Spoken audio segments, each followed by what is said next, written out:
we've seen a lot of stuff. There's 50,000 communities, over 15 million users, and more than $1 billion in earnings so far.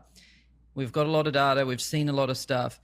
And what we basically want to do is take everything we've learned from that, condense it down, and put it into really simple training to show you guys what's working. And instead of us trying to share our opinions like, oh, you should do this thing or that thing, all we're going to do is just reveal what is working and who is doing it. And I think you guys can learn a lot from that.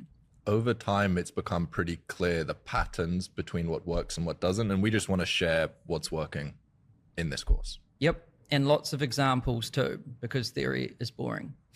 So why are we here is the first question. And it's to build a successful community, right? That's what we're here for. That's what Skool's about. That's what Skoolers is about. And there's two kinds of things people are generally trying to do when they're starting a community.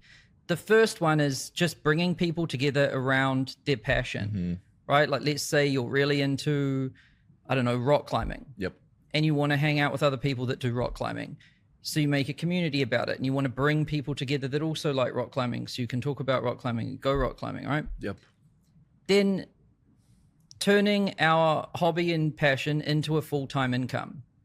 And these two aren't like separate in a way. It always has to have this, right? This is always there. Yep. And sometimes this evolves into this. Yes. Right? And Skool's mission is to help 1 billion people find community, right? We believe something special happens when you find your thing in life. Yep. Because when you find your thing, it's like you find your purpose, right? Your thing that you can be really good at and obsess about. And then when you find your thing, you often find your people because they, like you, really obsess about this thing. Yep. So that's what we want to do with Skool. Yeah. And the way we plan to do that is by empowering passionate people to build community and earn a full-time income, right? Yep. And I would just say there's nothing more beautiful than building a community. There's a loneliness epidemic. Everyone is trying to figure out what their passion is, who their people are. And if you don't have those things, life is kind of difficult and it sucks. I've been there myself. But if you build a community, you bring people together. And the best communities, people get married, people make friends, people find business partners, and it really satisfies a huge part of life's passion and purpose if you have a community and you build a community. So it's really beautiful. Yeah, I agree. So how do we do it? Well, here's the big picture overview. We've found that every community that has members or that makes money has these core elements, right? Never is there a case where there's a successful community and these elements don't exist, right? So you always need some way to get traffic, right? Well, actually, let's just start with the community. You need to build a community, right? So you start one of these around your passion, right? Like in this example, let's say someone starts a gardening community, right? And let's say they're a beginner and so they make it free, right? Now they need to get some members for their community. Well, traffic tends to come from these places. You've got like YouTube. You could make YouTube videos about it. You could post on Instagram about it. You could post on Facebook or run Facebook ads. You could post on TikTok about it, go live on TikTok, link in bio, whatever. You might have an email list, right? And so you could send emails to your email list, or you might even have a website, right? And you could, send traffic from there. And then there's another source, which is Skool itself. And Skool actually sends a significant amount of traffic to communities that are on the platform. From the data we've seen so far, it's about 22% of memberships come from Skool itself. Wow. And it's growing. Wow. And so this can be a traffic source too, right? And so you need a way to get traffic to your community. And then they visit your community. And then if they join, they become members. Right? And so you get some members. And then once you've got some members, you can hang out with them, you can talk to them, get to know them. And you might find that people are willing to pay for a certain service, or you might find that everyone in this community has this kind of problem. And that might inspire you to sell something or make something or provide some kind of service that then you're able to charge for. And then that might translate into income. Yes. And obviously, if you can earn an income, if it can replace your job, then you can make your passion or your hobby your full-time career. 100%. And many people are actually doing this. So now I want to show you some examples. So this is the diagram, and we'll start with CubeCraft. It's a community by Misha, and it's for DevOps, which is kind of like coding. Yep. He sends traffic from YouTube to his community about page, and he makes $33,000 a month. It's insane and so simple. That's pretty much all he does. And his YouTube is about DevOps too. Yeah, makes sense. So here's a YouTube channel. Here it is here. And you can see link in bio is his Skool community. And he makes videos about DevOps, which is his thing, his passion, his whatever. And then he also includes a link to his about page in his description beneath his videos. Yep. And you can see sometimes he's even making videos where he brings up his Skool community and shows people what's inside. Yep. And it looks like he's recording with just some simple software. It's not even some complicated setup. Yep. So that's one example, showing you YouTube to about page to making full-time income. And Misha does this full-time. Now, here's another example, Pickleball School. They've got a community about how to play pickleball. Yep. It's $39 a month. And they use both Instagram and YouTube to get traffic. And they make about $30,000 a month, right? Crazy. Doing this. Yep. And you can see here's their like Instagram. And again, they just put the link in bio. Yep. So you can put your Skool link in your bio, and you can also mention it when you're doing posts or stories or lives or things like that too. Yes. Now here's a slightly different example, Grow with Evelyn. So Evelyn actually gets most of her customers from Facebook ads. So she pays for traffic. Yep. So she doesn't have, well, she does have an audience, but you know, you don't need to have an audience to succeed. You can buy traffic too. Yep. And there's quite a few people doing that. So Evelyn runs Facebook ads, and the ads link directly to her Skool about page. People click on the ads, they visit her community, and then they join, and she makes about $111,000 a month recurring. Very cool. And here's an example of one of her ads. And you can see that the link is to her Skool about page. And Evelyn's actually tested her typical funnel, which was on custom software like, I don't know, ClickFunnels or something, versus the Skool about page. And the Skool about page outperforms it. Nice. Let's go. So simple as well. Yep. And here's another example, Barber Accelerator. So he goes live on TikTok and then tells people to go to his community, and he makes about 15 grand a month. Nice. And on TikTok, you can have it link in bio, you can mention it in your videos, but a very popular one we've seen for TikTok is live, going live. Yeah. And throughout this course, we'll go deeper on like how to grow each of these platforms and how to get people from that platform to your Skool. This is just a high level overview. Yeah. Later on in this course, we'll actually, when we get to like getting members, we're going to show you the best practices for each platform. So if you're big on TikTok, exactly how people are doing it there. If you're big on Instagram, how people are doing it there. Yep. Yeah. And then there's Calligraphy Skool. And theirs is a little bit more traditional, like older school internet marketing. Yep. They've got an email list and a website, which almost seems like, seems kind of crazy these days. And so on their website, you know, they direct traffic to their Skool, and they also send out emails to their email list, and they direct traffic to their Skool. Their community teaches you how to do calligraphy. It's $9 a month. Yep. And they make about $7 grand a month doing that. Yep. Very cool.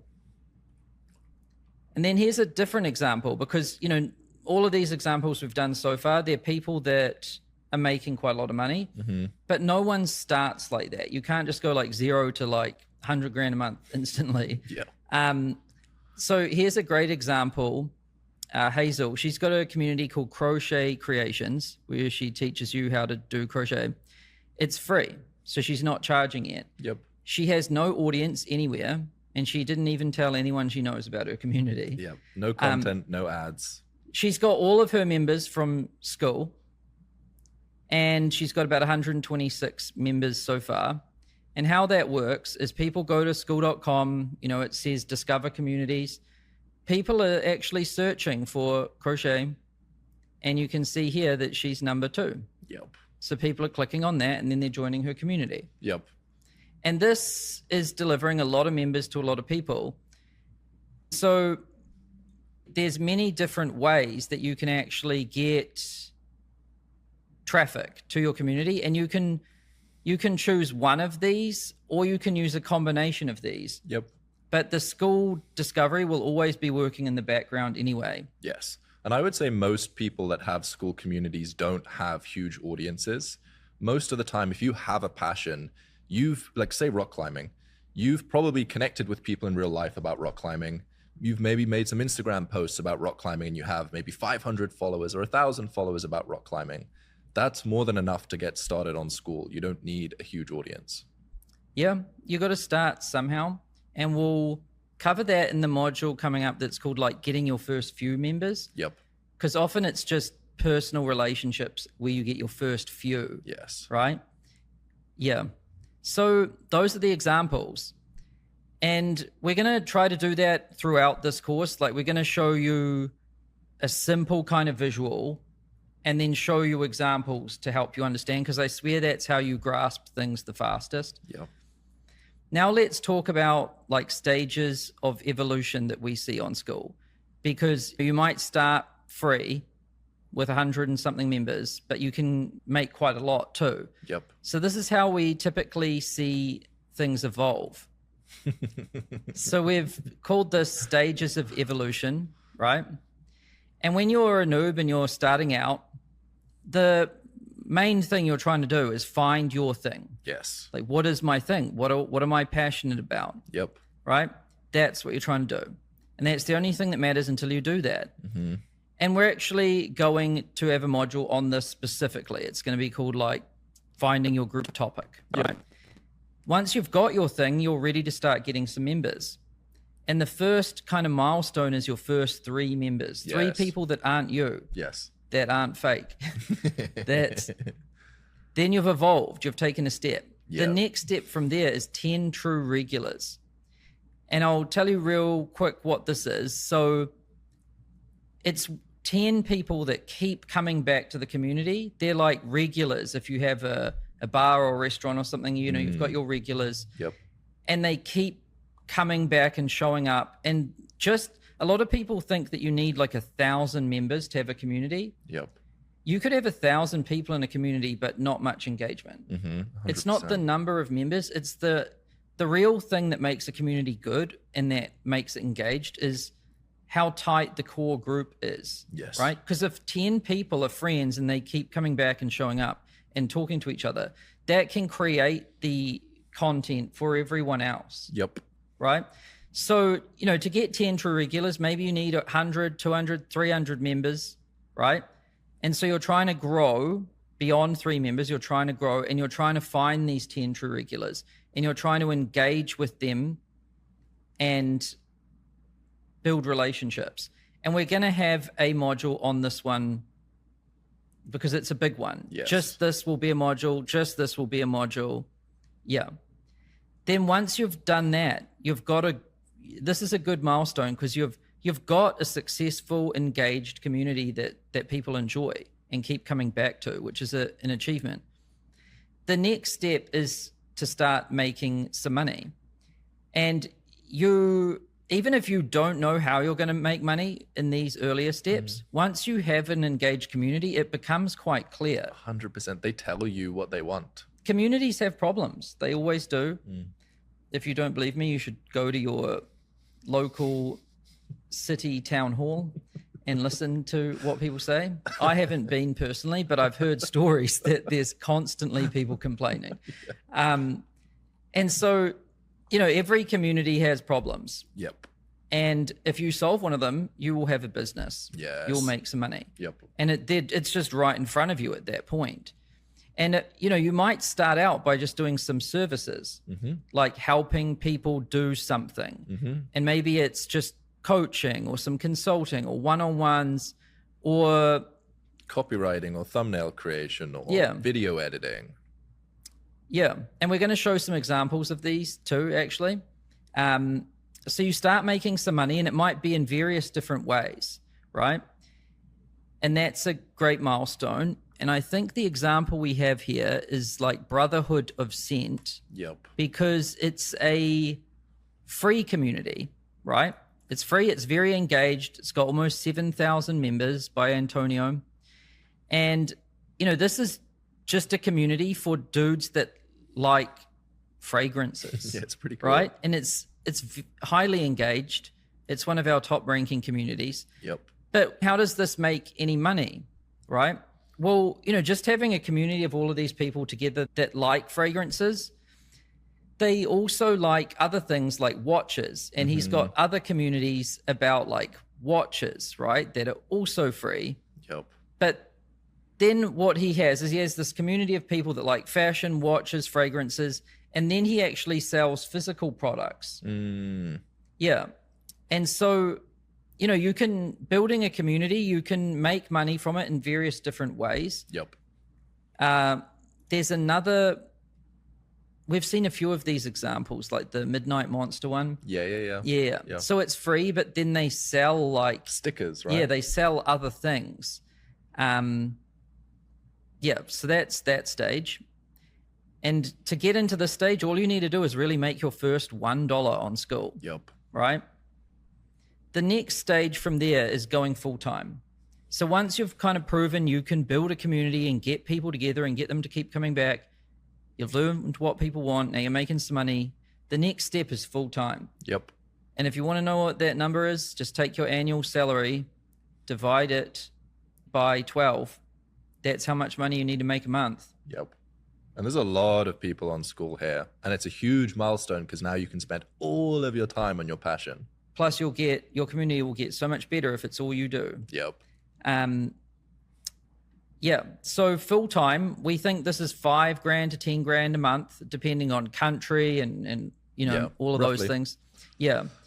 And all you really need to do to go full time is just be better at like making money and growing your community, right? And then you can kind of make the jump. And a lot of people have done this. Yep. And I'll show you an example. A great example we've got of this is Samuel Earp.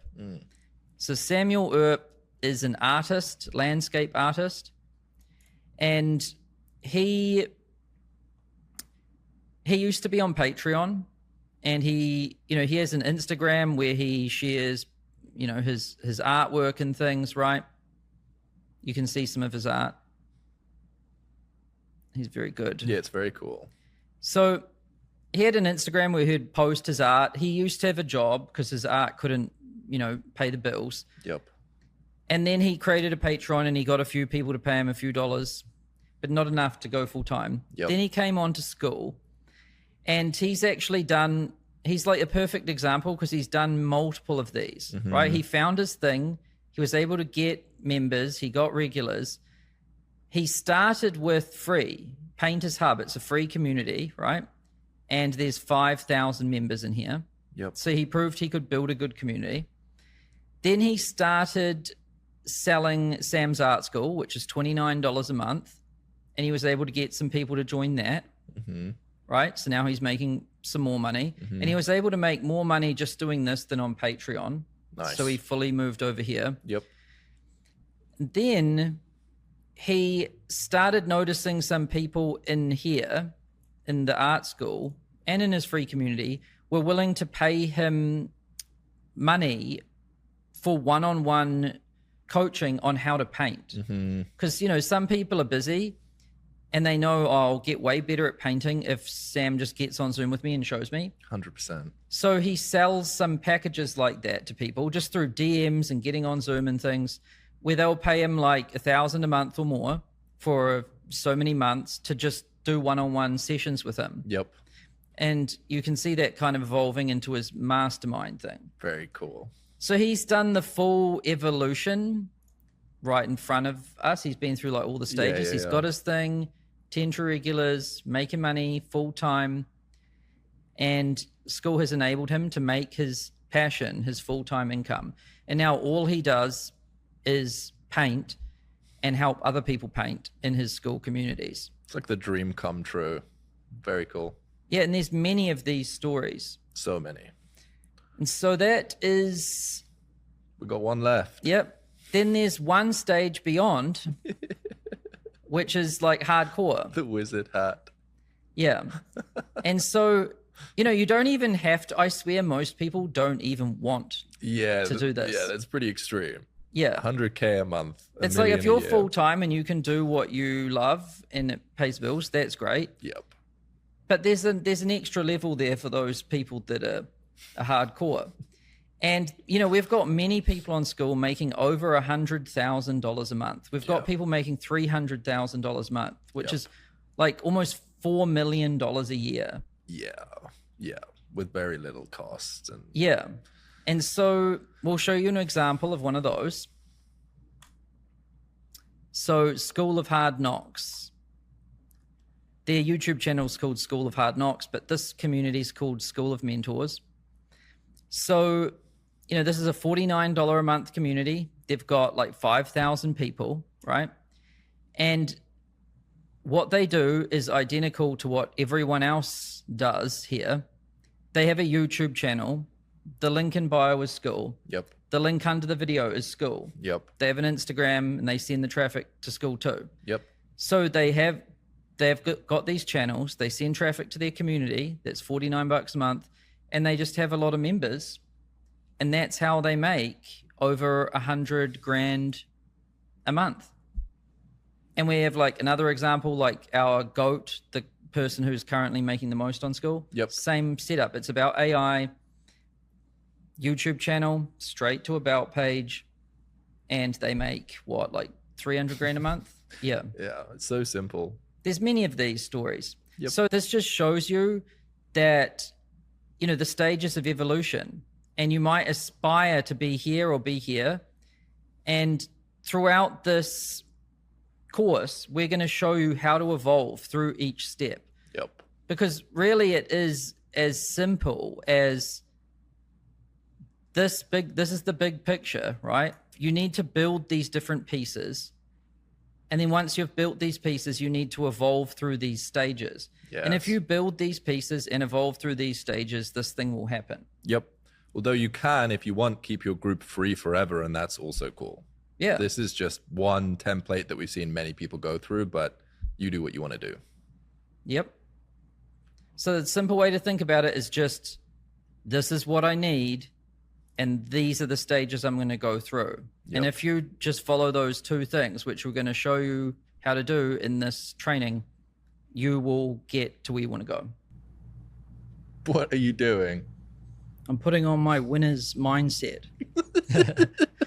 It's the final ingredient for success on Skool. And there's this popular saying in mountain climbing, and it's, don't stare at the summit, look at your boots. And I used to watch a lot of mountain climbing documentaries like K2, Everest, all of that. And it's a very common thing to not stare at the summit. It's just to look at your boots. Because if you stare at the summit, it's overwhelming and you can die like that. And the same is true in business or with anything in life, really. So when you're going through all of this training and building out your community and evolving through these steps, just one step at a time. That's good. And the other one is believe in your ability to figure it out. You don't need to know everything immediately. Yeah. You only need to know how to take the next step. And this training and this community and everything, it shows you what the next step is at each step. Yep. So just believe in your ability to figure it out when you get there. Yeah. Another thing is to trust the process and just follow the training. We'll walk you through the entire thing. There's no reason to get overwhelmed or panic and think you need to do some backflip. Just watch the training, follow the steps, the results will come. I see you have your winner's mindset on. See you in the next module. Okay, so this is number 2, how to use this course. And there's basically like 6 parts to this. And we're going to go over each of them in this module today. Training, community, support, challenges, software, and fun. So training, this is what you're watching right now. If you go to Schoolers and then Classroom, you can see this course. And you're watching, number 2 right now, how to use this course.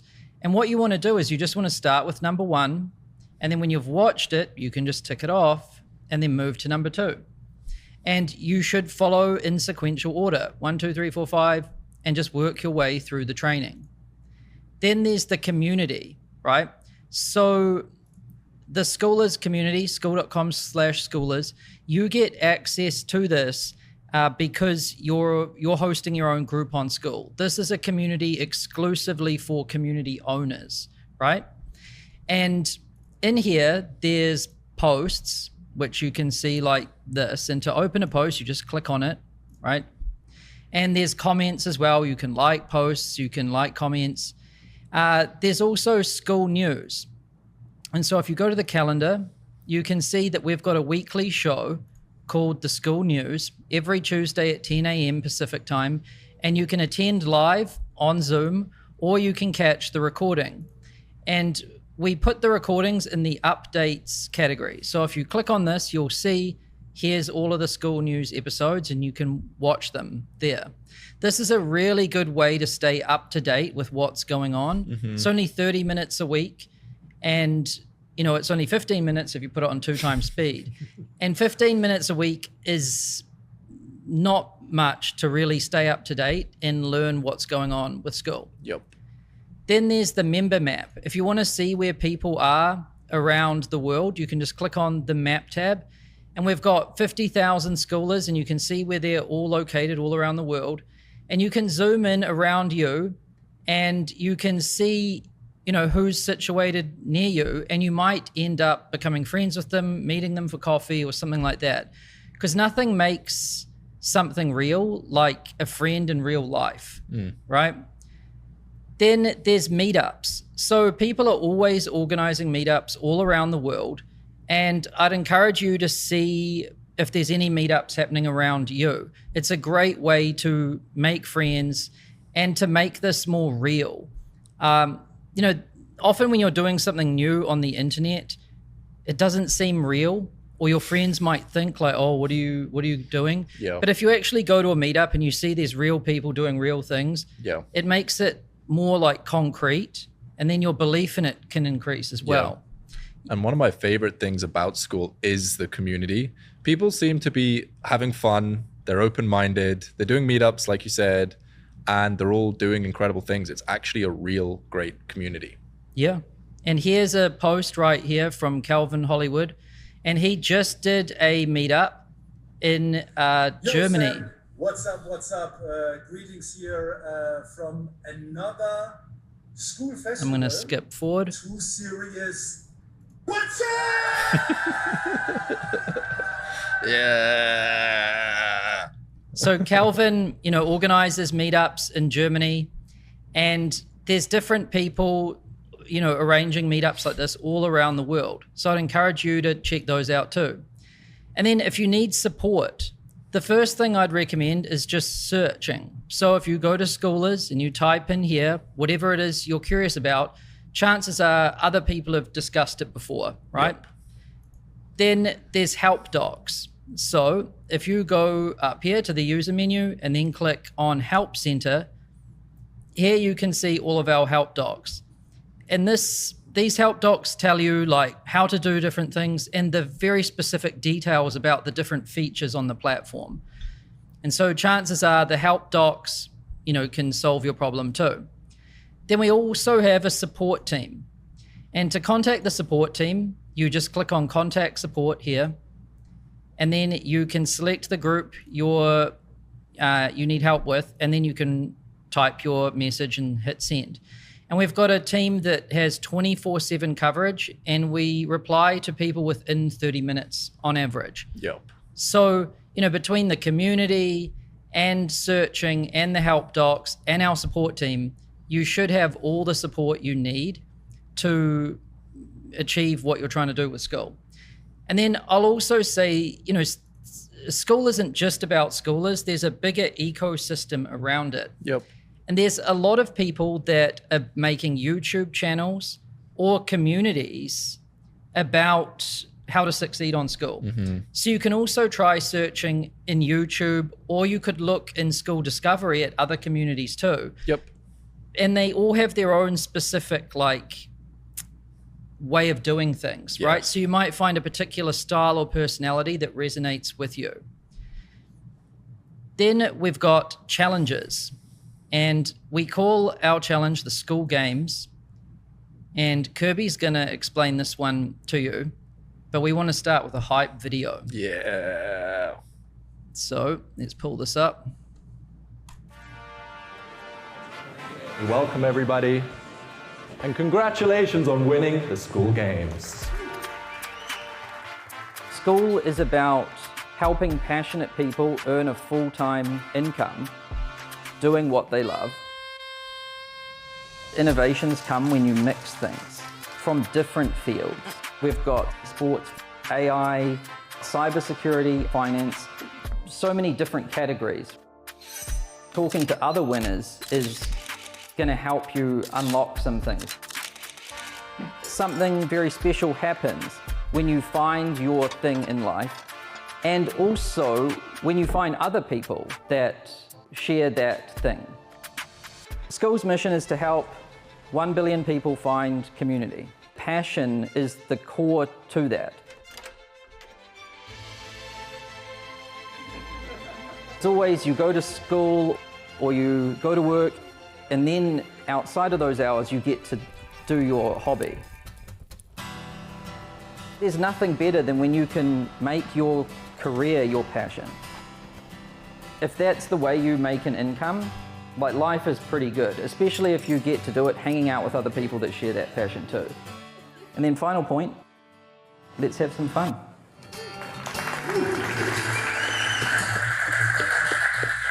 Let's go. That meetup was so fun. And that meetup was for the Skool Games, which is a quarterly competition to see who can grow their monthly recurring revenue, their MRR, the most.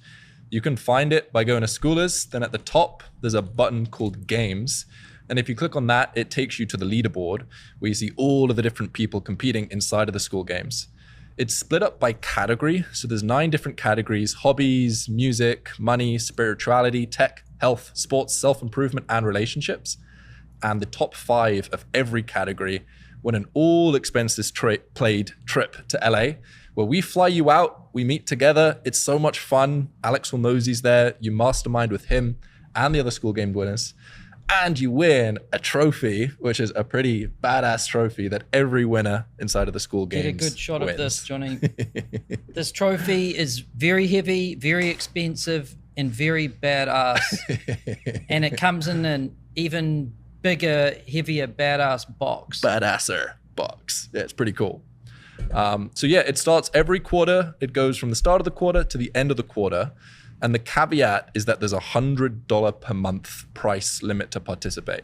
What that means is that if you charge $200 per month, only $100 per month of each transaction is counted. And the reason we did that is because previously the main groups that were winning the Skool Games were charging $999 a month. And for the people charging like $10, $20, $50, or $100, it was really hard for them to compete. So this handicap basically means that if you charge $50, all $50 goes towards the Skool Games. But if you charge more than $100, then only $100 per transaction is counted towards the Skool Games. And the final part of the Skool Games is the status that you get. So if you want respect, if you want to be cool, if you want to flex on people, you can get an emoji next to your name for different things. The first one is the star emoji. So if you get top 1% of discovery, by having an engaged big group with lots of people that are active, you get a star emoji. You get a fire emoji if you're active on Skool for 30 days in a row. So if you have 10 activities, you like 10 things, you comment 10 times on Skool for 30 days, you get a fire emoji. Then we have our monthly recurring revenue related status, with the main one being the GOAT. There's only one GOAT on Skool. The highest earner on Skool gets the GOAT status. This is the ultimate status. We have the Ninja at 300K, the Diamond at 100K, the Crown at 30K, and the Rocket at 10K MRR. That's the status. Yeah, and to show you what it looks like, it shows up next to your name like that. Yeah, it's pretty cool. There's the rocket, there's the crown. Yep. There's Right. the star as well. Yeah, star emoji. Pretty cool. Yep, so that's the Skool games. Then software. So as part of using Skool, you know, it's a software platform, and you have the training and everything else as well. But I just want to show you real quick the basics of the software. So let me zoom out. So when you first create a community, like let's say I've got this one here, $1 Club. This is your community, right? Like yours will be called whatever you called your one. And then if you click the switcher thing here, you can switch to Skoolers. And Skoolers is the community for community owners. And we're trying to lead by example by having a really good community and sharing things that are helpful for you to build your community. So you'll be flicking between like the Skoolers community and your own community and maybe some other communities that you're a member of too, right? Then let me tell you about the basic features of your own community. So you've got the community tab here where you can write posts like this, and then you'll have posts down here too, and you can open those, comment, do all of that, and you've got categories across the top too. Then you've got the classroom, and I might just switch here. So this is the community tab. Here's your categories. Then you've got the classroom, and this is where you can put different course content, and it looks just like this, right? Then you've got the calendar, and you can host whatever kind of event schedule you want. Yep. Calls, meetups, anything. We do a once a week thing and then a once a quarter live event. So the Skool games is a live event in person once every 90. And then every week we've got this. And a lot of people record their calls and post them in the community too. Yep. Then there's the members tab that just shows you all of your members. You've got the map tab that shows you where in the world everyone is in your community. And if you click on somebody's pin, then their profile pops up and you can message them. You can check out their profile. It's pretty cool. Look at Hey, that's me. What are you doing out there? I'm there swimming. Then there is the leaderboards. So if I go to this group and click on leaderboards, these leaderboards aren't very populated because this is just a demo group. But here you will, basically Skool has some gamification built into it. And 1 like is 1 point. And as you get likes, you obviously get points and you go up levels. Yep. And you can see the scale here. So to get to level 2, it's 5 points. Level 3, it's 20 points. Yep. And what this means is that you can level up inside of a Skool community by interacting and engaging with other people. Yep. And so this is a mechanism that makes Skool communities really engaged and really fun. Yeah. And what you can do is you can customize your levels by coming up with a name, like I might call level 1 noob, right? And just like that, you can personalize your community. And you can also do things like unlock courses at different levels. So I might unlock a particular course at level 2 or level 3 or whatever. Yep. And that way you're creating an actual incentive for people to level up, right? And then you've got your about page. And this is basically the landing page or sales page or funnel into your community. And you have this page just by default out of the box. And what you want to do is personalize this page to make it really compelling. You basically want to show people what the community is like on the inside, on the outside, Yep. tell them the main benefits, tell them why it's unique. You can include a video here. Let me give you a better example. So if I go to Discovery and then I go to this one, this is a great landing page or about page. Yep. You know, it's got a video. It's also got some screenshots, testimonials, and very clear and compelling writing that shows me what's inside. Yeah. And don't worry about making your about page now. In the rest of the videos in this course, we'll show you how to pick your group topic, how to make your about page and everything. We're just showing you what you can do on Skool in this module. Yep. Then there's the group settings and user settings. So if I go to my group here, you just click the settings button here, and you can see all these different things about your group. You've got your dashboard that shows you all of your stats. You can invite people. There's your general settings that allow you to like personalize your group, make it look and feel like yours. Payouts, which shows you the payouts that happen once a week to your bank account. Pricing, where you can set the price for your community. You can charge per month, per year, or monthly, annually, or one time. Yep. Affiliates, with one click, you can incentivize your members to refer their friends. Yeah, this is powerful. Plugins, there's a whole bunch of them here. They're awesome. Tabs, so you don't have to have Classroom. You don't have to have Calendar. You don't have to have Map. You can kind of personalize your group how you want it. Categories are here too. Rules, and some other things. Pretty straightforward. Yep. So this is where your group settings are. And your user settings, you click on your user profile and then settings here. And this is where you can customize everything. You can see what groups you're in. You can change the order. And you can also pin them to your sidebar like this, which is useful. You might pin your 4 most used groups to your sidebar like that. Yep. You can personalize your profile. You can see your own affiliate earnings here. Ooh. Yep. So you can refer people to Skool, the platform, and earn 40% commission. And different communities set their own affiliate incentives. Yep. A lot of people make really good money just referring people to Skool. Yep. You can see all of your payouts. You can personalize your notifications per group and everything. And, there's more personal settings, pretty straightforward. And then there is user profiles. So if I hover over this guy's name here, I can see he's a full-time schooler, Calvin Hollywood. And if I click on his name, I go to his profile. He has been active on Skool for a year straight without taking a break. Here's his own communities. Here's how active he's been on Skool. Here's some information about him. And you can click follow to be notified when Calvin posts.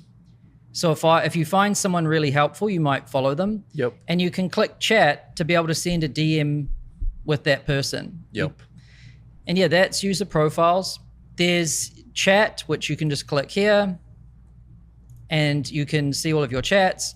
Then you've got your notifications, click here, and you can do that. Just like most social media websites. Simple. Now, discovery. It's one of the things that makes Skool unique. So if you go to the homepage of Skool, it looks like this, where you can see all these different types of communities. And there's like over 50,000 of them on Skool. Yep. And so with Skool, when you make a community and it gets a certain amount of members and engagement, it'll show on discovery. And the more engaged your group is, the higher it will rank. Yes. And when it ranks on discovery, you'll start to get members and customers for free just from Skool itself. Because there's loads of people that visit this page and they're all looking for communities, either by clicking the categories at the top or by searching for things. And we've seen people get hundreds and thousands of members just from Skool discovery. Yeah, and to put it in perspective, like on average, 22% of memberships come from Skool discovery. Some groups it's as high as 100%, right? But there's many groups that get 50% of their members from Skool discovery. Wow. So it's actually quite a big deal. Yep. And how you rank with discovery in a bit more detail is if you go to your settings and then you click on discovery, you can see information here. You can see if you're showing in Discovery or not, what category you're in, what your rank is. And there's some tips here that show you how to improve your ranking. I won't run through all of this now because you can basically just read it for yourself. Yeah. But you just want to make something good. And you don't want to fake it. You just want to truly make something good. You want to be active. You want to have good artwork, a good about page, and consistent, steady growth. Yep. And if you do that, you will rank and you will get members. Yep. And we've covered a lot there. We've just covered the whole entire Skool platform. So if you're watching this and you're like, whoa, that's a lot of stuff, play around with it. You'll explore it one step at a time, and very quickly it'll all make sense. Whenever you start something new, there's a lot of stuff. It may feel a little bit overwhelming, but trust me, Skool is pretty simple. If you just spend some time playing around with it, it'll all make sense. Yep. And then we want to finish with the most important thing, which is to have fun. And this is something that we actually do inside Skool, the company. Whenever we're doing something, and if it sucks, we pause and we're like, why does this suck? And then we ask ourselves, how can we make this fun? Yeah. And often when something sucks, there's something there. There's something to it. And maybe we shouldn't just bulldoze through it. Maybe we should find a different way to do it. And often when that happens, it's a breakthrough. So there's some intelligence there to making things fun. And so if you find it a drag to build your community or to make your course or to whatever, then you should really ask yourself, how can I make this fun? Yeah. And one way to make things fun is to find a friend. So, you can look in the Skoolers community, look at meetups, look at the map, whatever, and you might actually find a friend that you can go through this journey with. And maybe you're just holding each other accountable on daily or weekly Zoom calls, or maybe you'll actually team up and build a community together. And you can see that me and Kirby are building this course, and we do Skool News together too, because I personally don't like doing anything really just by myself. I find it very hard. And then when you get a sale on Skool, it makes a ka-ching sound, and I'll show you what that's like.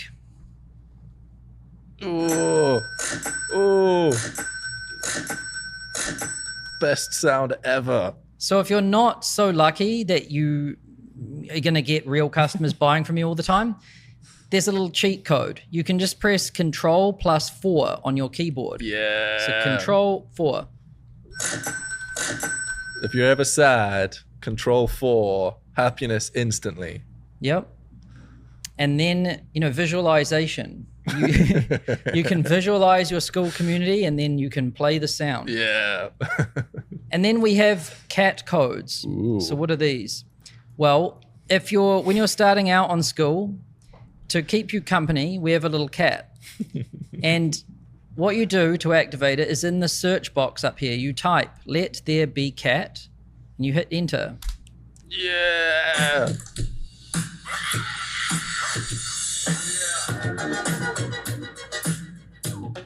So it plays different playlists. Gangster, might play some funky. So this little cat can keep you company while you're going through the course, finding a friend, waiting for a meetup, or, building your own community, right? And to make this cat go away, you just type "shoo cat," enter. Keep the cat. And it's gone. Aw.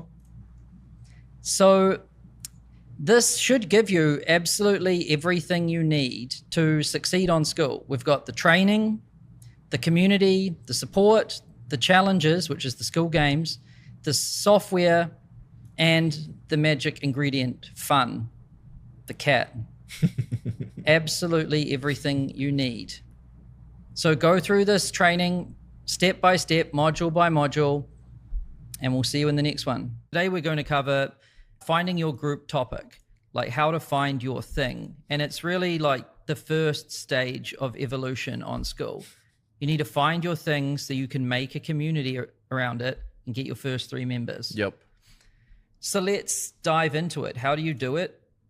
Well, I think the first question, and honestly the most important question, is what are you passionate about? And why passion is important is business or making anything, you get exponentially better over time. And if you don't love it, you probably won't keep doing it. Mm-hmm. And if you don't keep doing it for a long enough period of time, you'll never really do that well. Yep. So in order to do well, you need to do it for a long period of time, which means you need to love it. Mm-hmm. So it is, I swear, the most important thing. And that's why I would just start by asking yourself, like, what are you interested in? And there's a few different ways to frame this question. You could also say, like, what would you do for free, even if you didn't get paid? Mm-hmm. Yeah, that's a good one. Also, what do you think about when you're going to sleep? Or what do you think about in the shower where your mind just wanders? That's an indicator of your passion. Yeah. Yeah, like what is your distraction? Right? Because a lot of people think, oh, I need to be productive and do this thing, but I really just want to do this other thing. I've honestly found sometimes the distraction is the answer. Yeah. Right? Yeah. Which is quite interesting. Yeah. And then, where does your attention go in your free time? And if you're like, I don't know, well, look at your YouTube history. YouTube keeps pretty good history. Take a look. Yep. What kind of videos are you watching? What channels are you subscribed to and do you keep coming back to, right? Then look at your bank statements. Where your money flows to and where your attention and time flows to, Yes. That's what you're interested in. 100%. Then you could look at your calendar, like what kind of events do you attend? What things do you make time for, right? You can also ask your partner, if you've got a husband, wife, whatever, you could ask your parents and you could even ask your friends, like, hey, what is the thing that I just won't shut up about, right? Yeah. Sometimes you need to get outside of yourself to be able to get a good perspective on yourself. And sometimes it's so obvious. You're all stuck in your head. What am I passionate about? And you ask someone, they're like, oh, it's obviously this thing. You don't stop talking about it. You spend all your day about it. That's the thing. Mm-hmm.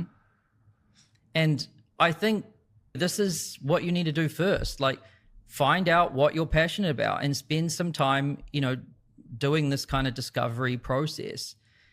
And to give you an example of this in practice, so I'll tell you a quick story about how we came up with the format for Skool News, which is, the thing you're watching right now. So we wanted to make a weekly kind of show for the schoolers community, but historically I really hated making content. Yep. Especially those kind of talking head videos where you just have to talk at the camera and you've got to come up with ideas. Yeah. They drive me crazy. And so obviously if we use that format that I'm not passionate about, we're going to suck at doing this. Yeah, people right? can feel it. Yeah, so I guess there's more to passion than just you doing it consistently over time. It's also, there's something magnetic and contagious about things that people have passion for. And so if it's a joy to create and you love creating it, then it's probably going to be a joy to view and engage with, right? Yeah. And so if I'm in pain making it, then they're probably going to be like, whoa, this feels off. Yes. And also I'm not going to be consistent. Yes. And if you think about how people consume content or consume communities, they're really consuming because they want to feel something different, how they're currently feeling. And if you're feeling super drained, they don't want to feel drained. They're not watching these videos or joining a community to feel drained. They want to feel passionate and excited. And if you feel that, they'll feel that. Yeah. And so with this example, so we kind of went through this process. I thought, well, what do I consume? And interestingly enough, I absolutely hate talking head videos. Yep. So just watching some dude talk at a camera, never. So it makes sense why I hate making them, because I would never watch one either. Yes. So I was like, okay, well, what do I watch? And it's podcasts, specifically podcasts with more than one person. I find it very weird watching one person talking to camera. Yep. But when there's two people doing something that's kind of natural, Yep. I watch that. The other thing is that it has to be quite natural. It has to unfold naturally instead of like being scripted. Yeah. And the other thing is I really hate editing. So it has to just be like one take done. Yes. And then the other thing is I really hate the camera and I get all freaked out about it. So, but what I do every day is I sit and look at a computer, just like this. This is the exact computer screen I look at. And you sit next to me and we talk about Skool. Yes. So I'm like, okay, I like looking at my computer. I like talking about Skool. Having Kirby there to talk to about Skool too.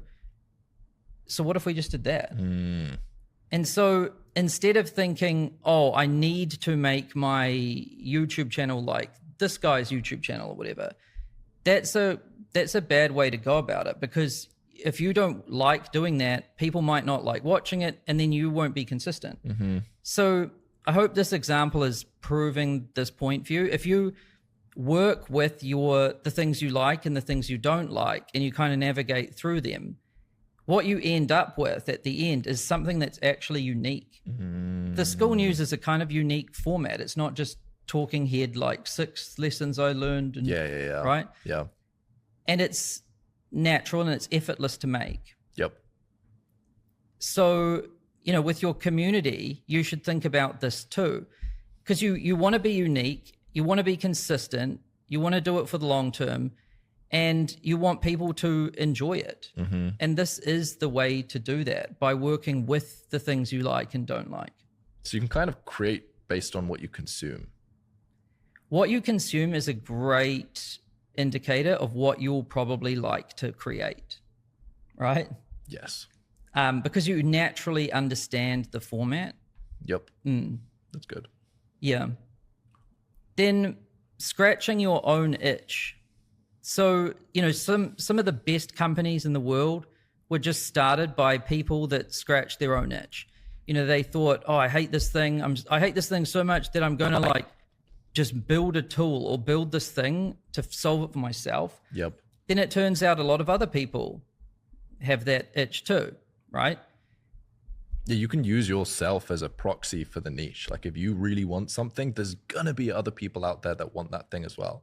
That's also kind of how Skool started, right? You said that you were running a community business and there was loads of different tools and it was stressful. So you solved your own problem, and then that was really valuable for other people as well.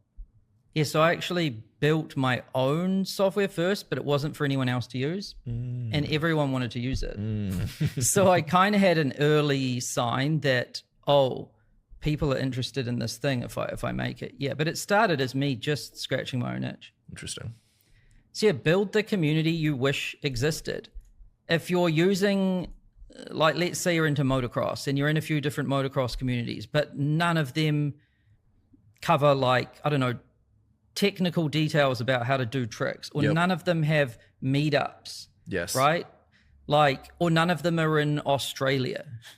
Yes. So like maybe you're in these different communities, like around motocross, but there's this thing that isn't satisfied. There's an itch there. Yeah. Other people are probably feeling that too. And so you could do that. Yep. Like Calvin's basically got the schoolers community in Germany. Yes. Right? Yeah, there's a lot of these. And then, like I said earlier, the passion of the founder is the most important thing because it's magnetic and contagious. People, I think more than anything, want to be happy and have fun and feel good.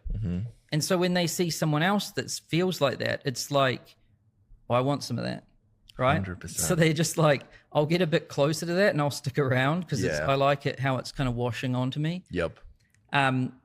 And so protecting this is super important. Yeah, and you can't fake it. You can fake it for a certain period of time, but then eventually it's very clear whether you love something or you don't. And I see this so much with young entrepreneurs. They've got this thing they love, and then they're like, no, I can't do that. I've got to do this other thing. And they're so militant about it, and they hate the other thing. I'm like, well, yeah, logically that all makes sense, but you're going to quit that. You're not even going to last a year. Yeah. And it's not about finding a hot niche. It's about finding something you love. Yes. And, this is kind of this constant fight between like your logic and your emotions. Logic might tell you, no, I need to build a community on AI or something like that because that's a big market. Yeah, but it's also very competitive, and there's a lot of people that love AI. And if you don't love it and you're trying to compete with them, then you're not going to do that well. Yep. So here's some examples to kind of prove that you can make a lot of money doing almost anything. I think a great example is Poop Scoop Millionaire. These guys have a community called Poop Scoop Millionaire, and they teach you how to start a poop scooping business, right? And these guys make $60,000 a month. Let's go. In the poop scooping niche, right? That's definitely not a hot niche. That's what I mean. So, and how many people are passionate about scooping poop? Not many. So, it's very unique. It catches everyone's attention. And these guys are passionate about it to the point that they're willing to host meetups, conferences, all of this. And they make a lot of money doing it. Yep. Here's another example, Counter-Strike Improvement, CS2 Improvement Camp. So, this guy teaches you how to play Counter-Strike better. Yep. Right? The game Counter-Strike. And he makes 11 grand a month just teaching you how to play better Counter-Strike. Yeah. And Counter-Strike used to be popular. If I'm not mistaken, it's less popular now. But he's it's still pretty popular. Yeah. But maybe less than it used to. And either way, he's still killing it. Yeah. I think when something's hot, often everyone jumps on it. And when everyone jumps on it, it's harder to compete unless you're super passionate. So that's why doing something when it's not hot can sometimes be even better because there's less competition. Yeah, and also I swear when you just follow trends, so does almost everyone else. Yeah. And when someone observes that you just drift from this thing to this thing to this thing to this thing to this thing, yes, you lose all of their trust. 100%. They're like, oh, it's fake. That person did I don't know, some of the big trends I've seen is NFTs, then crypto, now AI. Yep. There's nothing wrong with any of those things if you stayed true to it the whole time. Yes. If you were always doing NFTs, then you'd probably still be crushing it. Yep. Always doing crypto, always doing AI. But when you drift around everywhere, that's when you lose a lot of your credibility. Yep. And here's another example, 90s boom bap beat making. I love this group. It's called Bastard Crew. And it just teaches you how to make real 90s boom bap beats. That's crazy. I don't even know what that is. That's niche. Yeah. No fluff, no corny industry tips, just the real fucking source. I love this group. What a hook. And look at the video. Yes, I love when you can feel it. Look at this. This is so authentic. Yes. You can't fake that. This guy's just making beats. Let's go. Yeah, that's cool. Yeah. And it's genuine. If you check out his profile, he's very active. If you check out his YouTube, he again makes videos about making beats, right? So to go back to that big picture diagram, YouTube to Skool. Yeah. Money. And to make a YouTube channel about something, to make an Instagram channel about something, to make a community about something and do it consistently over time. Imagine if you didn't like 90s boom bap beats. You're going to hate your whole life. Yeah. Or imagine if you didn't like scooping poop. Yep. And some people might think their video game is their distraction. But this guy's making 11 grand a month doing this. Yeah, that's good. So, there's so many of these examples. We've even seen calligraphy. We've even seen horror film fans. They're fans of horror. Yep. We've seen so many different things where people make serious incomes. And the most important thing is you've just got to be passionate about it. And if you learn to follow what you like and what you don't like, you will have natural differentiation, which I swear is the most important ingredient in business, is just differentiation, not looking like everyone else, not feeling like everyone else. And the way to do that is by following what you like and what you don't like. Yeah, that is interesting because you are unique. So what you like is different. Yeah. Now let's look at how to get ideas. So if you just look at Skool Discovery, and you can do that by going to skool.com and then navigating here to Discover Communities. You can just look at Skool Discovery. You can scroll through different communities and see what they're doing, see what they're saying on their about page, see what they're charging, whatever. You can even flick through different categories like hobbies, music, money, tech, right? And this might start to give you some ideas. Another thing you can do is you can look at the Skool Games leaderboards. So if you go to the Schoolers community and you click on games, here you can see, all the different ranking groups in different communities. Yep. In different categories, sorry. And one thing I always notice is there's dog training. Dog training and languages always seem to be popular. Video games is always popular. Yeah. Musical instruments. I mean, you'll start to just get ideas when you look at the Discovery and the Skool Games leaderboards. Yep. And so look at these things and then look at what you're interested in from up here. And you might start to come up with some ideas and just start writing them down in a Google Doc or on a piece of paper. Yep. Another thing I've heard people mention quite a bit is this Ikigai. I don't even know how to say it. Ikigai. Ikigai? It's a Japanese concept on how to find what you love. Because the Japanese, I believe they have one of the longest lifespans. And there's this book written where they tried to figure out why they live so long. And a large part of the answer was they put an emphasis on following their Ikigai, which is what you'll explain. I think Japanese culture is very good at finding their thing because they're like craftsmen of every different thing. Like whether it's making sushi, making knives, making, video games or whatever. Yep. Like they treat it as their purpose. Yeah. Right? Yeah.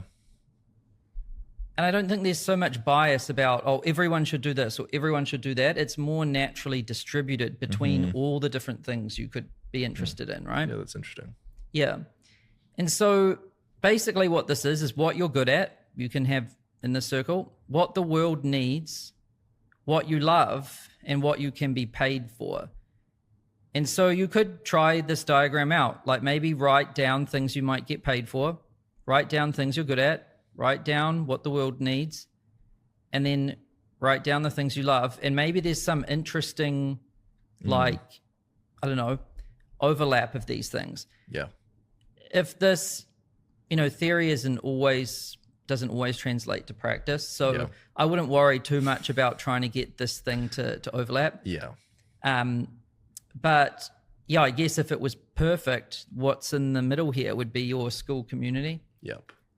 But this is just another thing that might give you ideas. You don't have to follow it exactly. Yeah, it's a tool. Yeah. And now just a couple of examples. So Kirby, why don't you tell us about your little story here, just real quick? My little story is I built a YouTube channel and I was an educational creator and that was all I did full time. And the whole time it was me on my own trying to figure out how I could grow this channel, what I should make videos about. And it sucked and it was lonely and there was no community about it out there. But I saw there was another community called Indie Hackers, which is a community for people who are trying to go full time using code. They're trying to build little softwares and go full time with that. And that gave me the idea, why don't I start a community for educational creators who are trying to go full time, not through code, but through educational content. And that was the idea that birthed my community. It was something I wanted and it was like something else that I saw, but there was a gap that nobody had created. And it ended up being something that people loved. Yeah, that's interesting. So you could say it's like this, but has this thing that's different. Yeah. It's like Schoolers, but for people that speak German. Yeah. And then Hazel has a successful community. We shared it in the first module. Crochet, right? Yeah. And so I DM'd her and I said, hey, did a Skool community inspire you to make your community? Her community is called Crochet Creations. And she said, yeah, I was inspired by this community called Naughty Hub, right? And what does this community do? So it teaches Pattern you designer. Yeah, something about yarn. Yeah. So I don't even know what this is, but it's something, crochet lovers and yarn okay. enthusiasts. So, she saw there was a community on here and then she thought, well, I also like crochet and I could do my twist on it. Yep. And that inspired her to make her community. Another example is Nate Belmar.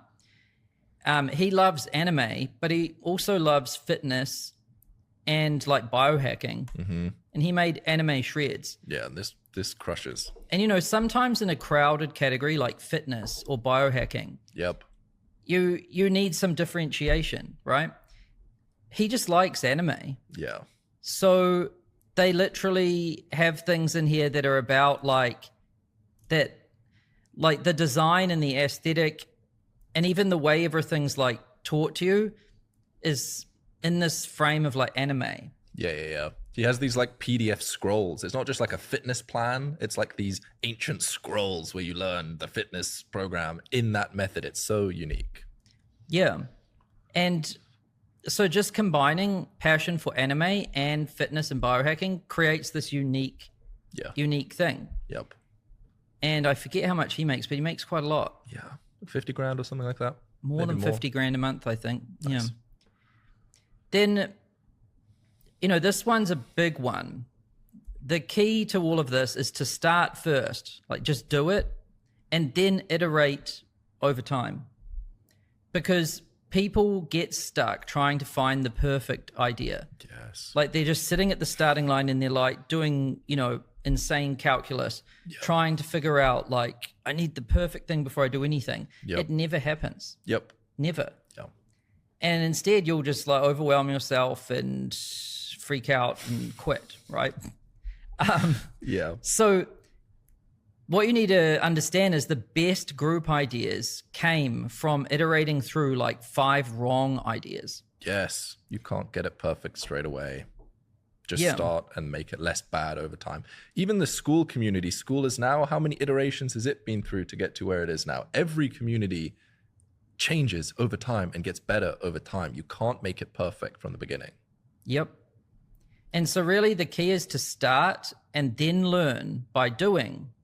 Don't like learn everything you possibly need to know and then start. Yeah. I think the analogy is like to build a successful community, there's 100 steps. And most people are trying to figure out what's step 45? What do I do? How am I going to get my retention to be good? How am I going to keep my churn low? But you don't need to figure out the whole process before you start. Just take the first step, then the second step's obvious. You take that step and go about it that way. Yeah. I remember hearing when I was like a while ago, an analogy that made sense to me. It was like when you're driving a car at night, the headlights only illuminate so much road in front of you. Yeah. And that's all you need to get to your destination, right? You don't need the whole path perfectly like illuminated. Value. Yeah. And then how to pick when you have more than 2 ideas. So, sometimes at the school games, someone comes up to me, usually a young person, and says, hey man, what do you think I should do? I could do this, I could do this, I could do this. And I always just say to them, what do you want to do? And they're like, what? They're like, that doesn't matter. And I'm like, no, that does matter. And they're like, no man, like this other thing, I should do this other thing. And I'm like, well, if you think you should do this other thing so badly, why are you asking me? Because they know deep down. It's quite an interesting experience. It's quite fun. And then they stop usually when I say like, why are you asking me? And they're like, but this. And I'm like, what do you really want to do? And then often I think people confuse what they really want to do with what they think might work. Yes. So they tell me what they think might work and they rationalize it based on, this or this or this. But I can sense there's something. Yeah. I can sense this unease. Yeah. And so I often say, like, if you were to just listen to your heart, like, what does that tell you to do? And Yeah. they're often like, oh, do this. And there's like this sigh of relief. And then I'm like, Yeah. well, why don't you just do that? And then they're often like, oh, but. And I'm Yeah. like, all right, man, fuck this. I think a huge distortion is people think that what they want to do, they can't make money from. And that's the pull. They're like, well, I want to make money, but I also want to do what they're passionate about. But I think when you go through discovery and you go through the Skool games, you realize that you can make money with any niche. Yeah. If you just bring people together, money can be generated from that, no matter what the niche is. It might start a little slower than just doing the thing that someone might pay you instantly for, Yep. but it will make you so much more money longer term Yep. because you actually love it. So it will be unique and it will compound over time and you'll stick to it over the long term. Yeah. And then honestly, if you're still torn and you're like, okay, there's these 2 ideas or maybe there's these 4 ideas and I can't decide what one, Yep. I want to introduce you to a tool that I use all the time, The actually. infamous. And Kirby can confirm I use this almost every day for making decisions. If we're stuck on a choice and we just need to make a choice, Yeah. right? And it looks like they're both equal, Yep. well then the biggest waste of time is to just keep like wasting energy and time Yep. over it, right? You just need to decide. So I use this wheel. It's called pickerwheel.com, right? Yes or no wheel. Not sponsored. And all you need to do is just click it and it will spin and it will tell you what you should do. Yeah, this is good. Ooh, I didn't ask it a question, so I don't know what this means. Yeah. And then there's even there's a version of this where you can like have more than 2 options, but I try to just keep it to yes or no. Yeah. Yeah. I think if there's a decision and it's really difficult to decide which one you should go with, it's probably because neither decision is obviously better than the other one. If one of the decisions was way better than the other one, you wouldn't be struggling to make the decision. So this is useful because if the decisions are both roughly equally as good, then there's no point spending hours trying to figure out which one to do. Just spin the And wheel. I think the real beauty of it is if this gives you the wrong option, you find out that it's wrong and choose the right one faster than you would have if you were still just sitting there trying to find the right one. Yeah, because you feel it. You're like, oh no, I didn't want it to say that. Because sometimes the only way to find out what the right thing is to do it. So the sooner you do it, the faster you get the real answer, right? But if you're still paralyzed there wondering what thing you should do, then you'll often move faster if you just use this yes or no wheel. Yep. Yeah. Use it all the time, honestly. And a funny story is I learned about this from a billionaire dude. He said he flipped a coin though. And he was like, when it's a decision like this, you don't waste effort on it. You just flip it. Nice. And then I learned that Magnus Carlsen, like the best chess player in the world, uses this to choose his opening move for a chess game. That's so crazy. Yes, someone asked him in a podcast, like, how do you choose your opening? Yeah. He says it's random. And he goes, what? You just choose? And he goes, no, I've got an app on my phone. It's truly random. Yeah, that's crazy. Because he has a set of good openers. And the most important thing is his opponent's probably trying to guess which one he's going to open with. Yeah, So if it's truly random. But there's some real intelligence to using this wheel, I'm telling you. And yeah, that is really it for this module on finding your group topic. So figure out what you're interested in, scratch your own itch, start, then iterate, listen to your heart. And spin the wheel. Yes, definitely spin the wheel. See you later. Bye. The key to setting up a community and building a community from the very beginning is to think of it like starting a party. And we've got something to watch here. This is actually quite relevant and almost perfect. Learned a lot about leadership and making a movement. Then let's watch a movement happen, start to finish, in under 3 minutes and dissect some lessons. First, of course, a leader needs the guts to stand alone and look ridiculous. But what he's doing is so simple, it's almost instructional. This is key. You must be easy to follow. Now here comes the first follower with a crucial role. He publicly shows everyone else how to follow. Notice how the leader embraces him as an equal. So it's not about the leader anymore, it's about them, plural. Notice how he's calling to his friends to join in. See, it takes guts to be a first follower. You stand out and you brave ridicule yourself. Being a first follower is an underappreciated form of leadership. The first follower transforms a lone nut into a leader. If the leader is the flint, the first follower is the spark that really makes the fire. Now here's the second follower. This is a turning point. It's proof the first has done well. Now it's not a lone nut and it's not two nuts. 3 is a crowd and a crowd is news. A movement must be public. Make sure outsiders see more than just the leader. Everyone needs to see the followers because new followers emulate followers, not the leader. Now here come 2 more people, then 3 more immediately. Now we've got momentum. This is the tipping point, and now we have a movement. As more people jump in, it's no longer risky. If they were on the fence before, there's no reason not to join in now. They won't stand out, they won't be ridiculed, and they will be part of the in crowd if they hurry.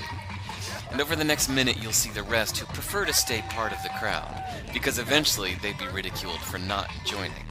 And ladies and gentlemen, that is how a movement is made. So let's recap what we've learned. If you are a version of the shirtless dancing guy, all alone, remember the importance of nurturing your first few followers as equals, making everything clearly about the movement, not you. Be public, be easy to follow. But the biggest lesson here, did you catch it? Leadership is overglorified. Yes, it started with the shirtless guy, and he'll get all the credit, but you saw what really happened. It was the first follower that transformed a lone nut into a leader. There's no movement without the first follower. See, we're told that we all need to be leaders, but that would be really ineffective. The best way to make a movement, if you really care, is to courageously follow and show others how to follow. When you find a lone nut doing something great, have the guts to be the first person to stand up and join in.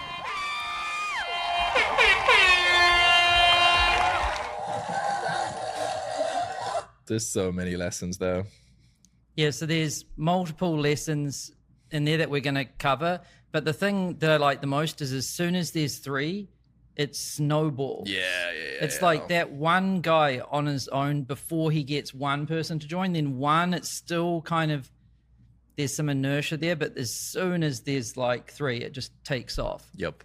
So yeah, we think that to start a community the right way, there's 3 things.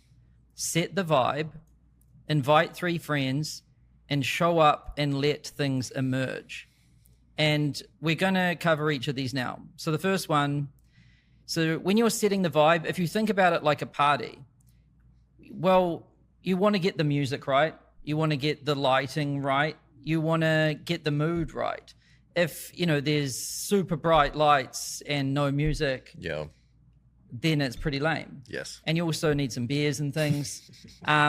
So you want to do the same with your community. And I think the way you set the vibe is with the group name, icon, cover image, description, and about page.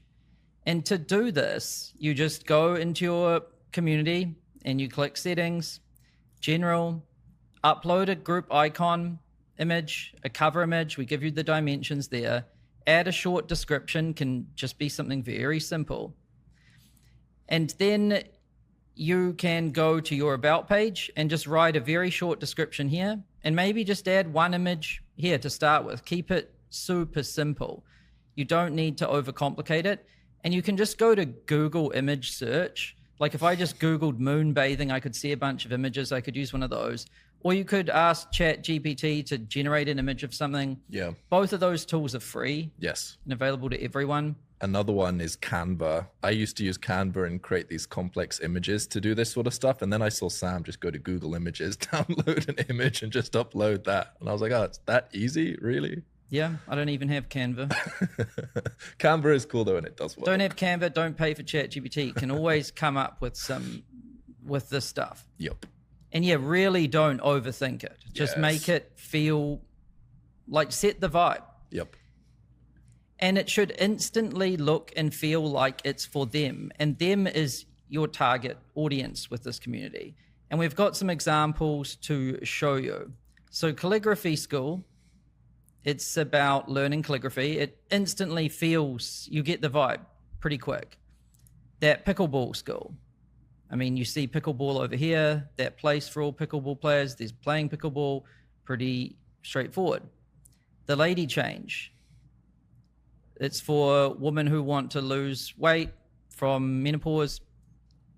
And you instantly understand what this is about. This one, 90s boom bap beat making, you instantly get what this is about. Yes. I think people overcomplicate this. It's like, if you're teaching guitar, there should be a guitar in your image and in the video. If you're teaching pickleball, go to the pickleball court and make your video or get your images from there instead. Yeah. Just like as simple as possible. Greg Lutzka, professional skater, was asking me like, hey man, what do you think of my about page? And it was him sitting at his computer talking to the camera. And I was like, dude, people want to see you grind a handrail. Like, what is this? This is a skating community and you're at a computer? Like, what about all of the awesome footage you've got, right? So like, just get straight to it. Yep. Show some, you know, like this guy here, he shows him on a lifelong journey to master. He shows him like actually making beats. So cool. Yeah. And then here's the Skoolers about page. You can see, you know, we don't even have a video here. It's just a single image of the office. Private club for school owners. Let's build communities together, Yes. right? Pretty straightforward. So you don't need to overcomplicate it. And it's a good idea to state the purpose of the group.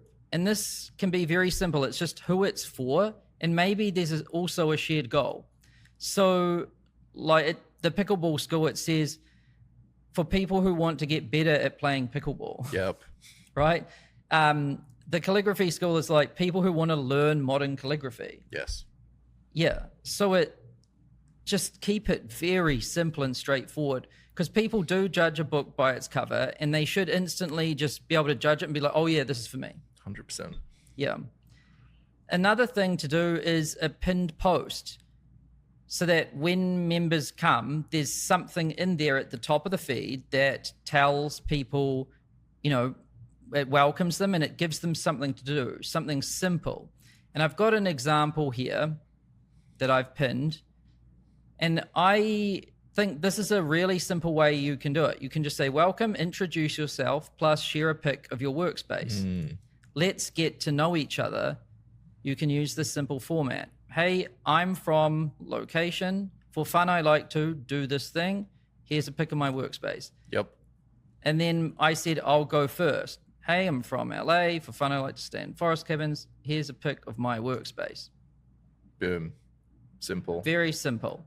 And then Andrew Kirby added one for him. That guy seems cool. You're going to get a ban. That guy's funny. I think it's like just first impressions is the lesson here, both with the pin post and with the about page and stuff.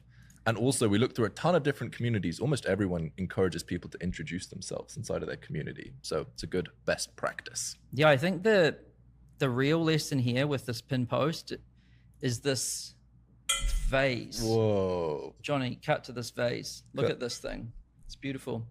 So so there's this like Zen proverb I remember reading, and it said, the reason why vases never get thrown out is because it allows the user to put a piece of them inside it. So if it just was static and it was just, it had fake flowers in it, you would probably get sick of it and throw it out, right?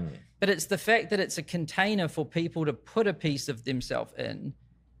It's kept forever. And I think a good community is like that, and a good introduce yourself post is like that too.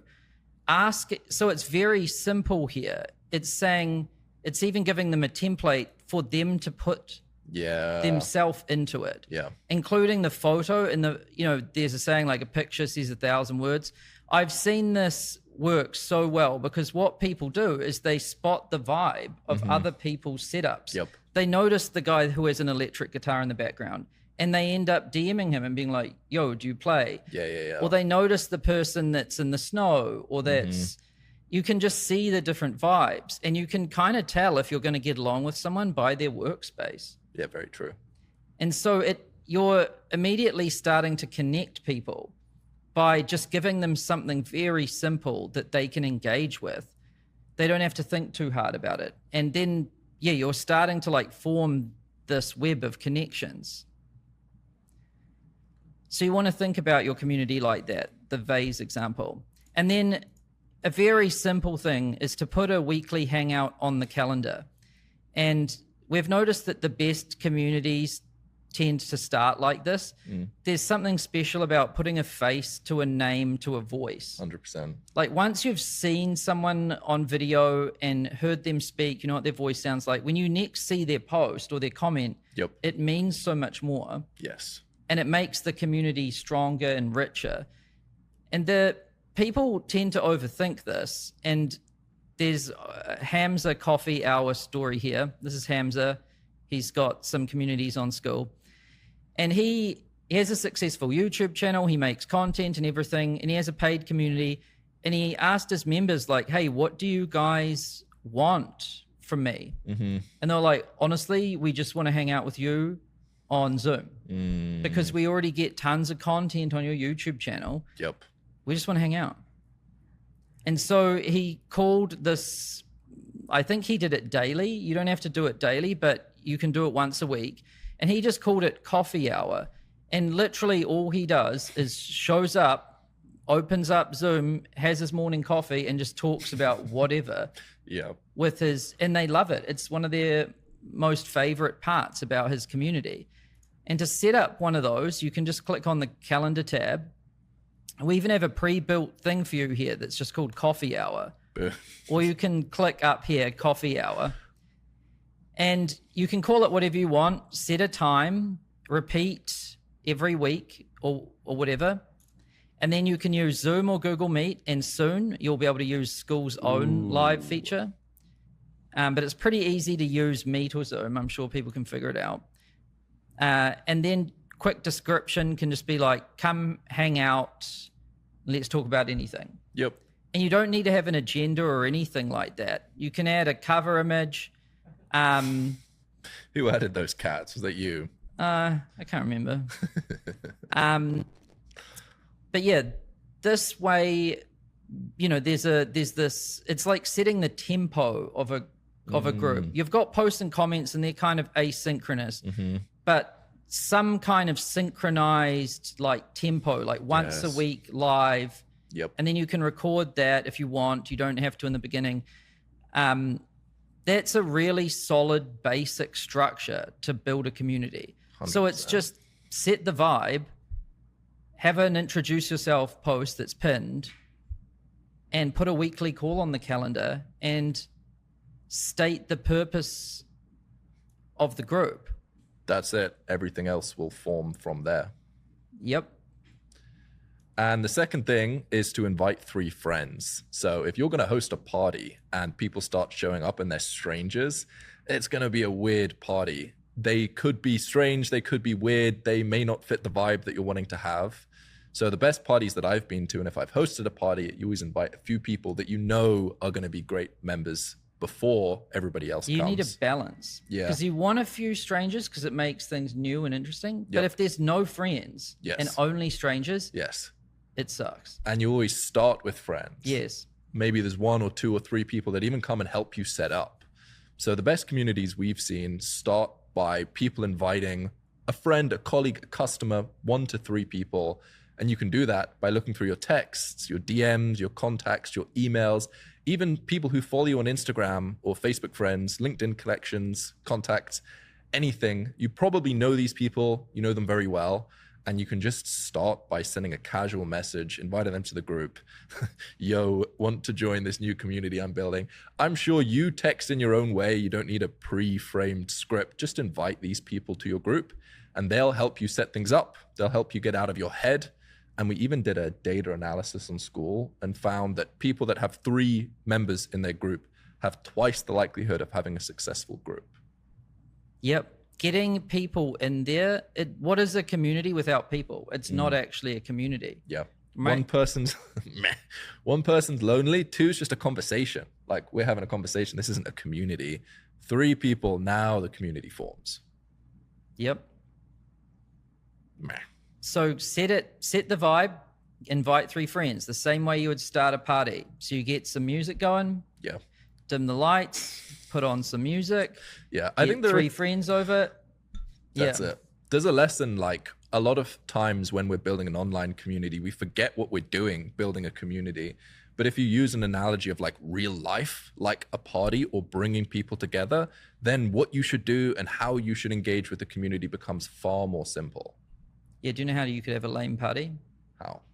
Prepare a 3-hour lecture and invite people over.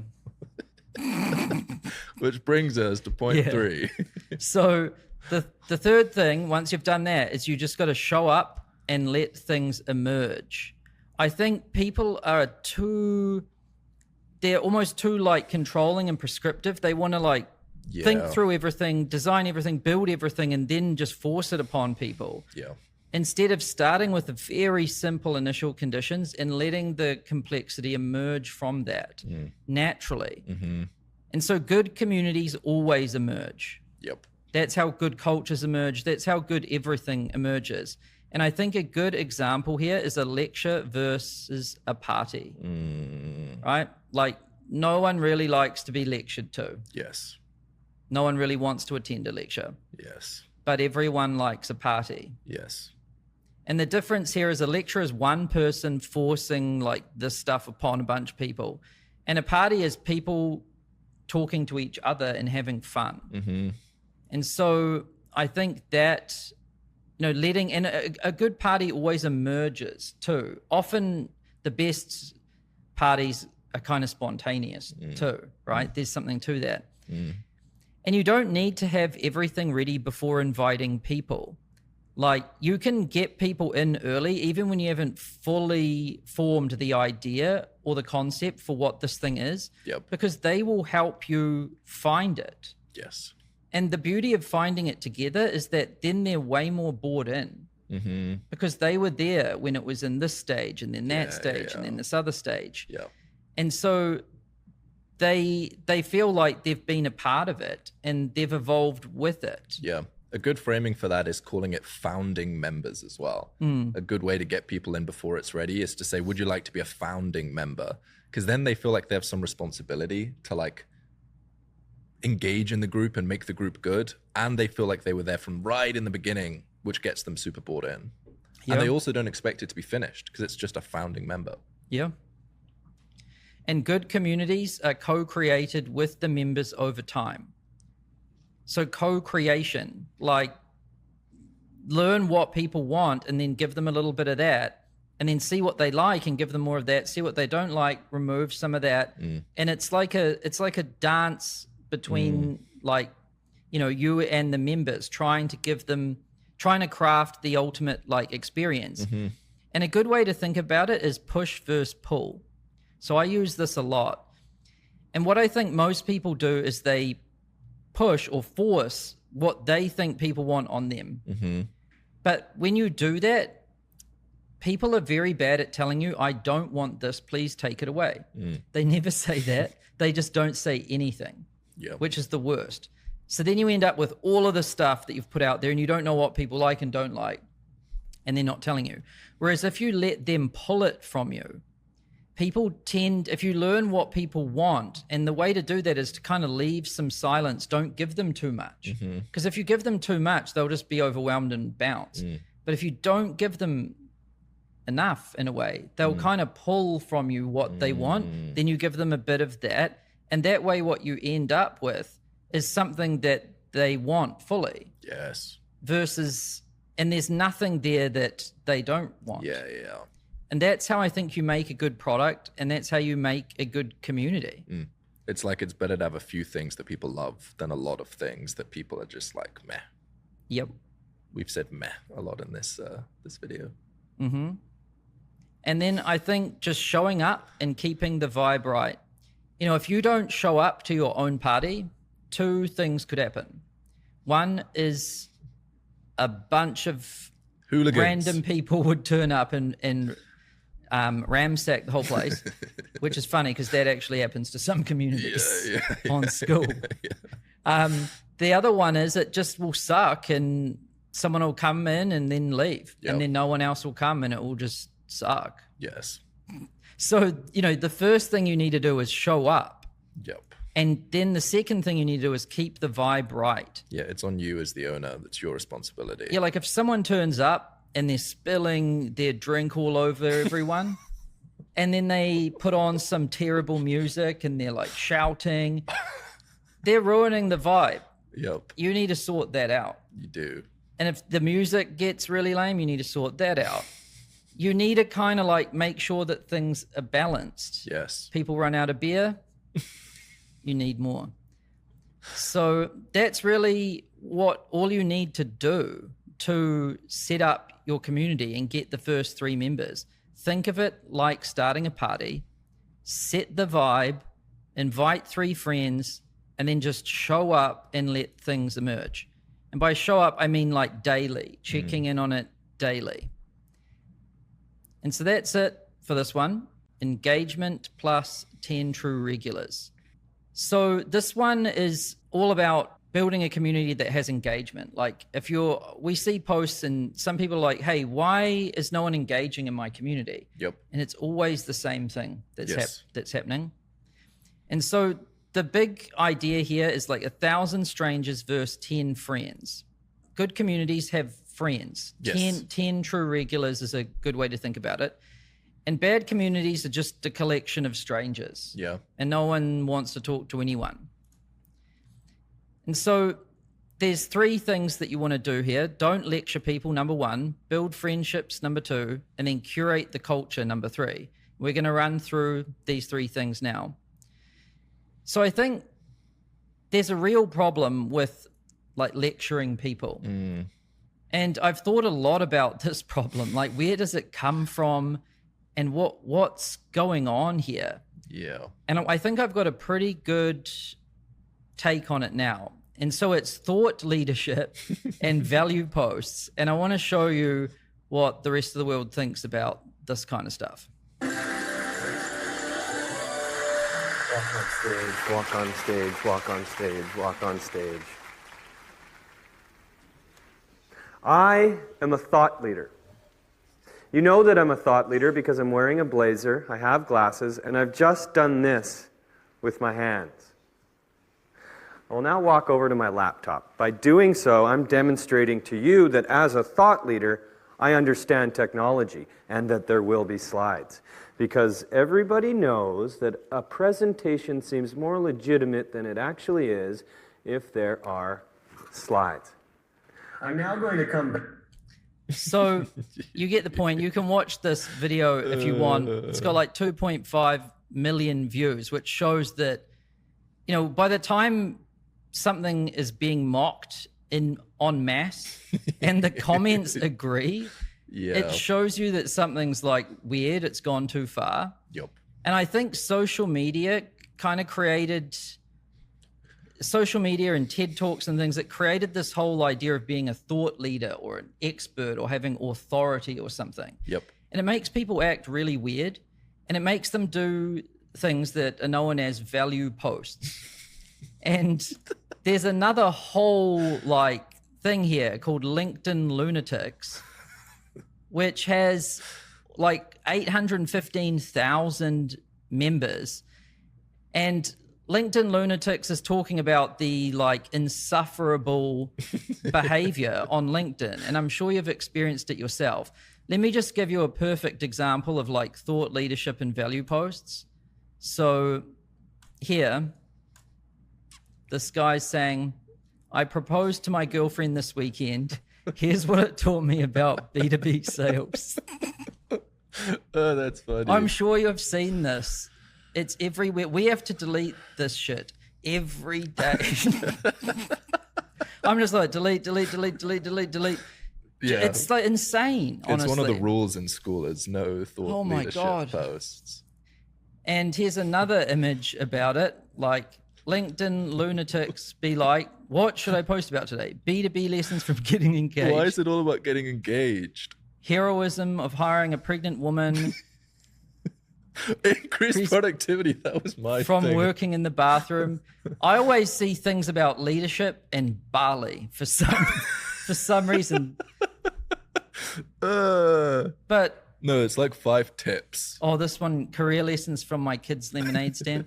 So it's like these people wake up and they're like, okay, I need to get some content. I need to post some value, right? And they just post this crap, and it's insane, honestly.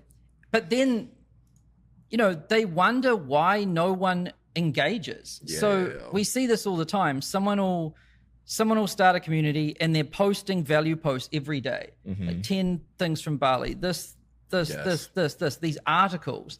We actually call them thought leader articles. They're very similar to a Medium article, which is an insufferable thing. And so they're basically posting thought leader Medium articles into their community. Yep. And wondering why no one is engaging. Yeah. And the analogy is, imagine going to a party and standing up at the front and saying, all right, here's 10 ways that you can increase your engagement. Everyone's like, shut up. We're here to have fun. Yeah, you'd get booed. Yeah, don't tell me what to do. Yeah. And so, don't lecture people. If you want them to engage, don't lecture them. Yep. And the key to this is, like, good communities emerge. So it's kind of a dance, or this thing that comes from the initial conditions by setting the vibe and the vision and the goal, and then members coming in, and there's a interaction there. Yep. So the party versus lecture, don't be a thought leader. Yeah. Think of it as building a party or a movement. And the key to doing that is to ask questions that give members an opportunity to participate. The key thing is give members an opportunity to participate. Yeah. There's a good story here. There was this cake mix that people would sell, and it was a huge opportunity. And if you just put it in the oven, it makes this beautiful cake. The cakes were good. It was quick. It was easy. It was cheap, but it didn't sell. People weren't interested. So this company hired a team of the best psychologists in the world to figure out why nobody was buying this cake mix. And what they found was that people want to feel involved. So what they did is they had the exact same cake mix, but all you had to do was add an egg. But as soon as you added an egg to the cake mix, it felt like it was yours. Now you're proud of the cake that you've made, and it started selling like crazy. So when you give people an opportunity to put themselves, they will love it so much more. Yeah, and again, it's this vase example that we've got here. Johnny, give us the shot. We don't have a vase cam. So allow, like, good communities have posts and questions and discussions that allow members to put a piece of them into it. Yes. Then they're bought in. They're a part of the community. Yep. Just like a vase, its use is that it allows you to put something of your own inside of it. Yep. The other thing is participate in comments and replies more than you post. So when we look at these people that say, I've got no engagement, what's going on? 100 thought leader posts, not a single comment. Someone else asks a question, they're like, fuck that, I'm not even going to read that. So, like, that's not cool. Like, Imagine at a party, just someone speaking to you, you ignore them, and you just keep talking to them. Everyone hates that person at a party.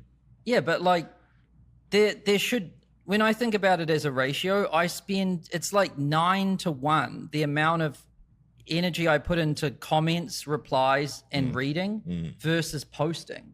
Yep. Because you don't know what to post about unless you've got, like, really listened and engaged with the community to see what they need, and then you give it to them and you announce it in a post. 100%. Right? So you should be participating in comments and replies. That's where you're actually talking to someone. Doing a post is like a broadcast to everyone. So you're not really talking to someone. True. You're talking to the group. But when you're actually in the comments and replies, you're building relationships with people. True. And you should do this more than you post. And you should also listen more than you talk. And listening is reading on Skool. So, like, you know, every morning I sweep the whole community. I go through everything since I basically went to sleep, and I read everything. And it gives me a good sense and a good feel for, like, what the community wants. Yes. And then that's what I should be focusing on, is delivering that. Yep. And you should ask for help solving problems. Like if you're experiencing a problem, don't just like sit with it. Like you can involve your community in that. And you can crowdsource solutions. It's a really effective way to get ideas. Skool has basically been built from the community. Yep. They told us what we should make, and then we did it. Yes. And you should ask for feedback. Like a lot of the time when I'm contemplating doing this thing or that thing, I'll ask the community. This can also happen through DMs, by the way. It doesn't all have to be posts. Yeah. And include your members in decisions. Let them co-create the thing with you and let them have a say in its future and its direction, because that's how you will build really loyal relationships and members. Yep. And it's just genuinely helpful to ask people for their thoughts. That too. Yeah. And you want to, I think a good leader, they're passionate about the subject. They should be the most passionate. You want to like build in public. Like you don't have to have everything ready right away. You want to have a small amount and then ship it as you go, the same way we're making this course right now, and bring people with you on the journey. Yeah, that's good. So the first thing is don't lecture people. The second thing we've seen successful communities do is to build friendships inside of their community. So the good communities have strong relationships between the founder and the people, and then the people itself. We have an image here. Boom. On the left, which is the traditional way, is an audience where there's just one person who speaks to everyone inside.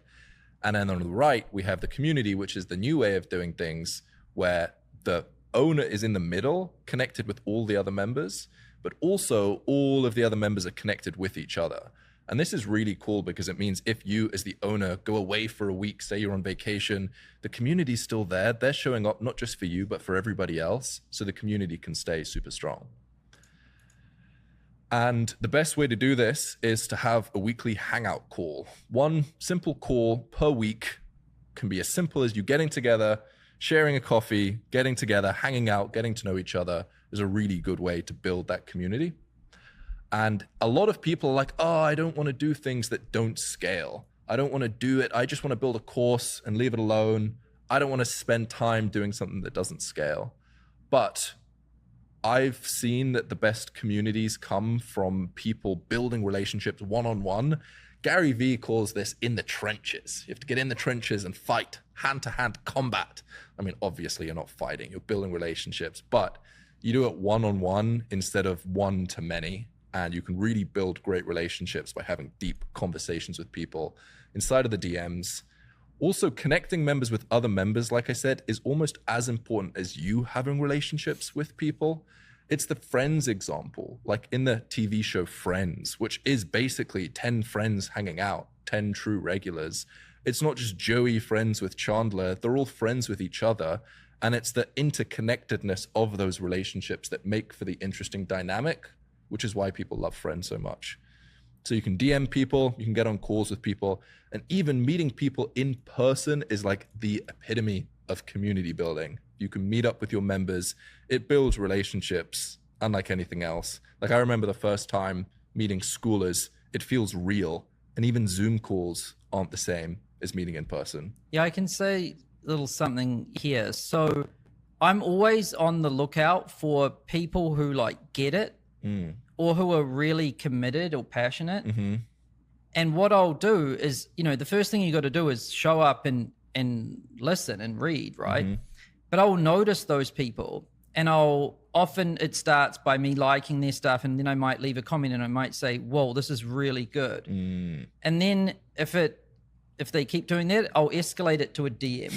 Yep. And then I'll start DMing them stuff, and I'll start asking them, what do you think of this? What do you think of that? Yep. And they feel like they're getting information that other people don't have, and that I'm trusting them with bigger decisions. Yes. So now we're even tighter.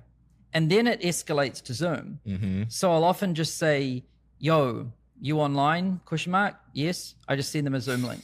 Yep. And then we jump on Zoom, not even scheduled, never met them before. And then I start showing them designs. I'm asking for their feedback. Now we're even closer. And then the next level from there is we meet in person. And often that just happens because they're in town and they're like, yo, I'm going to be in LA at this time. Will you be around? Yep. And because we've already got a relationship, I'm like, yeah. Yes. And that's actually what happened with you. Yeah. You've kind of gone through this thing here. Yep. And then you eventually ended up joining the Skool team and sitting here, which I guess is the ultimate form, the final stage. Yep. So if someone DMs you something cool, another little tip that is beneficial is oftentimes people are scared to post things inside of the community, and people will DM you and they're like, oh, I just had this win. People in Skool has messaged me and they're like, I just got my first sale. I just got 100 members inside of my community. And a really good tip is just to ask them to post it in the community. Because if they just DM it to you, only you see it, but encouraging people to post means that everybody sees it. And often in the beginning, it is work to get the community going and buzzing. You do have to ask people to post, you have to post, you have to engage. But then once it's going, it becomes less effort. Yeah, sometimes people will share a win privately, and wins should be public. Yes. The other one is questions. Some questions you just best to handle them privately, but some would make great discussions with everyone involved. Definitely. Yeah. And the final thing in Build Friendships is to check in with people. So just ask them, how's school going for you? What are your thoughts on my community? What are your thoughts on this specific topic? How are you getting on? What problems are you running into? Is there anything I can do to help? And by checking in with people privately, they'll tell you what they want. And when you spot a pattern, like if a few people say, oh, I need this thing, now you know what to build. Now you know what to add to the calendar. Now you know what to post. Now you know what course to build, only once you've checked in with people. Yeah. And I think here people think like they're just checking in on people and they're like, hey, is there anything I can do for you? Is there anything? And that can get a little bit annoying, honestly. Yep.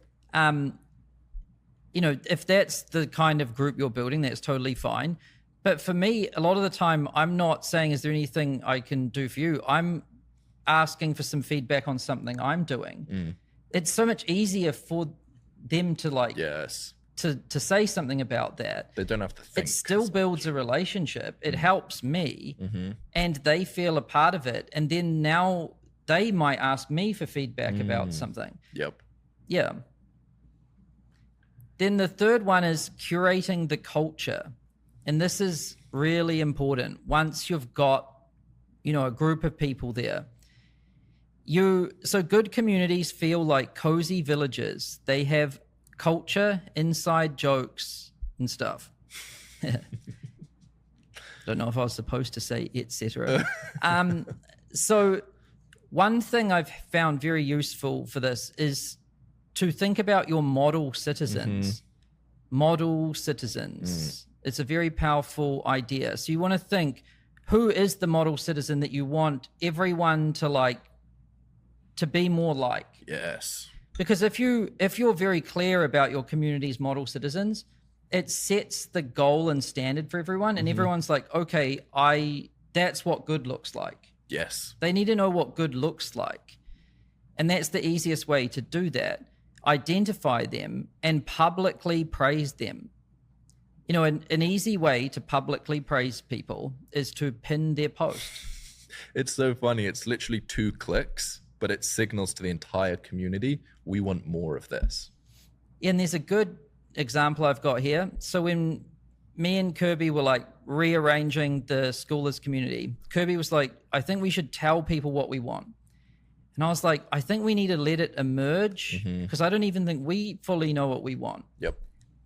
And so when it emerged, like a person saying they got very low churn and they're exactly what they did with their community, we pinned that post. Yep. And then something very interesting happens. People start modeling that. Yes. People learn very quickly, oh, low churn in a high quality group.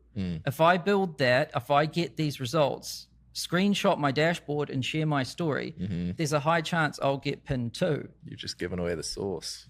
Yeah. But it works. Yeah. Without telling people what we want, we've noticed this. When we pin stuff, people do more of that. 100%. And so it really works. And then when you find these model citizens, you want to build deep relationships with them. These are very important people in your community. And so they shouldn't be treated like everyone else. Yep. You can do one-on-one Zooms with them, DM them, meet in person, all of this. Yeah. And a lot of communities have one guy at the top that's the guru and everybody else, peasants, they're normal community members. But that creates such a weird dynamic where if you are not just the one person who's super cool, who's the best person in the community, but you bring people up, then it makes a better dynamic where it's less weird, it's more natural. Like at a church, there's not just one person that's the best. There's a lot of people that form the congregation, and there's a lot of leaders inside of the community. It works really well. And then you want to make them stars. So, really build up their status. We kind of have started calling it internally like a school celebrity. Like, oh, Misha's becoming a school celebrity. Another thing we do is we shout them out on school news. So we pull them up as examples in school news, and I'm sure you've seen that. Yep. We include them as examples in the course, which we've done earlier today. And we also, when we do our school games events, they're the people speaking. And so, and we feature them more. So like, we're really trying to like blow them up. Yep. We want these people to become super famous. And when you have a group of people that are like that, everyone will follow that. And then the community is a real community. It's not just one person lecturing. Yes. You've got 10 true regulars, 10 model citizens, 10 deep relationships, 10 friendships. It's all kind of the same thing. And you want to think of the carrot and the stick. So you want to publicly praise good behavior. If someone does a good post, pin it. In Schoolers, we have a category called gems. Yep.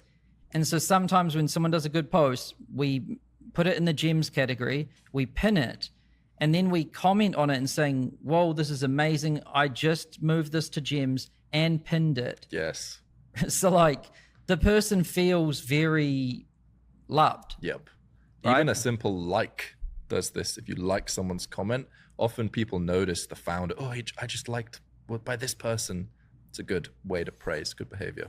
Yeah, and you've got to moderate bad behavior too. This is the stick, right? So there's got to be an incentive and a reward, but also some kind of punishment for bad behavior. Yep. So I like to do most of this not in public because it's just not positive. Yep.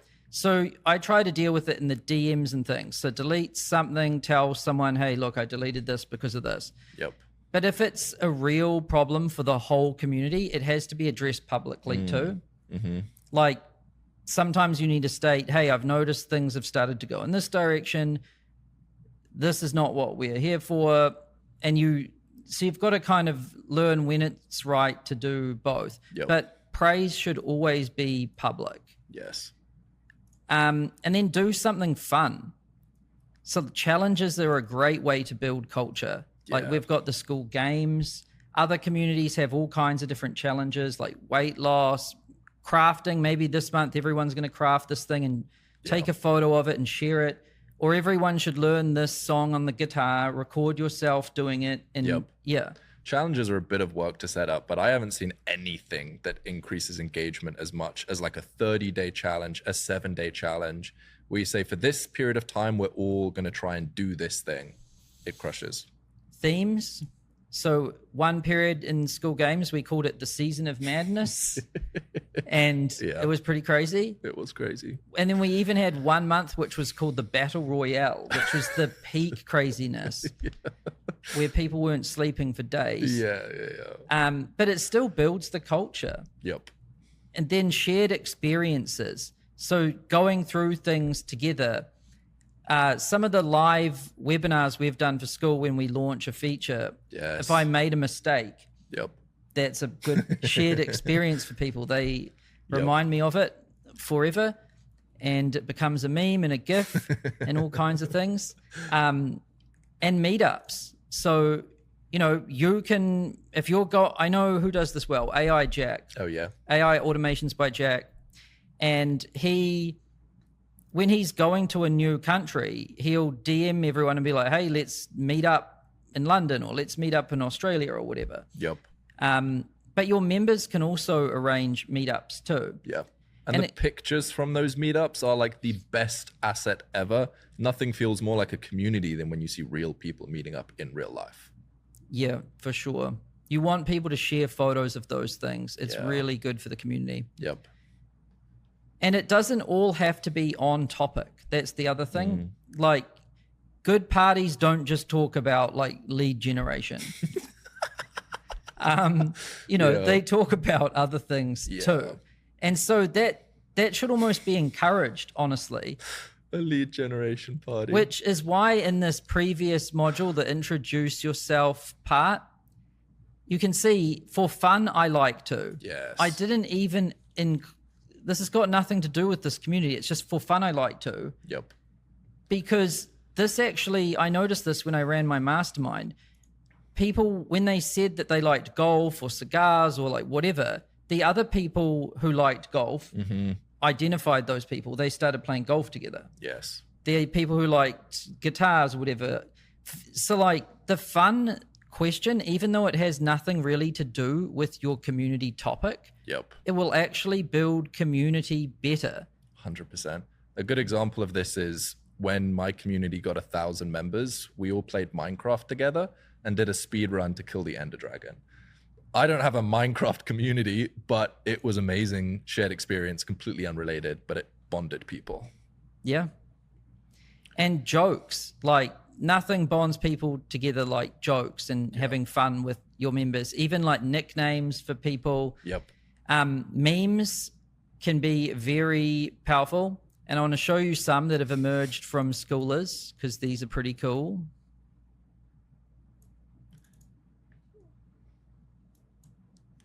So this one here, my therapist. So what's really bothering you? Oh, that is painful.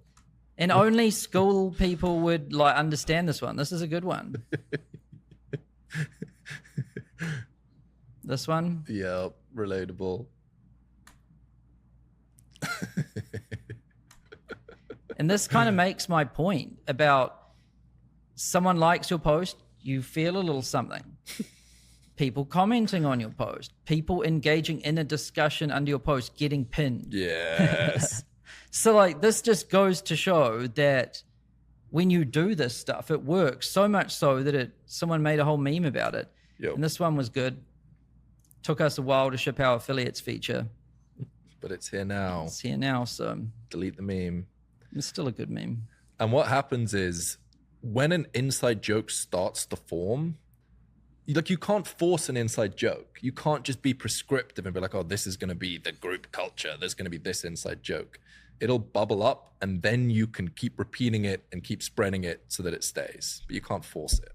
Yeah, I would say the best culture has to emerge, and then you have to find the things that are good that you like or the things that stick, and you have to like pour gas on them. Yep. And keep bringing them up. And the things you don't like, you have to kind of like, yeah. And it's really good culture definitely emerges 100%. And here's another funny video. This is a good one.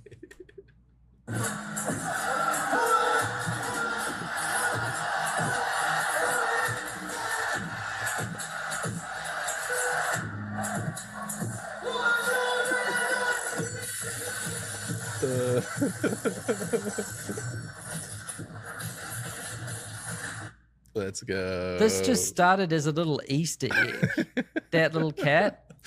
But you know, it's funny, a quick story on culture and the cat. So like we had a cat in school at one point, but then we just removed it because it was causing some bugs in the software.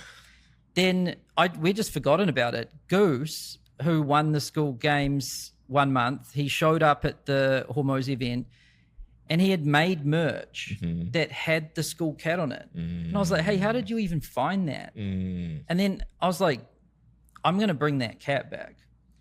So I bought the cat back and made it different and better with like playlists and stuff. And then it like took off again. And now it's become like, now to show you like what's happened with it. I mean, it's literally on this monitor. It's like everywhere. Well, it's School's icon. True. It's everywhere. Like it is School's group icon now, Schoolers. Yep. And so you know, that's how good culture emerges. And here's another video that someone made.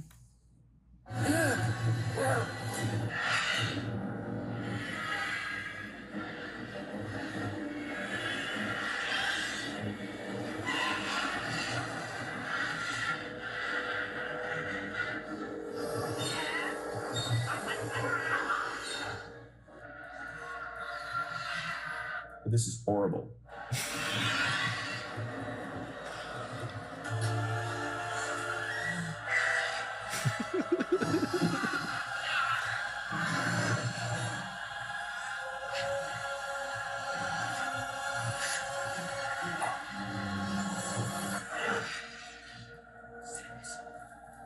I can't stand this anymore.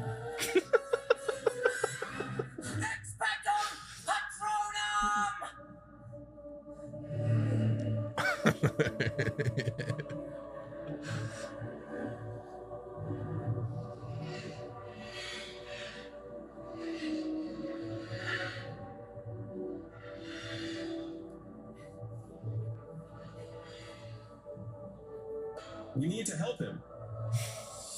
Join us now on Skool.com. Let's go. So I think when memes, jokes, and like even videos like that, as people start making them, that's when you know you've got a good community and a good culture going. And when people make those things, you need to remember them and praise them and keep bringing them back. Then OGs/elders, like all good communities or villages, they've got the wiser elders, and then they've got the newer people. Yep, true. So people that have been in there for a long time, right? And there should be some respect and status to being an OG. Yeah. Yeah, there's a lesson in there that we haven't articulated about, like, the best communities are diverse, like a garden, or a field, if there's just one type of plant. One bug can come along and completely ruin the whole field. But the best communities have different layers, different people serving different roles, different interactions, different elements, instead of just like, you know what I mean? Yeah. Natural complexity that's emerged. Yes. Yeah. Yeah. Like a garden or a... Yep. Yeah. And then stories, good stories about different things. Like the Season of Madness is a great story that I keep bringing up. Yeah, we gave, for people who don't know, we gave away $100,000 for the person who won this prize, or a Cybertruck. We gave away 4 Cybertrucks and everyone just lost their mind. Yeah, that was crazy. Then merch is a great way to build community. And, we've got Skool merch, and you can see the cat is now included in our merch. It wasn't included before, but people like the cat so much. Yep. And then we tried to even include community members in the photos of the merch. Yep. Another thing we can show you is over here in this like cover image. I bet you people don't know No, they this. probably can't see it. But we photoshopped community members onto the Friends people here. Yeah. To show like, not only is this a community for Friends, but it's about these regulars. Yep. Not just us. We're not in any of the images. So it's Evelyn on the right, then Calvin, then AI Jack, then Nav, and then Hamza at the top. Yeah. So we've mentioned AI Jack on this call. We've mentioned Calvin in previous calls. Hamza was mentioned. Hamza was mentioned as well. Yeah. Nav was in the merch photos. It's the 10 true regulars. Yep. And an insider joke, Hamza is talking to a woman. Which is what he teaches. Which is what he does a lot of. So, like, there's these little things hidden everywhere. Yep. Awards, like, it can be a great way to build community. So we've got these Skool Games awards. We've got a challenge and awards. Yep. We're giving people status. Yep. We're making them feel special, and we're building them up as an example. Yeah. A big thing here is we did not start with any of this stuff. Like, we used to do our weekly calls just on a laptop with Zoom. We've only got to this set later on. Your community will start so simple. Don't feel like you need all of these things, and it'll come over time. Years. It'll take years. Yeah, and you want to celebrate wins and listen and empathize during struggles. So when people are winning, or when the community's winning, really make everyone celebrate. But when everyone's having problems, address it and listen. Don't try to like not address it. So when we have a problem, we address it, and then we'll talk about it on Skool News, and we're like, sorry, look, here's how it happened. Because you're going to make some mistakes. The most important thing is that you fix them. Yeah. And then this one's a huge one. Gather, organize, and curate the best resources. So we've found that over time, communities, there's a lot of shared wisdom that emerges from communities. And you want to, if you're reading and listening and paying attention, you can collect this stuff. And then every now and then, I think it's a good idea to curate the best of it in a course. And this is what we're doing right now in the classroom. So, you know, we've taken everything we've learned from doing this far, and we're curating it and putting it into this training here. And so it's like, we didn't get these lessons ourselves. They came from the community. And I think this is how the best courses form. When they're natural, it's like the best wisdom from the community from all time, just curated into a small few modules. That's good. Community wisdom. And so yeah, this is basically how you get engagement. And 10 true regulars is you don't lecture people. You let them participate, and you yourself participate and listen more than you talk.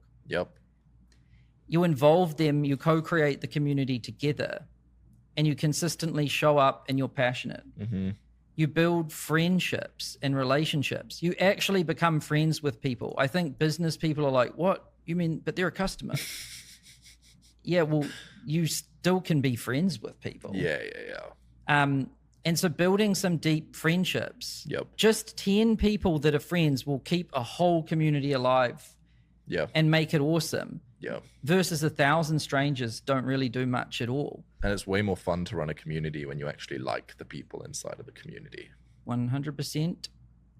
And then curate the culture. There's no end to this, because the community is always changing, and you need to show up.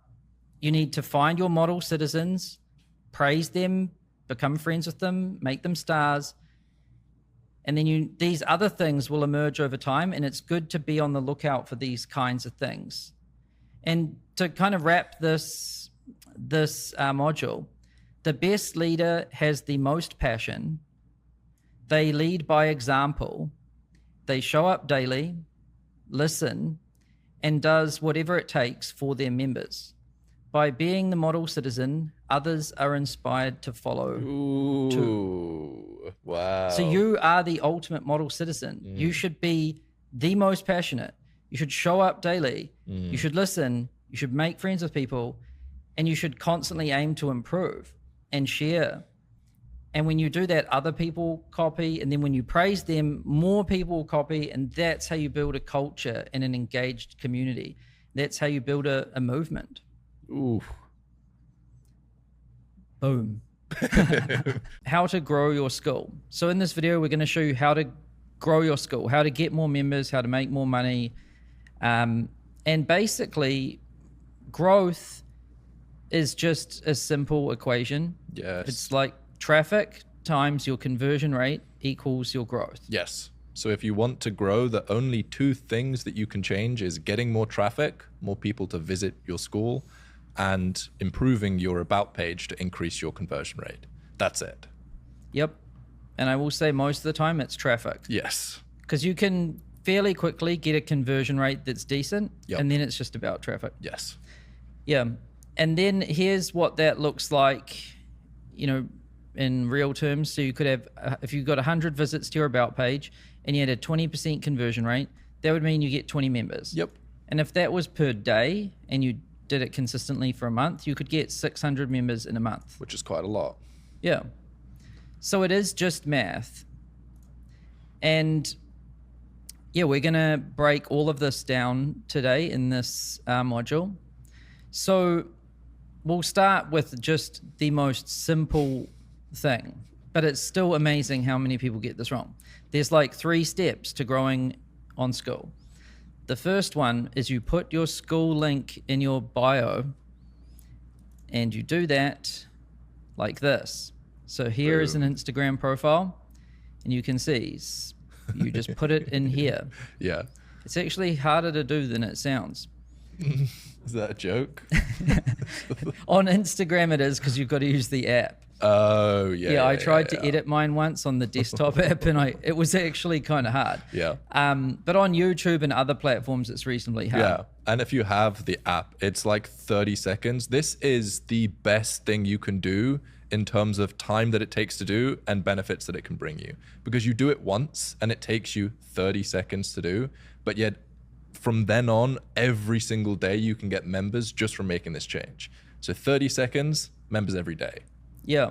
And so if you're using Instagram, LinkedIn, Facebook, all the different social platforms, YouTube, TikTok, you can just go ahead, update your link in bio to include your Skool link. Yep.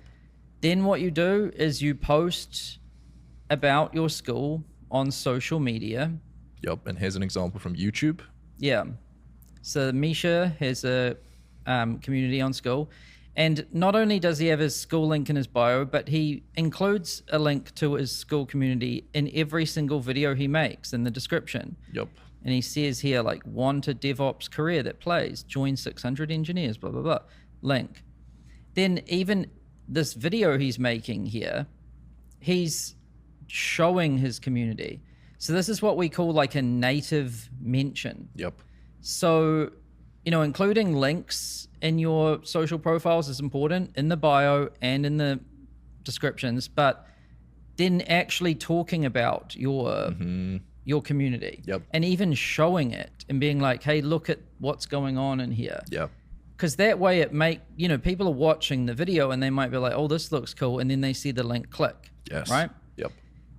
So you do that, and then you just be consistent and don't give up. Yeah, this is the biggest mistake. And this is a great screenshot here, or image. Like, when you get started, it's hard. Like you might kind of suck. Everyone does when they start, by the way. Yes. And, not many people might view your posts or click your links or whatever. Yep. But each time you do it, you get better. And everyone starts the same way, which is they suck and their stuff doesn't get much attention. But they eventually crack it. And I swear the main problem is most people just give up too early. Yes. It's so hard in the beginning to find the motivation. You have to have some faith deep down that it's going to work out. And what I found useful is what's the alternative? You're just going to quit and just stop and go back to what you were doing before. That's not an option. Yeah. So that's what you do. But we're going to give you a little bit more information than that. We're not just going to... That's it. That's the video. Yeah. Like and subscribe. For those that want a bit more information, we're going to go a bit deeper. Nice. So in terms of traffic, where does it come from? Well, traffic sources, there's only a few main places where traffic comes from. Social platforms, like traditional methods, and Skool's network effects. Yep. And this is data backed. We had a look at where people were getting members from Skool, and this is what we found. Yep. And we're going to quickly run through each of these platforms now. So YouTube is the most common way people come to Skool. Yes. And how people do it is they put a link in their bio, they have a link in their description, and sometimes a pinned comment that has a link as well. And they also mention it natively. So they talk about it in their video. Yeah. And here's an example. Nick Sarive, and he is making 290 grand a month at the moment. And basically all he does is he has a YouTube channel about AI automations. He has his link in his bio, and you can see there in the description of his videos, he has his link again. And whenever he makes a video, he has the link inside of the video description in the pinned comment, and he talks about it in his YouTube videos. And that's the strategy. Yep. And he's making 300 grand a month, and literally all he does is YouTube. So he just makes videos. Yep. Talking about his subject, which is AI. He has his link in bio, he has his link in his description. Yeah. and he talks about his community too. Yeah. That's all he does. So you don't need to like be successful at every platform. Yeah, it's impossible. It's very difficult. You need a huge team to do that. He makes $300,000 a month just with YouTube and Yeah. Skool. These platforms are so big. Like YouTube has billions of users that even if you just master YouTube, that can take you 10 years to do. So everything you want, you can get from just one platform. Yep. And then there's Instagram. So again, link in bio, post. And what we see working quite well on Instagram is doing a post and saying comment if you want it, kind of thing. Like comment me or comment keyword if you want this thing, and then you DM the people that comment. Yeah, and I think why people do this is if you drop just a link in a post on Instagram or on Facebook, the algorithm doesn't like it, and it doesn't really show many people your post. So instead, if you say, hey, comment on this and say, I'm interested in this thing, then it forces everyone to comment. Then the algorithm thinks that that's engagement, so it gives you a lot of reach. And then you DM everyone the link. So, yeah. There's tools that you can use for this as well. A popular one is called ManyChat, ManyChat.com. But there's different tools you can use, or you can just do it manually. Get people to comment, and you can reach out to them via DMs and send them your Skool link there. And you can also do stories, and you can include a link in stories. And then again, a native mention. Like you can just actually talk about your community in your videos or in your story or in your live or whatever it is that you're doing. And here's an example of Instagram. So School of Hard Knocks. They've got a lot of followers. These guys are blowing up at the moment. But you can see advanced strategy. Link in bio. That is it. Boom. And then it goes to the about page. This is some, I'm struggling to grasp this. This is algebra. Yeah. So link in bio and post and talk about it. And do it a lot. Now, Facebook. What is this platform different? So what do? Link in bio. Post plus comment if you want it. So this here works on Facebook too. Yeah, basically anywhere you can DM people, this strategy works. So it doesn't work on YouTube because you can't DM people, but all of the platforms that allow you to comment and DM the people that comment, this strategy crushes. Yeah, when you have a link in the description on YouTube, it doesn't hurt your distribution. So then native mention. So here's an example. Here's Doug Borton. He's a OG schooler. Shout out, Doug. And here's his link in bio. He has a little bit of a headline too. Come join the #1 free community. Boom. Looking good. What? Well, I thought he looked pretty good in that photo. Then TikTok. Maybe this one's different. Oh, this one actually, to be fair, kind of is. Because you have the link in bio, which is the same. You have the native mention that's the same. But the one thing that people on TikTok do that crushes is they do live streams. True. So there was one Skool Games event that we went to, and maybe like a third of the room said that they won just by going live every day. And I don't know why it's so good with TikTok, but for some reason, TikTok lives crash. Yeah. I guess the lesson here is like each platform has its own slight nuance. And the thing that all of them have in common is link in bio.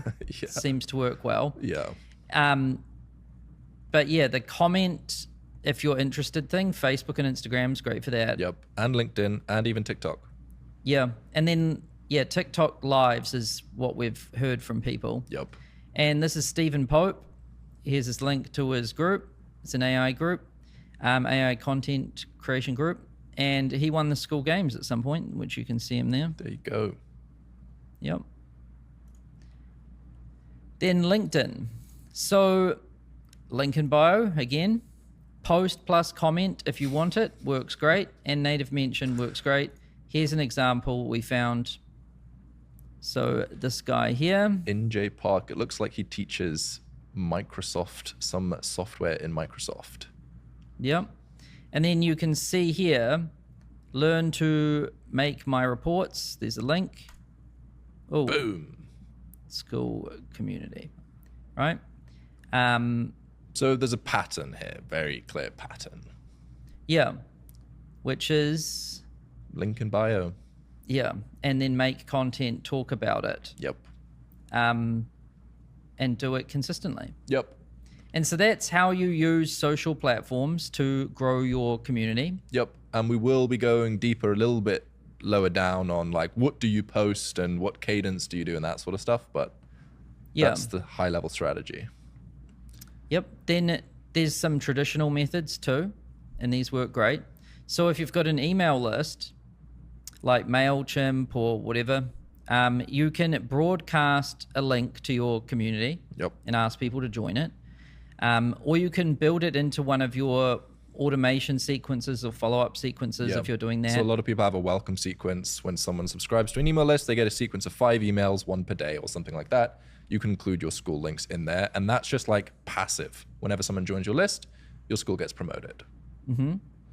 And then you can also include it in your email footer or like the PS section. And I've seen some people do this in every single email. Because it's not Yeah. super like right hook. It's not an aggressive call to action. It's just a subtle, I've got a Skool community, I've got a Skool community, I've got a Skool community.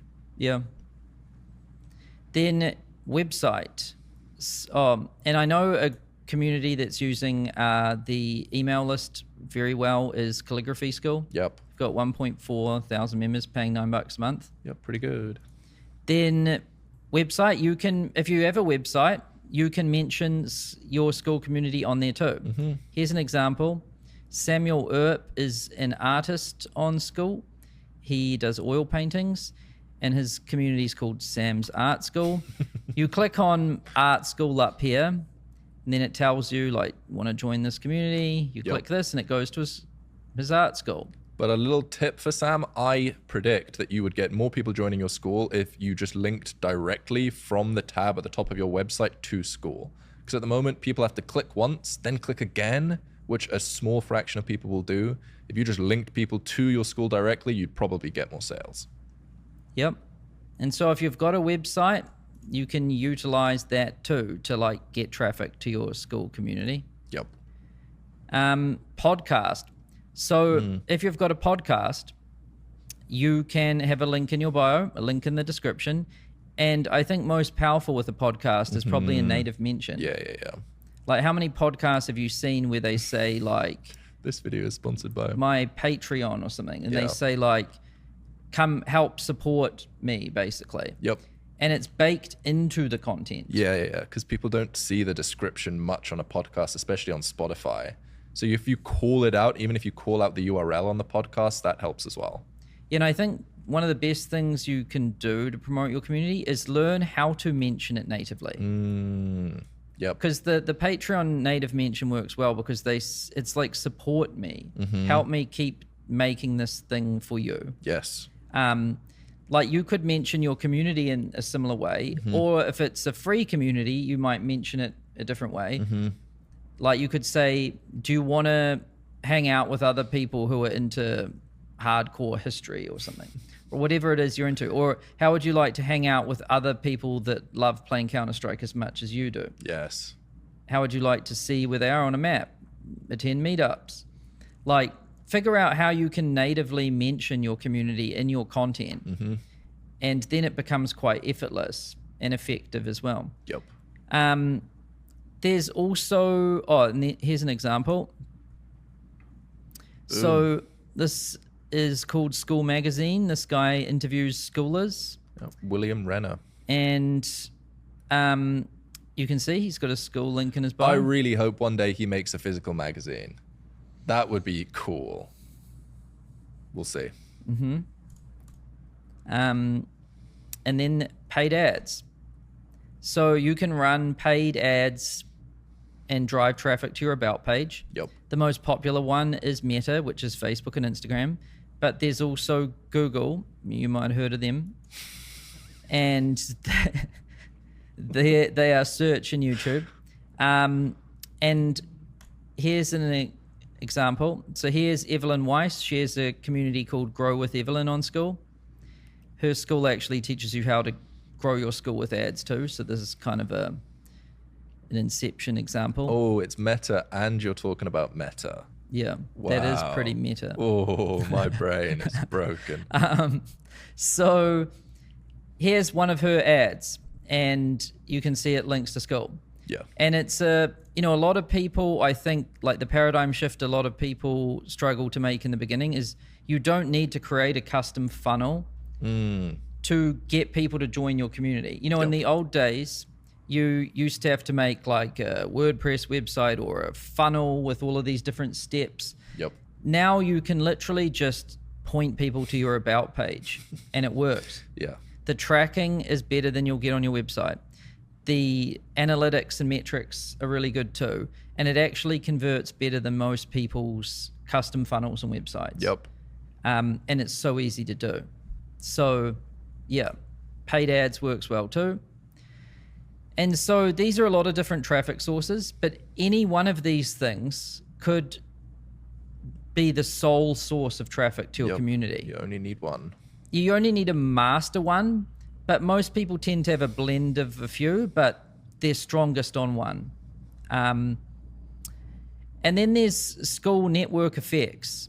So one of the beautiful things about Skool is once you have some momentum, you get like a tailwind, basically. Yes. Yep. So here's an example, like affiliates. So once you've got, say, 100 members, and let's say you've got 100 members and they're paying you $100 a month, you could say, hey, if you invite one of your friends to join my community, I'll give you 30% or 40% or whatever. Yep. And this works really well. Like a lot of groups get 20 to 40% of their members from affiliates. Yep. And this group here is a good example of this. It's called Sirius Circle. It's all in French, so I don't really know what's going on. And this is our new GOAT. Yeah, he's currently a GOAT. Making $360,000 a month. That's kind of crazy. Yep. And there's a few things that are super interesting about this group. Like one of them is that it makes $360,000 a month. The other one is, I think like 50% of his members come from affiliates. That's insane. I think he has the highest skew of like That's affiliates. insane. Yeah, and how he does it is really cool. So like they have a call each week where they show what the top affiliates are doing. Mm-hmm. And so then other members are like, oh, that's what's working. Nice. So then they start doing it too. It's clever. And so when one person has a breakthrough, everyone gets better. Yeah, that's and good. then they're having breakthroughs every week. And so they're using the community dynamics to actually be better affiliates. So cool. It's working really well. Yeah, that's amazing. It's also one of the fastest ways that people can just get an ROI, right? Like if you join this thing and you're paying $100 a month, then you only need to refer like what, 3 people? Yeah. And now you're making a profit, right? Yep. And the other cool thing about affiliates is Skool set it up so that you can only earn commission if you're in the group. So if you refer someone to a group, you're not going to cancel because you could lose your commissions if you do cancel. Mm-hmm. The other thing that's cool about this group is his conversion rate. You know, his conversion rate used to be a lot lower, like in 0.5%. And then he added this video and it bumped it to 2.2. Yeah, that's great. That's more than quadruple. Yeah. Yeah. Just with one video. Yeah. So when we talk about conversion rates in a second, like sometimes one change can dramatically change the group. It was 2 tweaks he made. It was the getting the affiliates to like brainstorm together on a weekly call. Yep. And making that visible to people. And also this video on the About page. There's another cool thing about that group. Do you know the nickname he goes by on the internet? I think it's Anthony. And then, yeah, so affiliates can be pretty pretty big. And just to tell you, like Skool, this platform, I swear like 50% of our growth comes from affiliates too. Yep. So, we're driving traffic, but also our affiliates are helping as well. Yep. It's like a snowball, right? In the beginning, it starts small. You have to put in a ton of effort to get it going. And then once the snowball starts rolling, your friends start referring people. It gets easier over time. Yep. Affiliates tends to always start a bit slow, but then it really picks up momentum. Yeah. And then there is discovery. So when you make a community on Skool, and it's good if there's engaged members in there, the better your group is, the higher it ranks. And when it ranks higher, you'll naturally get more members. Yep. And just to show you what Skool Discovery looks like, you can navigate to it by going to Discover Communities. And so here you can see the rankings. So, you can rank well by making a good community and getting members, growing it. And we rank by category too. But also, probably one of the main ways people join communities is through search. Yes. And so here is an example. If I search for the word crochet, then I can see number 1 here is Crochet Creations. Yep. And this group here by Hazel, she said that she posted no links anywhere. Yeah. She got all of her members, 247 of them, just through Skool Discovery. Crazy.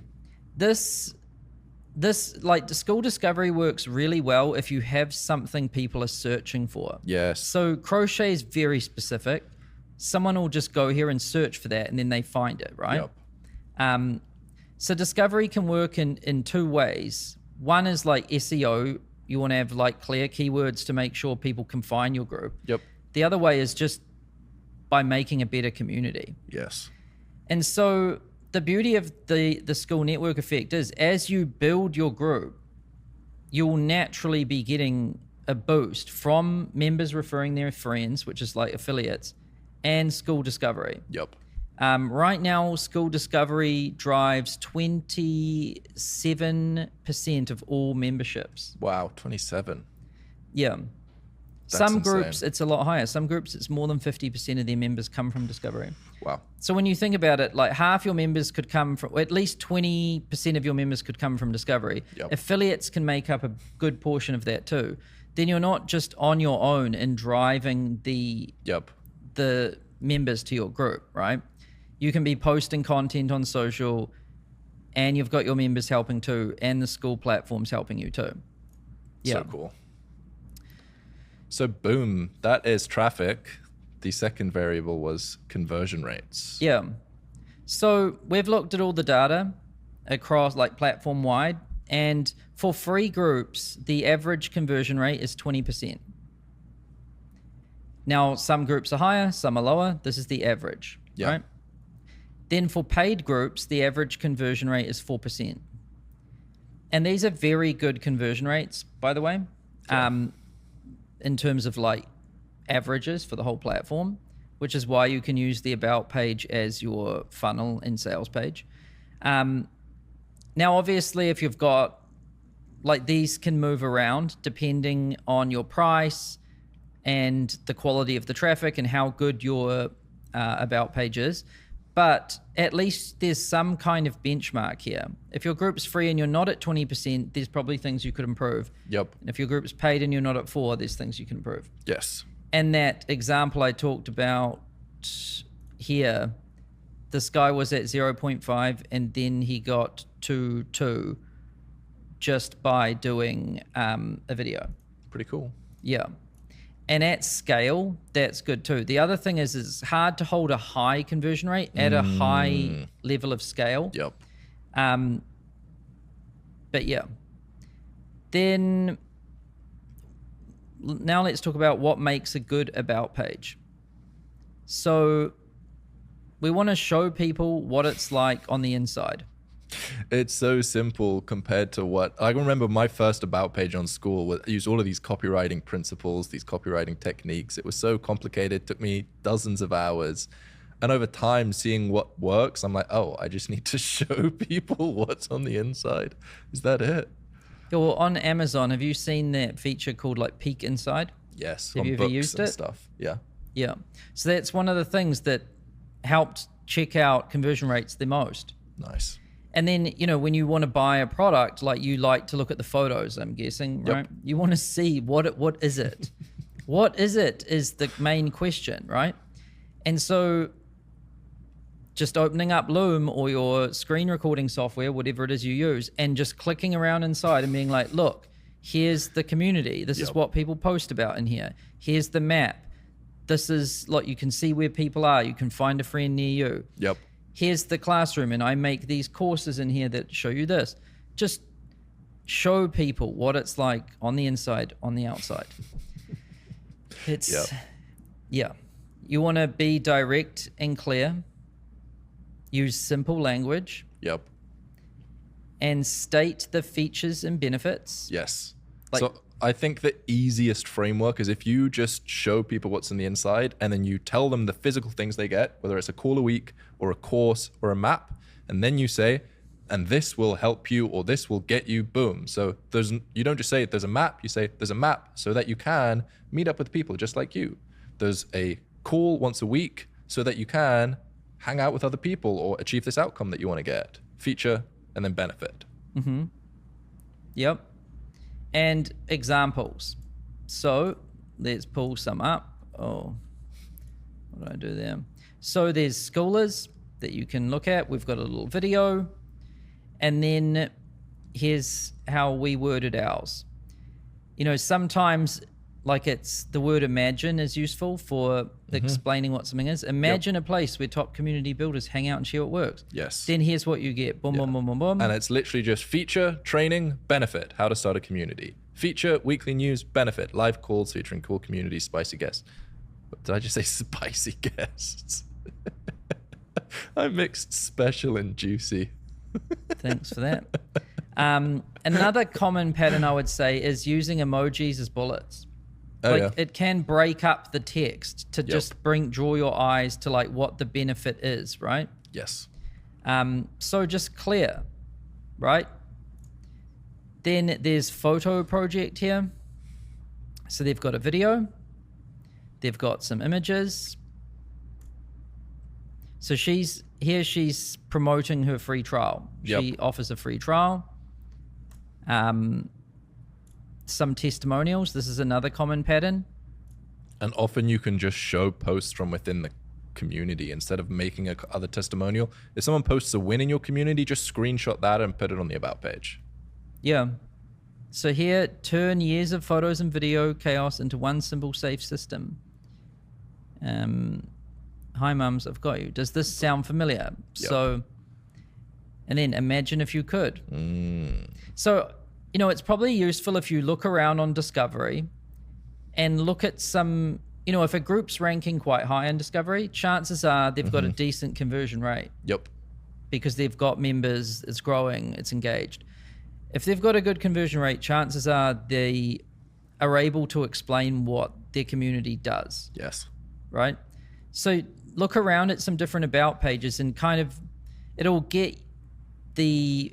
start like sparking some ideas in your mind for how you can explain what your group is. Yep. And here's another one, the acting lab. And here you can see what you get, bonuses, boom. Another pattern is they call out who they're targeting. So this one says, hello there, dedicated actor, 18 plus from North America or Europe. The one before said, hi mums, just call out who you want to join the group. This guy's from Stranger Things, right? Yeah, he's an actor in Stranger Things. He was at the last School Games event. Shout out Tristan. But the one thing about pages I want to say is that you don't need to get it perfect before you start trying to get traffic. I've seen a lot of people join Skool and then they spend weeks trying to improve their about page. I think that it's much better to spend an hour getting it as good as you can and then realize that the more people that join the group, the more you'll learn what they want and the better you'll be able to make the about page. So it's not something you do once and get it perfect. You keep doing it continuously forever. And the other thing is that, say you have a 2% about page conversion rate. You can't 100x your about page conversion rate because you get to 200%. Doesn't make sense.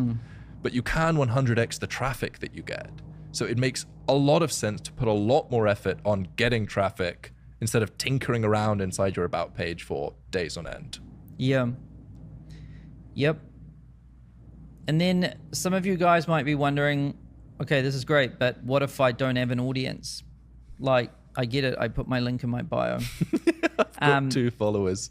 What but do I do? My 1 follower My 0 followers. clicked it. Now what? So what if you don't have an audience? Well, you should start. Yes. And, you know, if you want to make money on the internet, which is pretty sweet, like it's pretty nice, I will say, it's very hard to do that if you don't make any content, because that's what the internet is. Yep. Right? You need to have some stuff on there in order for people to notice you. Yep. And so you really should start Yes. if you want to do it. I think a good way I look at it is like, where is attention going at the moment? You can walk outside. You'll see people on Instagram. You'll see people on YouTube. You'll see people on TikTok. And if that's where attention is, in order for you to build a business on the internet, you need to get in front of that attention. And if all the attention's on YouTube and Instagram and TikTok or whatever, go there to capture some of that attention. Yep. And so you might be wondering, well, how do I start? Yep. So I think we've kind of broken this down for you. So I think the first choice is platform. And I think you should pick the platform you consume on the most, because you probably already understand it naturally by being a consumer of it. Yep. So like, I love YouTube. So, you know, Skool News is on YouTube. But some people love TikTok and so, or Instagram, right? Yep. Then format. So you want to pick a format that feels right for you. And, you know, one format could be a tutorial, or you could just do a screen share. You could do a vlog or a podcast. Picking a format is really important. Create the content that you want to consume, because whatever you like to consume is probably the thing that you want to create. So just like, what do you love to consume, or what sort of content do you wish existed, and then make that. Because if you wish it existed, chances are other people wish it existed as well. Yeah, and also the most important thing to making content is consistency. Like, in order to get good at something, in order to like really succeed, it's going to take some time. Yes. And most people fail because they give up. Yes. So you need to be very intentional with your choices here, because you're trying to choose something that you're going to enjoy doing so that you do it consistently so that you succeed. Yep. Right? And so, you know, with Skool News, for example, we chose this format, which is me sitting next to Kirby looking at the computer talking about school, Yes. because that's actually what I do all day. Yep. I sit at my computer, and I even made sure it was the same computer. Yes. And Kirby even sits on that side of me, Yeah. and we talk about school. Yes. I also like one-page Google Docs. Yes. So, you know, and that's really important if we're going to be doing this consistently. 100%. The other one is a schedule. So you want to pick a schedule that feels right for you. Yeah. When I first started, I did daily videos, and I think that can get you in the habit really quickly of creating, because you wake up every day, you have to make something by the end of the day, which is really beneficial. But a lot of people do weekly as well. I'd say daily or weekly are the best schedules in the beginning, but you can just pick whatever you feel confident that you can keep doing for a long, long, long time. Yep. And we have heard a lot of people, when they say they went daily, they did grow a lot more. Oh, yeah. Yeah. Yeah. Ideas. So what do you make videos about?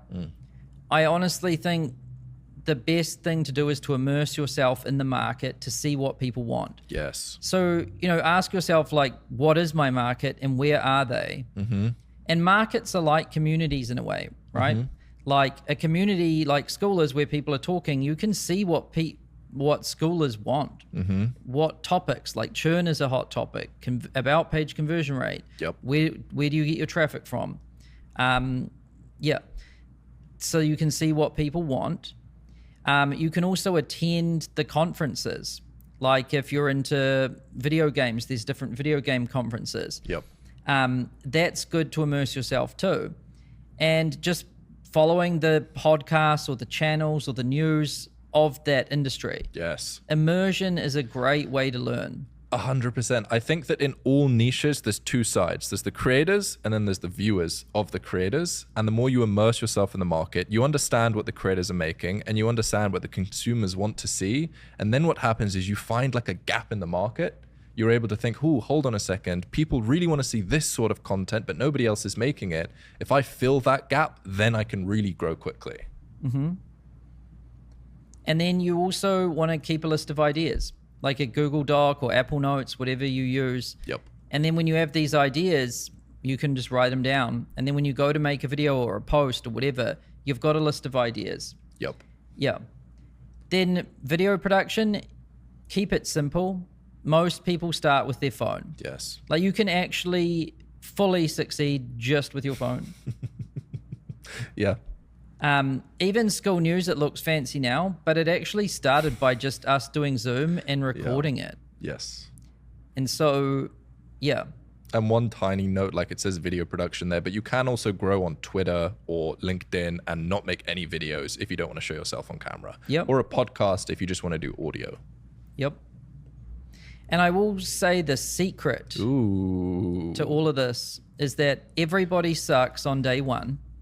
Yes. And it takes a long time till it all comes at once. Yes. And here's an example. So the person who has literally got the most views on YouTube is like Mr. Beast, right? Yep. And so surely he's an exception. Surely when he made his first video, he didn't suck. Or surely when he made his first video, he got 1 million views. He got like none. For like 1, 2, 3, 4, 5 years. In fact, you can do better than this. Yeah, 100%. You can do a lot better than this. Unlucky Mr. Beast. Sorry, Jimmy. So, yeah, this just goes to show, right? Like in my whole first year of entrepreneurship, I made no money. Flex. Yep. And I didn't even have the bright idea to start making an audience. So in my first year, I made no money and I had no audience. Yep. Yeah. And, you know, I'm pretty sure Hormozy didn't even make content for his first few years. Yeah, he said, like, you don't need it. You just need to run ads. Yeah, Hormozy didn't start making content till I think 2020. Yeah, really recently. And now he's huge. Yeah. And so the secret really is that, you know, you suck at the beginning, and that's why most people don't even start, because they think the people that do succeed don't suck at the beginning. So they start, and then you don't give up, and then you get better, and then all of a sudden you have a breakthrough and it explodes. Yes. And you might go from 0 to like 100 grand a year to 300 grand a year very quickly. Yeah. Another thing that stops people that I think more people should talk about is like judgment of your friends and family. I know so many people that want to start creating but don't because of what their friends or family will think. And you just have to get through that and think, I don't care what they think of me.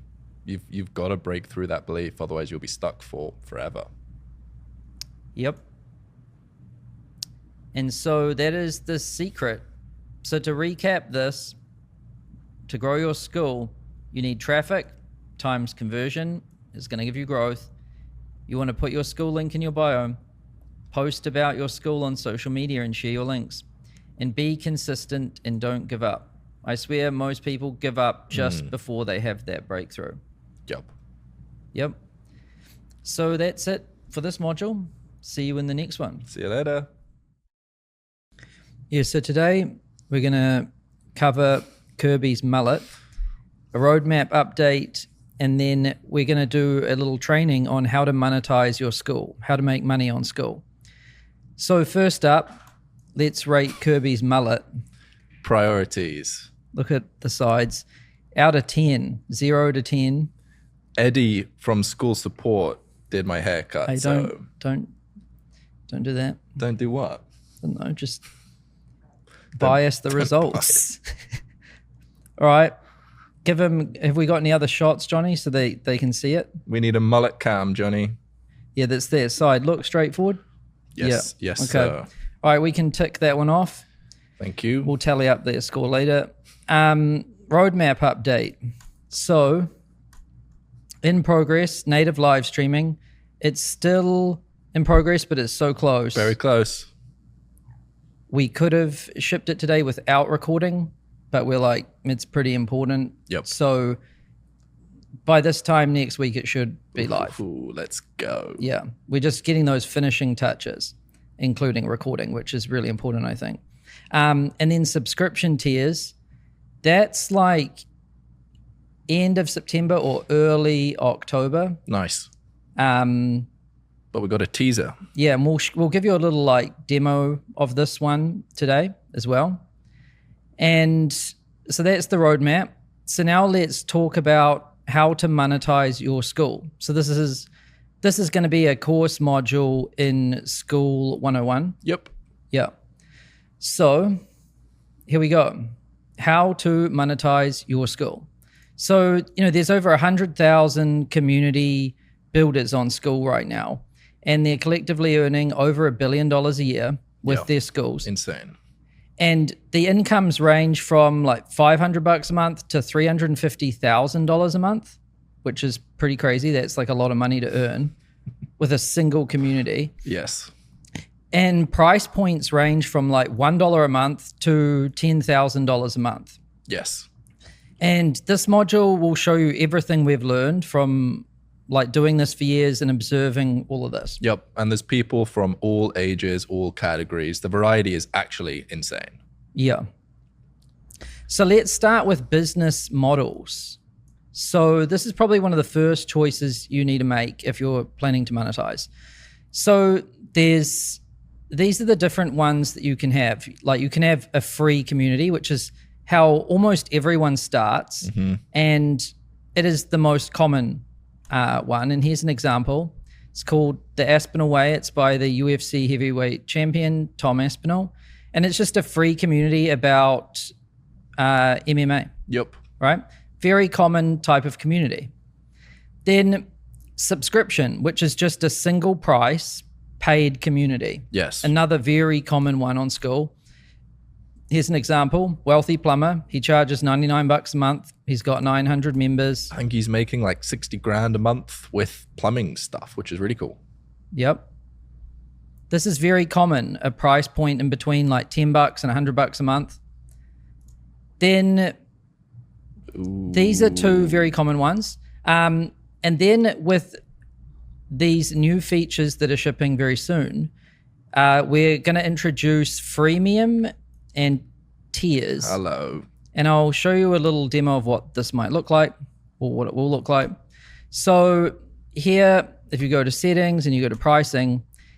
Ooh, what's this? Right now, most people, just have a free community. It's free by default, pretty simple.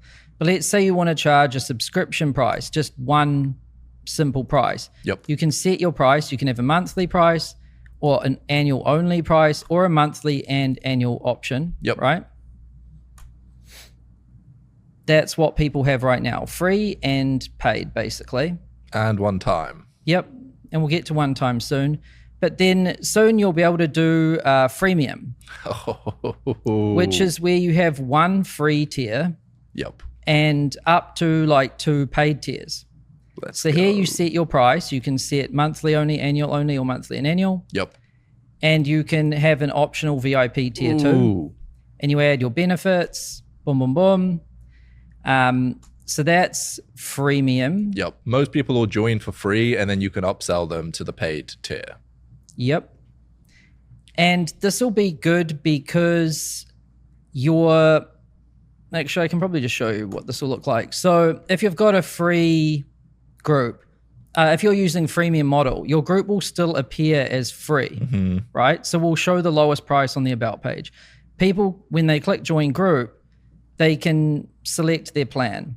Amazing. And so they could join for free, right? Or they could join a premium tier. Yep. Yeah. And then when they click on this, then they get the option to pay monthly or annual if you're doing both options, right? And join. So yeah, it just introduces tiers. And the difference between freemium and tiers is simply like freemium must have one free tier. Yep. And tiers is just 3, it can be up to 3 paid tiers. Amazing. Yeah. And so these will become options very soon when we ship this subscription tiers feature. Why this is good is, we shared in the previous module that the average conversion rates for free groups are 20% on the about pages. Paid, it's 4%, right? It's really awesome to share your free link everywhere and get members with a high conversion rate, right? Yes. But then when you go to paid, that conversion rate drops down, you get less members. But if you do freemium, you basically can get the best of both. You get that high conversion rate with members joining, but then you can work on your mechanisms to get people to upgrade to paid. Yeah, it's so cool. Also, at the moment, a lot of people have a free group and a paid group, which is great. It crushes, but it's quite a lot of work to manage 2 groups. This allows you to have both a free and a paid in one group. That's true. You only have to manage one community. Yep. Yeah, this is currently done on Skool, actually. It's like people just have multiple groups. Yes. Yeah. And some people like it, some people don't. Yep. The people who don't will like freemium. Yes. But some people will still want to separate and have 2 groups. And that's totally fine. You can still do whatever you want. Yeah. And tiers is cool because, you might want a lower price point to get in. Like you might want to, let's say you're charging $99. You might want to add a lower tier, like a 9. Yep. Just like what we did recently. Yep. And then you might want to add a higher tier, like $9.99, which is more like your exclusive coaching or mastermind or whatever, right? Yep. So these 2 new things will open up a lot of possibilities for people. Generally, what happens in any community, there's like different segments. So for us, we had the standard people at $99 a month, but we also had these hobbyists starting to use the platform where $99 a month was quite a lot. So introducing new tiers for different segments is a way to monetize every segment of the market and expand your reach if it's a lower tier. Yep.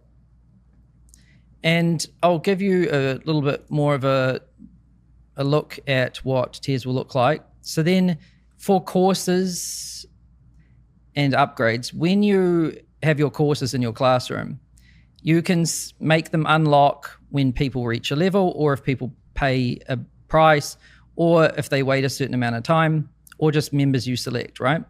But there will be this extra option, or members on premium tier. Very cool. So you could make it so some course content is only available to people on the premium tier by selecting private and then premium. Yep. Or you could make it so that when members get to a level, like level 6, or they're on premium, which gives you this grind or pay mechanism, which is like common in video games. It's like, hey, you can just pay and get this special tier, or you can just like contribute a lot and grind your way there. So cool. And how this might look in the classroom is, so this, I just read it. this is a, there's, you should buy who it. did this? Oh, who did this? It doesn't make any sense. There's Pikachu, there's this description. It's a bit strange.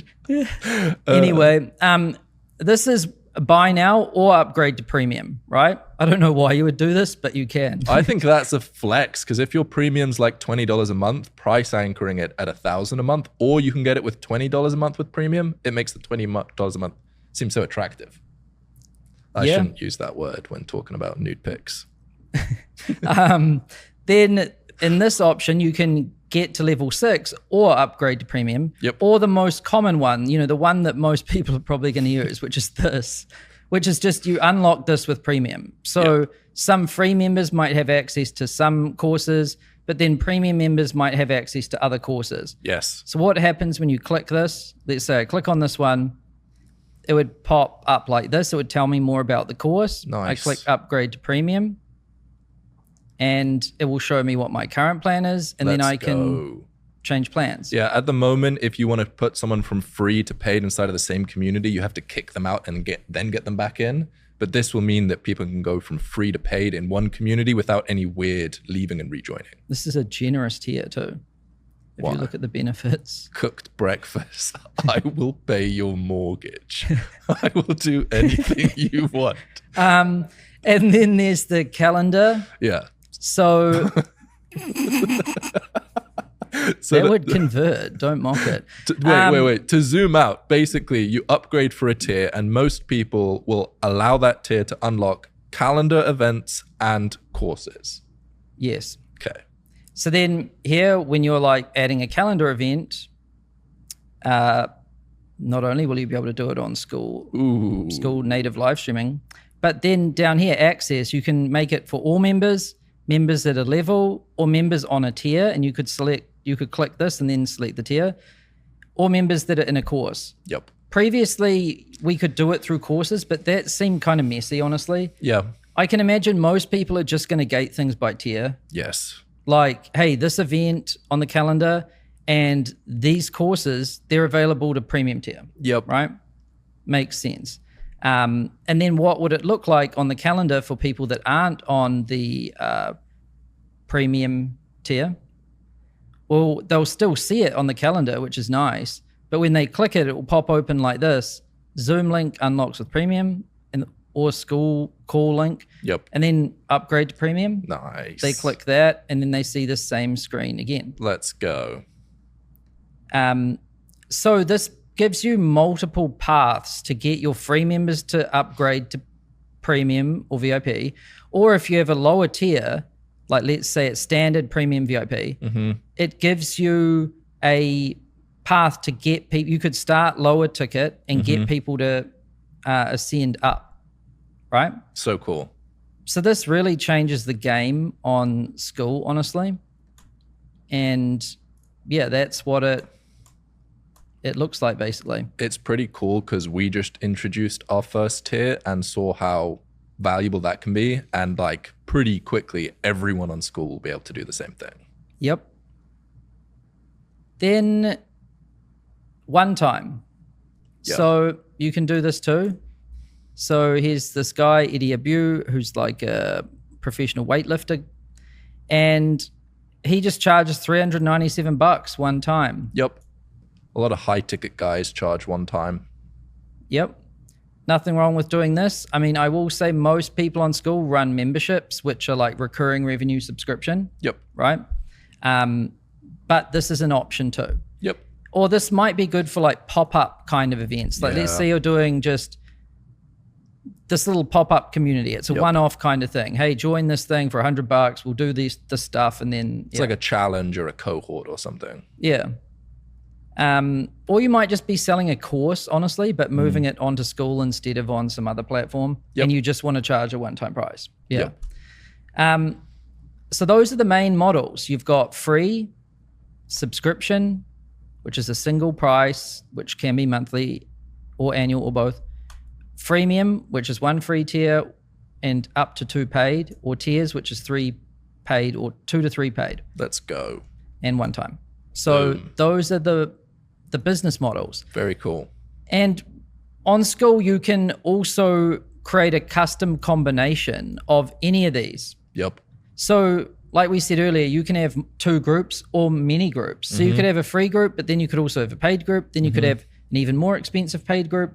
Shit, you could have 200 groups if you wanted. Some people have a lot of groups. So you can do that. Or you can also use courses, right? Because with courses, if I go to the classroom, you can charge for a course. Yep. Right?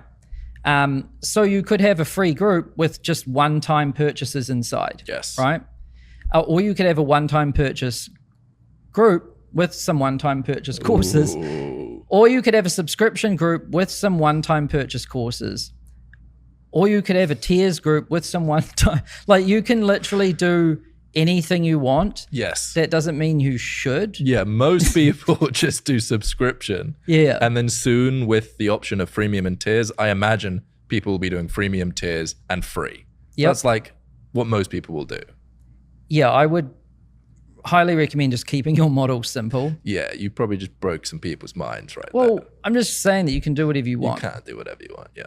Yeah, including like ruining your life.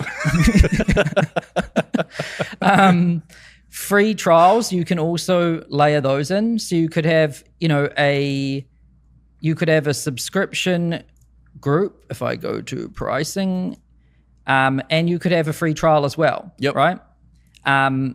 Free trials are very common actually, and a lot of people use them because let's say you're using the subscription model and your group is $50 a month. Pretty simple, clean. But then you're not getting as many people join as you want. So you're like, oh, what if I gave them a 7-day free trial? Yep. This can work. I would highly recommend free trials if you want more people to join. However, if you don't need more people to join, you don't need to do free trials. Yeah. Right? So, and some people try them and they're like revolutionary for like their business. They turn on free trials, way more people join, they make way more money, right? Other people turn it on, their landing page conversion rate doubles, but their free trial conversion rate is like 50%. Yep. So they're actually just making the same amount of money, but they're cycling more people through the community. Yep. I do know, and this is an interesting thing too, is like churn does seem to be lower on free trials for obvious reasons. Oh, because the right people join. Yeah. That makes sense. But one of the trade-offs is that if you have quite a strong community culture, getting a lot of new people in can sometimes ruin the culture. Yeah, you get that like Airbnb community feel, which is like no owners, only people passing through. And so the existing members don't know who they should be friends with because they don't know if they'll be here tomorrow. Right? That makes sense. Yeah. And then you can also do annual. I will say most people just have a subscription price and they have a monthly and annual option. That's probably the most common. Yep. Yeah. Well, free, I guess, is the most common, but the most of paid. I'm talking about. Yeah. Okay, cool. So business models. Yes. That's that. You can do anything, and if you're listening to this and you're feeling stressed and overwhelmed because there's a lot of options, these are some stages of evolution that we recommend. This is what tends to happen. So people start free. Yes. And you're trying to figure it out. What are you trying to figure out? Well, what you're doing. Yep. Like, what is my group about? I saw a dude's group the other day and it was called I Don't Know What I'm Doing. Right? So like, we should really figure that out. You kind of need that one figured out. Then, so you're trying to figure out, hey, what the hell is this thing that I'm building? Yep. And who is it for? Why should someone join? And then you're trying to grow it. Like in the beginning, a lot of people are just stoked to get someone to join for free. Yep. That's actually a good milestone. Yeah. And then getting them to engage. Once you get them to join, will they like engage with your content, say something? Yep. And then do they come back? Like, do they come back tomorrow or like in a week or whatever? Yes. Once you achieve these things, like you know what you're doing, you're able to get members, people are engaging, people are coming back. Yep. You have like the start of like, well, you've got like product market fit in a way. Now it's just like, are people willing to pay money for something in here? Yep. Right. But this has to come first unless you are already established and you have an audience and you already know people are going to pay you money. Yes. Yeah. So if you don't know, start free. And if you can just get a bunch of people together about a topic, then monetization becomes so much more simple because they'll literally tell you what they want. Yeah, they'll tell you what they want. Yeah. Then I imagine people are going to go to freemium next. Yep. And at this stage, you want to figure out what people will pay for, and then you want to add a paid tier. Yes. So we've seen people start with a free group, they figure out what people want, and then they create another group and they make it paid, right? But with tiers and freemium, you won't need to do that extra group, right? You could just do it in the same one. And then you can put those benefits on the paid tier. And that way you still keep your free conversion rate, which is like, 20% plus, and then you still get your paid. So it's the best of both worlds. Yes. And there is some nice synergy between the two. Yeah. And that's probably better than just flipping your free group to a paid group because then you lose your flow that's coming through the free group. Yeah. But you can do that if you want to as well. Yep. Then subscription. And this is when you don't want any free members, you only want paid. Yep. So some people, if they've, like, let's say you've got 1 million person audience or a huge audience, even 100,000, 200,000 person audience, you'll probably just go straight to subscription, charge a price, send people straight there and they'll buy. And yeah, fine. Your like YouTube channel is kind of like your free group. That's the thing that you're using to warm people up, get people to know you, and you can go straight to paid if you want to. Yeah, and sometimes when you get bigger and more established, you actually have the problem of too many members. Yeah. Too many people are trying to join my community, which seems like a luxury to a lot of people, but it happens eventually. So that's when you might just go subscription, like you don't have a free option, right? And then there's tiers, which is you have a ladder of 3 membership options. And I forget if I've got this one could be, what's a good example of this? I could say like this could be $9.99, and then let's say this is $9.99, right? And this wouldn't say free; it would say like standard. Yes. And so here you would have some setup like this, where people might get. I think Samuel Earp's a great example of this. Actually, Yeah. he actually has a free group. So this is Samuel Earp. He's on Skool, Sam's Art School. I don't have a link, but people can find it. So he has a free group. Then he has a low ticket group, which is like $10, right? Yeah. And then he also does one-on-one coaching, which is about $1,000 a month. Yep. And he gets on Zoom with people and he actually coaches them how to paint. Yes. Like he's like, I don't know what he says. Like paint there or paint there or whatever. And so, he could achieve all of this in one, which would be pretty cool. Yes. Yeah. And so these are the stages of evolution we tend to see. Yep. One thing I will say, though, is that it's hard enough to just get one tier or one price working well. Don't feel like you have to go from 0 to 3 tiers straight away. Like, even Skool was just $99. It's hard enough month. to figure out what the fuck you're doing, honestly. Yeah. That even took me a while. Like figuring out what you're doing and get where do I get members from? How do I get them to join? How do I get them to say something? Yes. That's most people's first step. Yes. And that's a big one. Yes. And it all starts there. Then your paid tier will come. Yes. And don't even worry about the other ones. Yes. Just start with one. Yeah, unless you're more advanced and you're ready to go straight there. Yeah. Yep. So now people might be wondering, well, okay, cool. What should I sell? Well, what do people want? And you might be wondering, how do I know that?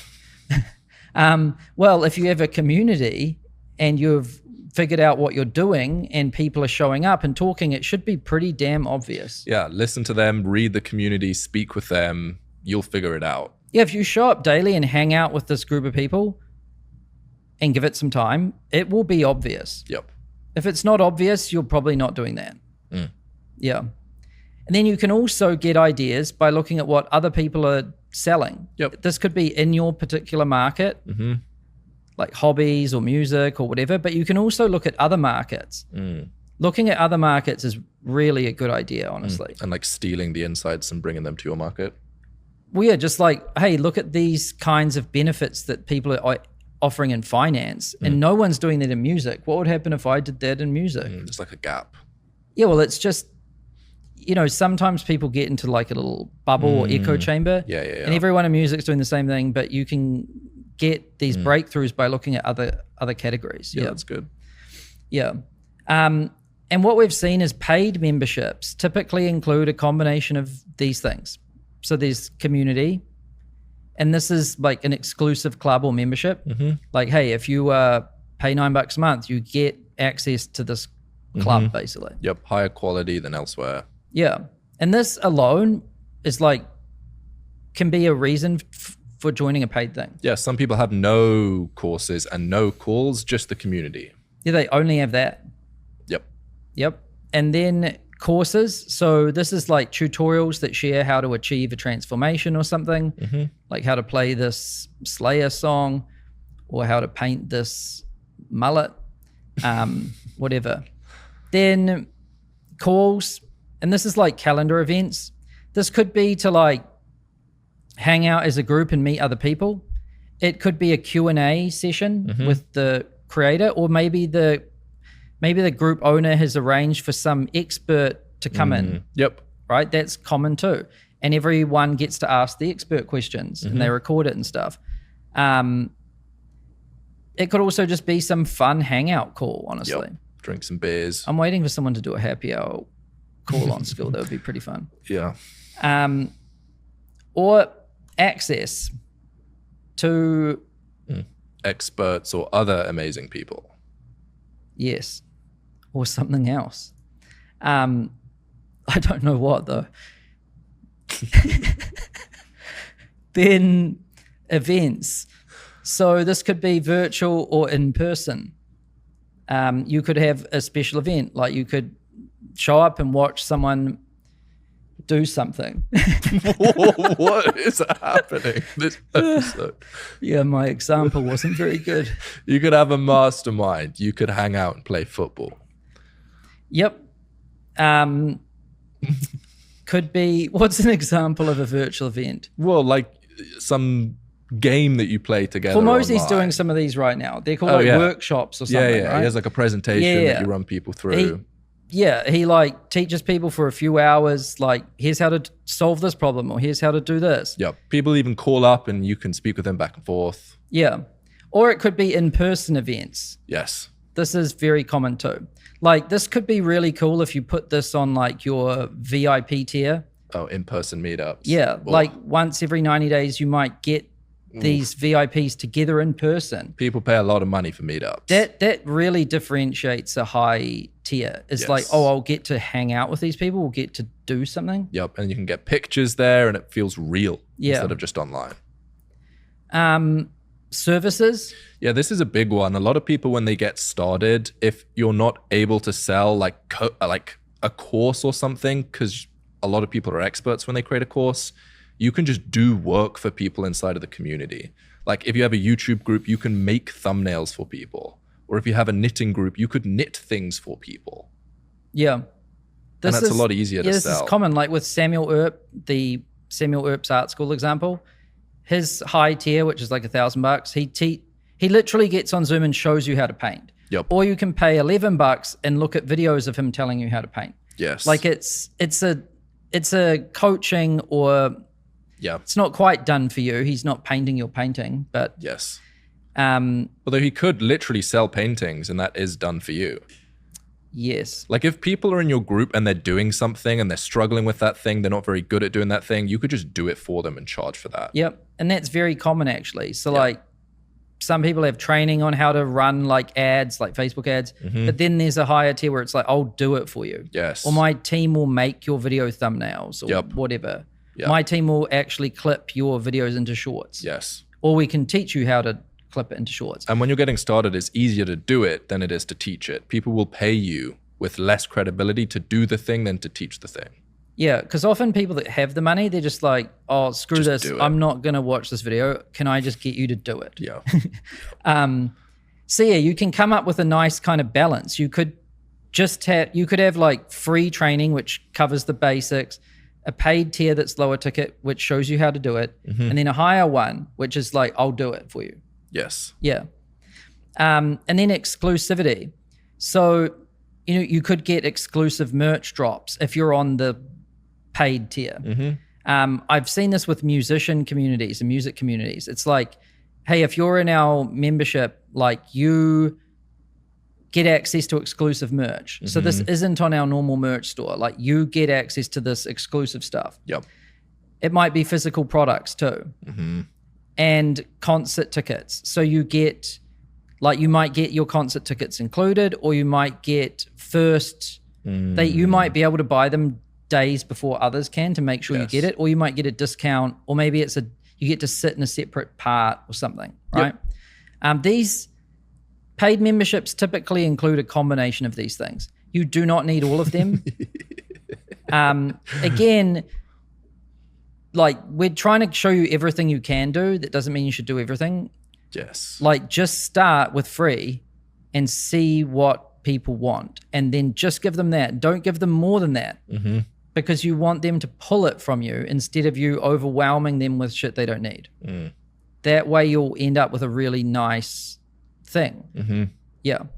And they will pull it from you if you're sparing in what you give to them. Yeah.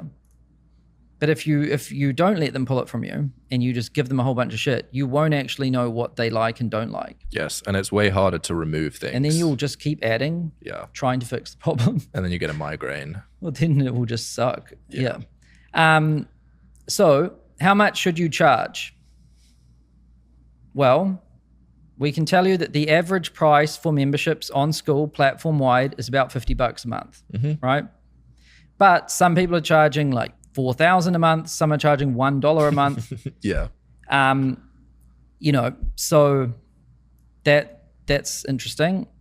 Then generally, higher price equals lower conversion rate on the About page and higher churn, but not always. So like luxury communities, the higher the price? Well, I've seen, you know, $100 communities have better conversion rates than $10 communities. Yes.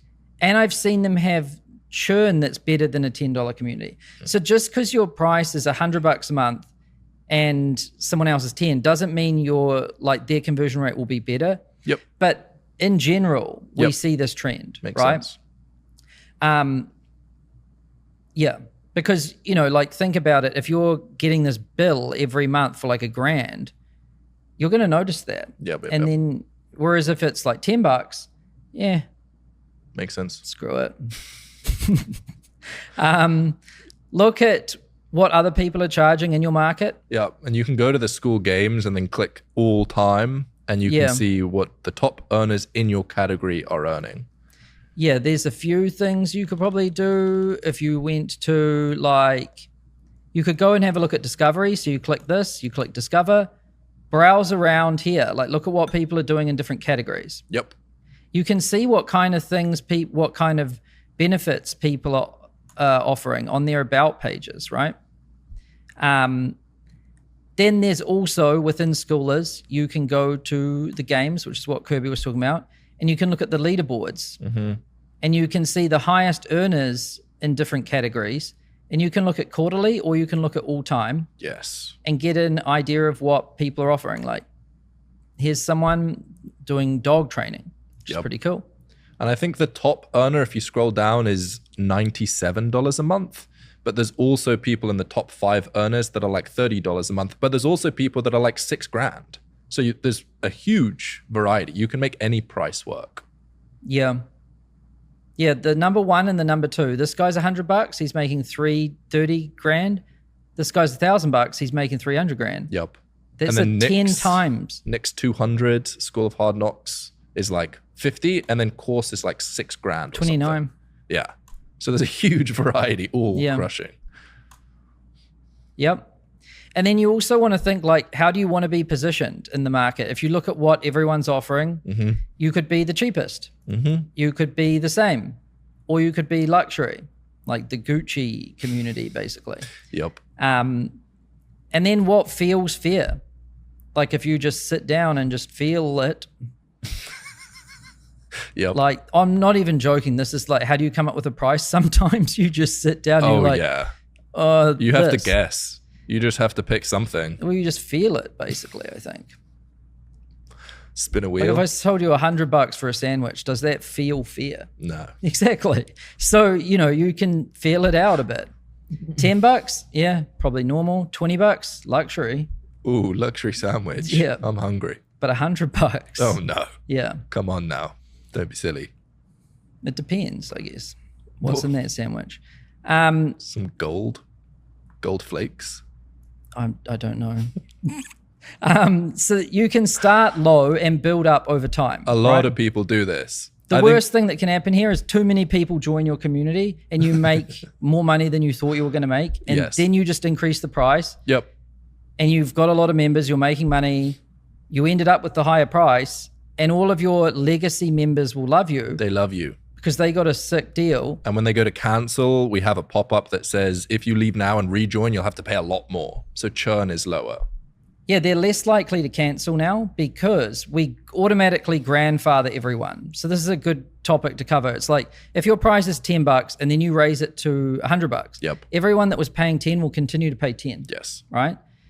They're way less likely to cancel because they know if they want to join again, they've got to pay 100. Yes. So that's good for churn. Yep. It also is just rewarding like your loyal founding members. Yep. This is an elite strategy. Yeah. And then with this new tiers feature, it also gives people the option. Like let's say you started free and then you moved to paid, it will give them the option to actually move up to a paid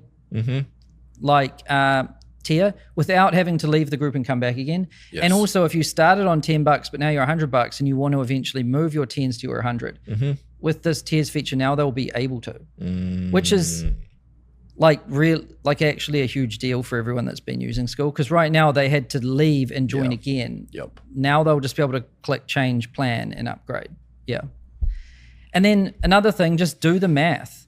Like how much do you need to make? Like, I don't know what your goals or aspirations are with your Skool, but let's say you want to go full time, your job pays you like, I don't know, 100 grand a year or something. Then if you want to replace your income, well, you know, if you have 100 people paying you $100 a month, it's like 10 grand a month. Yep. That's some easy math. Yep.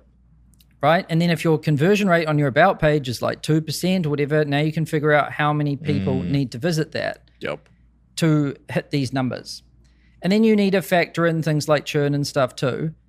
But that's what this next module is going to be about. The open loop. Wow. That was advanced. Yep.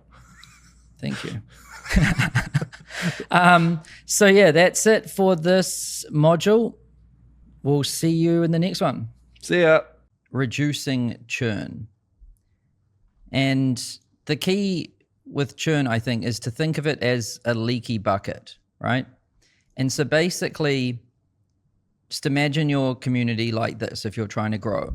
So you've got like a tap coming in. This is new members, right? And then you have your MRR, which is monthly recurring revenue, your income level. And that's like the level of water in the bucket. And then you've got churned members, which are the members that are canceling and leaving, right? Yep. And so churn is like having a leaky bucket. The higher your churn, the more leaks you have, the bigger the holes, right? And so if you're trying to fill up your bucket, which is like filling up your MRR, there's really like two things you can do. You can like plug the holes or just pour more water in. Yep. Both work, but it really is hard to grow big when you have a lot of churn, because you just need more and more traffic, more and more members all the time. And it eventually like catches up with you, honestly. And so I'm going to show you examples of a group that's like growing, which is more new members than churned. And so here is a group that is growing, right? You can see their MRR is going up month over month. Now the red bar is the red thing there, that's churn, right? So that's like members that left. And the green bar there is members that joined. And you can see that consistently there's more members joining than leaving. Yes. Which is why MRR is growing up, right? So yeah, and they've got good retention, right? So that's why they're growing. Now, a group that's flat, you know, some people might wonder, hey, I was growing, but now I'm just flat for multiple months. What's going on?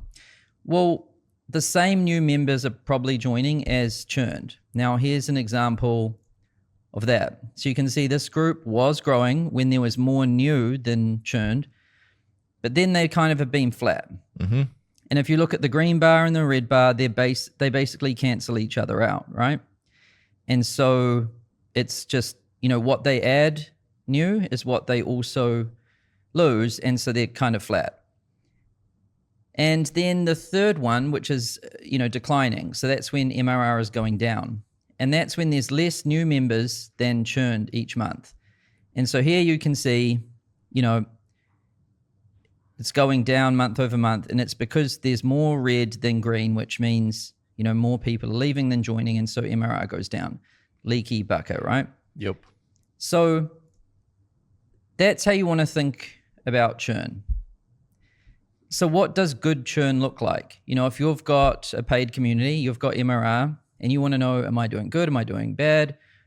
Like, how do you know that? So there's two ways to look at it. You know, you might hear us refer to it as churn and retention. It's kind of the same thing. Yeah, they're opposite to each other. Yeah, basically, if your churn is like 10%, your retention's like 90. So, churn is what you keep, churn is what you lose. They're basically the same thing. Yeah, retention's what you keep, churn is what you lose.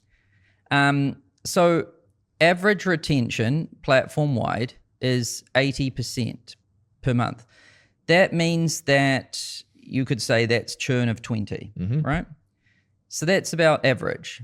So if you're doing better than this, you're doing good. And if you're doing worse than this, you're not doing as good.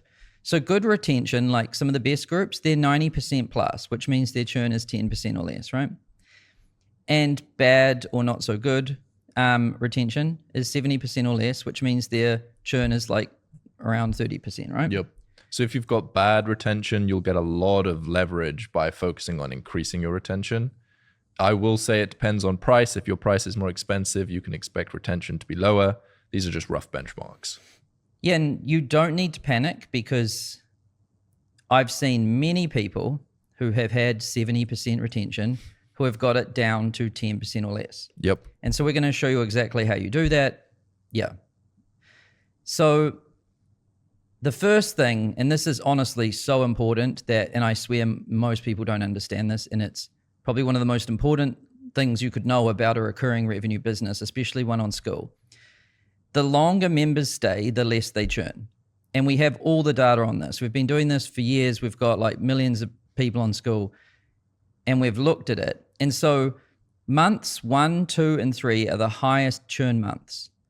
And, average churn for these months is about 20% across the platform, right? Month 1 tends to be the highest. Month 2 is the second highest, and month 3 is the third highest, right? But then if you can keep a member for 90 days, they are unlikely to churn beyond that. So at around like month 3 or day 90, churn is getting down to 10% or less on average, right? And then what's really cool to see is at month 6 onwards, churn is down to like 2% or less. That's crazy. So that means platform-wide, the average of all groups, month 6, the average churn is 2%. Yes. That's insane.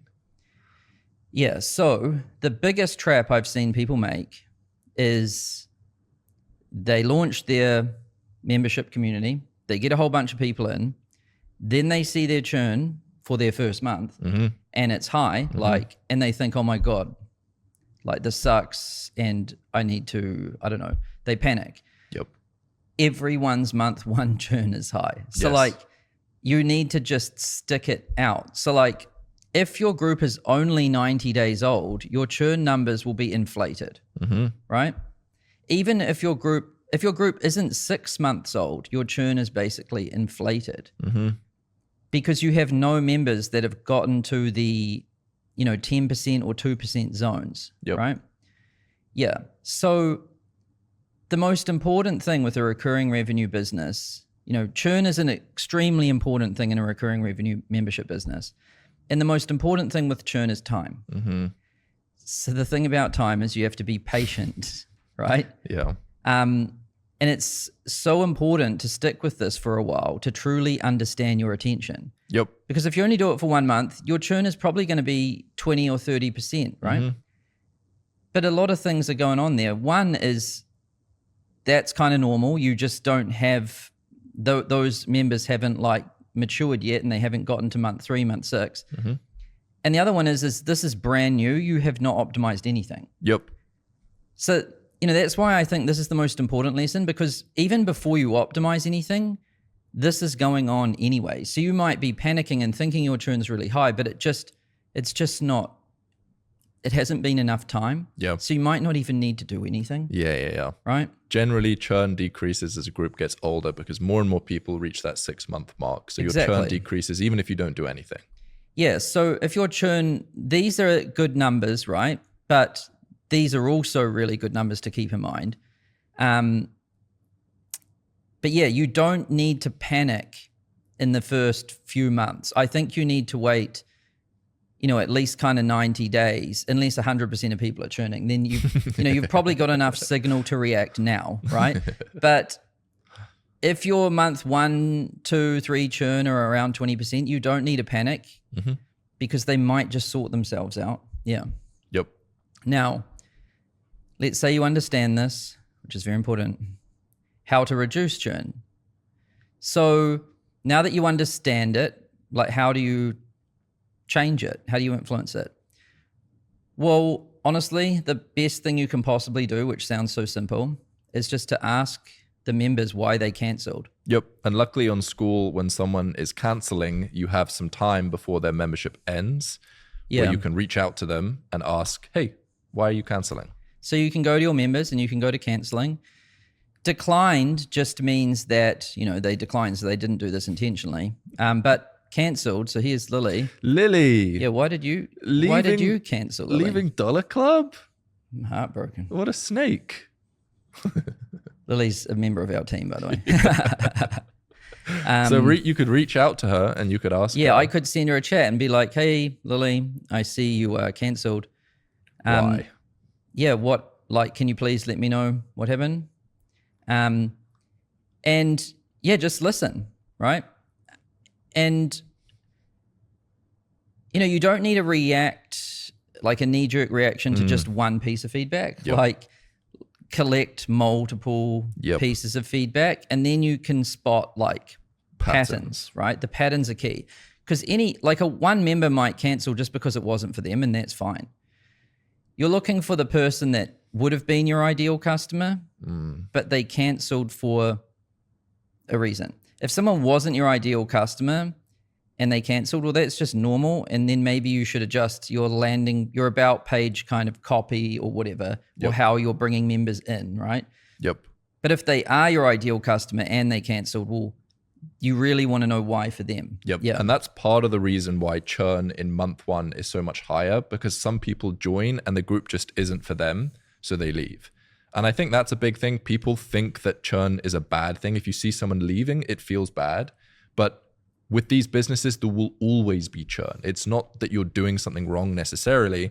It's just a part of the business. Yeah. And you can even ask members that cancel their trial. Like if you're doing free trials, it's not technically churn if they cancel their trial, but it's kind of the same thing. Like they had an intention to join, but they decided to bail. That's the same kind of feedback, right? Yeah. And then, the opposite to this is ask your best members why they stayed. Yep. So you could, look at the members that you're like, oh man, I love these members. Like, how can we get more of these members? Or like, why do these members stick for a year or 6 months or whatever? You could look at your members and find the ones that have been in there the longest and talk to them and really start to understand why they stayed, right? And if you spot the same patterns between people that stay and the same patterns between people that leave, now you can start to optimize things a bit. So if everybody is canceling for the same reason, can you fix it? So a good example here, I think, is price. Sometimes people say it's just too expensive. And 2 real examples of this is Evelyn, and I'll pull this one up, and Skate IQ. So I was talking to them at the recent Skool games, and Evelyn had started her community at $11 or something, and then her price had crept up to $100. And when people were canceling their trials and when people were churning, she would ask them, and they always said the same thing: it's just too much money. So she decided to come out with a lower price that was $33, right? So that was her way to lower the barrier of entry into her thing. And then she got the features balanced right so that, she still gets the 99s, but for the people that weren't able to stay. And this worked out really well for her. Same thing happened with Skate IQ. So they have a skateboarding community and their price was $29 a month, right?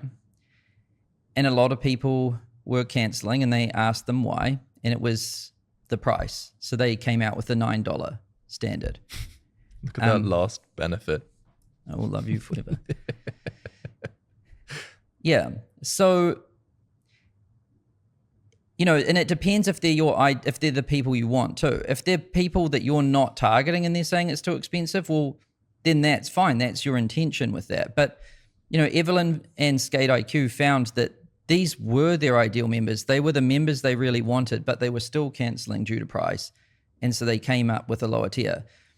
And honestly, this change really unlocked a lot of growth and improved retention significantly for Skate IQ and for Grow with Evelyn.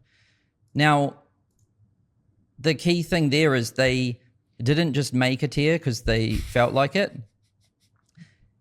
They observed truly like a problem. They talked to their members. It was a common pattern, and then they responded to that. And that's how you make your best improvements and changes, right? Yep. But, you know, a lot of people might just say, oh, this takes up too much time. It's too overwhelming, or I don't feel like I can utilize this fully.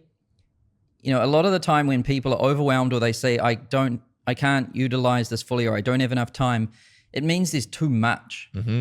And so, you know, a tendency a lot of people have is just to add because you're giving value, you're giving more. Yep. That must be perceived as better. But if someone can't use or utilize what you're giving them, they feel bad because they're paying for it and they're not using it. And so they feel like it's a waste. Yep. And they can't keep up. So by doing less, you actually can retain them more. Yep.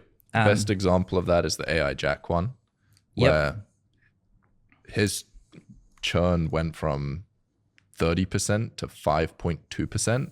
Yeah, this is a great example. He says it right here. You're not deleting enough. We took our churn from 30 to 5. So when I was saying before, don't panic when it's 30, you can bring it to 5 or less. Apparently I gave some good advice. And basically it was overwhelm equals higher churn. He assumed people would read everything. They don't. Simplicity is good, blah, blah, blah. He basically deleted lots of stuff. He deleted the stuff that people didn't really care about. And then his retention improved. So by doing less stuff, AI Jack was able to keep more people. Pretty straightforward. Yep. A good way to view it is it's not about how much stuff you have, it's how good the stuff you have is. Yeah.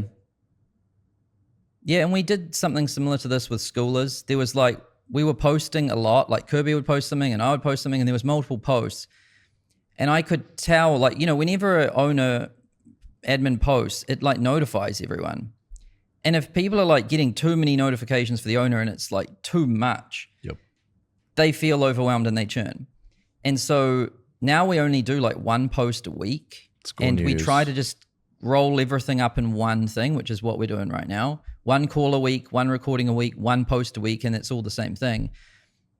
And we were able to bring, you know, churn right down. Yeah, people want to feel like they're able to keep up with everything. And as soon as there's too much stuff, they feel like they're not keeping up with it. So they feel like they're not getting the value. So they churn. Yeah, I think one of the key feelings behind retention is like belonging or feeling a part of it, right? Mm-hmm. You want to feel a part of something, a community, right? And so in order to feel like you're a part of it, you need to be able to keep up. You need to be on the same page, because if you're behind, you'll never feel like you're keeping up. So in order to have that feeling of belonging, you need to keep up. And in order to keep up, because people are busy, you know, they've got families, they've got jobs and things, it needs to be palatable for them with a smaller amount of time. If you're full time on this, then you have a lot of time, but your members might not, right? Yeah, your members are not full time in your group. You are full time in your group. Your members are not full time in your group. Yeah, and so one thing that's, you know, you want to kind of design for the extremes in a way, and that is like, you want to think about the person that's got a family, that has a job that's super busy, right? Like imagine kids running around, chores and a job and everything, and they also want to be a part of your community. They've got barely much time to invest in your community each week. They should have a way to keep up just from like a distance. Mm-hmm. But then you want to have some depth too, so that those hardcore people can be in there like 12 hours a day. And that's what I mean by designing for the extremes, because when you do that, you'll get the middle. You'll get everything basically. And so Schoolers is like that. You know, Schoolers, you can really, You can spend all day in there. you could spend your whole life in here. But you can also just keep up with 30 minutes a week, which is school news, right? One post in 30 minutes a week, and you have the same understanding as most of the other people in here. Yeah. Right? That was a key thing we did this year. And then if people are staying for the same reasons, can you emphasize them, right? So if people love the calls, how could you get more people onto the calls? Or if there's a particular piece of training or insight that people have, how can you get them to? Yeah. You know, and that's the thing. When you find the thing that makes people stick, anything that isn't that thing just reduces the chances that they do that thing, right? Yep. So if you remove, I think I always have thought of like snakes and ladders. You've played that game. A ladder is like a good thing and a snake is like a bad thing. If you've got a lot of snakes in your community, like there's a lot of chances someone's going to like churn. Yeah. So that's a good analogy. And then if there is a really long ladder, you want to move it as close to the beginning as humanly possible. So if everyone loves a specific training or a call that you do, put it into the onboarding. As soon as someone joins, let them know about it. Put it earlier on in your course so that everyone gets the value as quickly as possible. Yeah, like a pinned post at the top of the community can be a great, it's like, they're probably going to see it as one of the first things. Yeah, maybe even an auto DM that just tells people like, hey, you should check out this thing. Yeah, like think about their onboarding experience. Like imagine you don't know anything about this. You just buy, like, what's the first thing you see? And what are you most likely to do as your first couple of actions? And are those the things that are probably going to make the person stick, right? Yeah. So there's that. The biggest pattern that we've seen for reducing churn is simply just show up daily and care for your community. If you're running a community and they don't feel like you're active in the community, they don't feel like you care about them, then of course they won't stay. It's a community and people need to feel cared about in order to be valued in the community.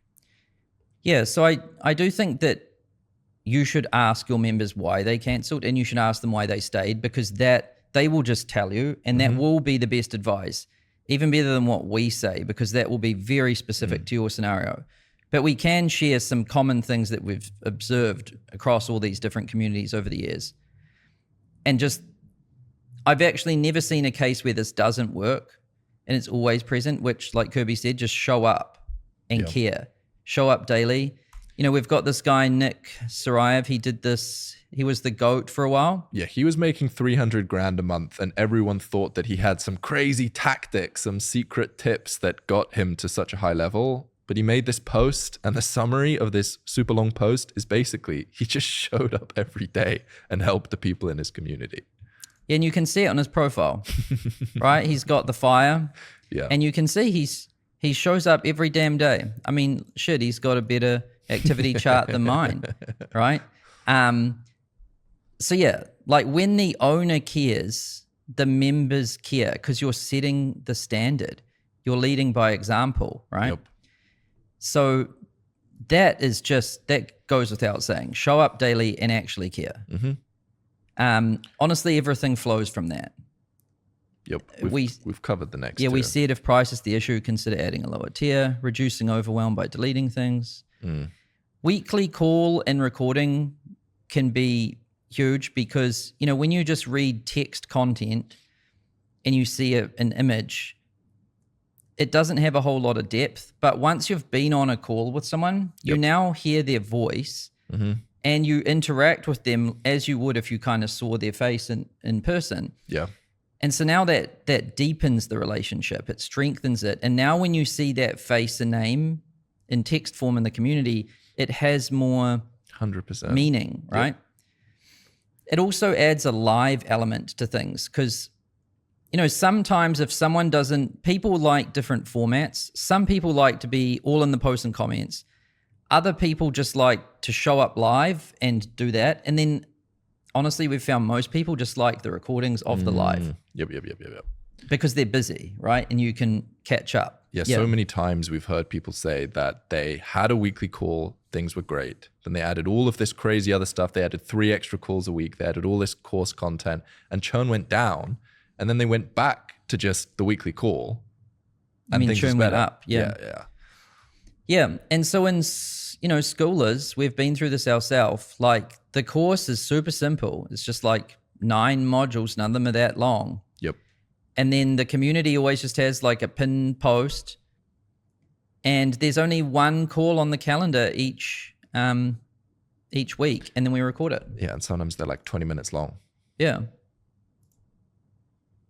Now this one's really useful. Adding an annual option with a discount. Yep. So in general, when people buy annual, they churn less. Not just because they can't churn in their first year, obviously, but even when you factor that in, they still retain more. Yeah. So, because, it's more of a commitment, right? And one way to kind of think about it is the more like decisions someone has, the higher the odds of them like canceling. So like when you charge someone every month, not only could their payment fail or whatever, but it's like they think, do I want to do it another month? But when it's once a year, that's only 1. So in general, the less choices, the higher the retention. And to do that, like I'll go into my test group here. When you're adding a price, right, you can just have a monthly price, or you can have a monthly and annual price. And, standard kind of practice is about 17% discount. Yep. Which is what most software companies do. If it's $10 a month, it's $100 a year. But if you paid monthly, it's $120. Mm-hmm. Just this alone, you'll find a decent chunk of people opt for the annual, and that will help your retention a lot. Mm-hmm. Just that alone could improve things significantly. That helps a lot. Just honestly, you do that, you might shave it. It could shave it in half. Yeah, and then if you do that, you can make a post announcing that you're doing this. Yeah, like honestly, if your churn's 20, just that like could make it 10 if people are opting for it, right? If no one takes it, it won't have much of an impact, but yeah. And then building culture with one-on-one relationships, connecting people, events, and fun. Yeah. So like, this is going more into that feeling of belonging, identity. Like I've found my people, I've found my tribe. These are my friends, and a good feeling. Like when people feel good in a place, they don't want that to go away. Mm-hmm. And so, the best communities have really strong cultures. They've got friendships and strong relationships. Yep. And the best way to do that, especially in the beginning, is just to build relationships with people one-on-one. Chat with them in the DMs, get on calls with them, because when there's a lot of strong individual relationships, then there's a strong community, which is the relationships between everyone. Yeah, and we talked about this in a previous module called like 10 True Regulars. Yep. It's the key to communities, honestly. Like you should watch it again. But, basically people think you need a lot of members to have an engaged community. The secret is you only really need 10. A tight group of 10. Yeah. And And the key to that is to befriend the most hardcore people that you think are the model citizens for this place. Yep. And then, now they're going to keep showing up because they like you, you've got a relationship, and yeah, that's really the key. Mm-hmm. So yeah, that's it for reducing churn, community management. So this is the last module in the course. Finally. And the key to community management is to think about it like a garden. So good communities are like well-kept gardens, right? Now, this is not really a garden. It's more of a tree, but maybe a tree could be a garden. A tree could be included in a garden. Bad community on the left, good community on the right. Yeah, dead, alive. Yep. Now, when you don't tend to your garden/community, it looks like this. When you do care to it, it looks like this. People like things like this. They don't like things like that. So how do you tend to your garden? Well, you remove the weeds. Yep. If you have a garden and you have a weed can quickly kill all of the good plants. And weeds grow fast. Yes. Yeah. So get rid of the bad stuff, like posts, bad Comments. posts, bad comments, and negative negative people. Yeah. Because if you don't remove this and constantly tend to it, it will suffocate all of the good stuff. The good people will leave, and then the bad things will fester, and it will go downhill very fast. And there's, something pretty insightful here called like broken window theory. And basically they found in like neighborhoods that have high crime, when there's a broken window or graffiti, there becomes more broken windows and more graffiti. Because if you think about it, if you're walking down the street and you see a broken window, what does that really tell you? It tells you that like you can do that, and it kind of prompts you and it makes you think that the place isn't policed. Yep. And then when there's a lot of that, you're like, oh, this place is a free-for-all now. And so they actually found that by fixing broken windows and cleaning up the neighborhood, it reduced crime. Yeah. So the same is really true in your community. If you let bad people constantly post, and if you let bad people constantly like ruin it, and if you let bad people keep joining and everything, it will just bring more bad people, more posts and comments and everything. Yeah. And this refers to spammers, people that are clearly just here to negatively affect the community, but also to people that just bring the vibe of the community down. And those are the people that are harder to remove because you feel bad. But if you don't, and they keep bringing the vibe down, they bring it down for everyone and can quickly ruin a community. Yeah, and we'll tell you how to deal with these people soon. So you need to remove the weeds, and then you need to add water. And, really what that is in a community is new members, engagement, and things to do. Now, new members is really key. Like if there's not new people constantly kind of joining, it does kind of get stale. There needs to be new life. Engagement, that's you showing up, interacting with people, and other people showing up and interacting. And things to do could be things like a call or a challenge or whatever. Yep. And then, very important, leaving room for things to emerge. You can do too much gardening in a way, right? Like if you are too like intense with deleting things and banning things and blocking things, and then no one feels like they can do or say anything. Yeah, have you ever been to one of those gardens that just feel too neatly done? I'm thinking of a bonsai tree. Yeah. Which is why it's so small. Yeah, and it takes like 100 years to grow, Sometimes you go to these gardens and they're too neatly done and it doesn't feel natural and it ruins the vibe. Yeah, a little bit. And it kind of depends what you're going for too. Like if it's too clean, it's kind of boring, honestly. You want a little bit of like, just a little bit. It keeps things exciting. Yep. And if you don't leave room for things to emerge, like the culture's going to come from the people, not just from you top down. A lot of things in a community are bottom up, not just top down. Yes. And so the culture's going to come up. New characters are going to come up, and they're so important in the community. Like these are your 10 true regulars and stuff. And these people aren't you. And I think some people are like, oh, this person isn't me, and they're starting to be influential, so let's ban them. Yeah, a lot of people have that instinct. They're like, I am the owner and they are the members. They are beneath me. But when you bring characters up, then it creates so much more of an engaging community, because even if people don't like you anymore, there's still other community members that they like to keep them in. Well, a community really is people, like multiple people, not just one. And so, it's like a lecture versus a party, right? We talked about this earlier. But like, one thing that we thought about when we were doing Skool is we called it like community on every surface. And it was like, we should never do anything alone. So even with Skool News, it's you and me. Yeah. Right? Like at the Skool Games events, there's always more than one person. So, when there is always like a group dynamic. Oh, it's way more interesting. It's more interesting. And the best podcasts are like that too, which is interesting. It's like a sitcom kind of thing, right? Yeah. There's more complex interactions and stuff. Yeah, imagine if Friends was just Joey. Yeah. And so, a good example of this in Skool is like Goose. Like he's his own unique character, and he goes around the world doing all kinds of things. And he brings his own kind of style to Skool, and there's a blend of things. Like Evelyn, she does ads, and she's got a very different style, right? Yeah. And Matthew Thompson likes doing podcast stuff, and everyone has their own different kind of thing.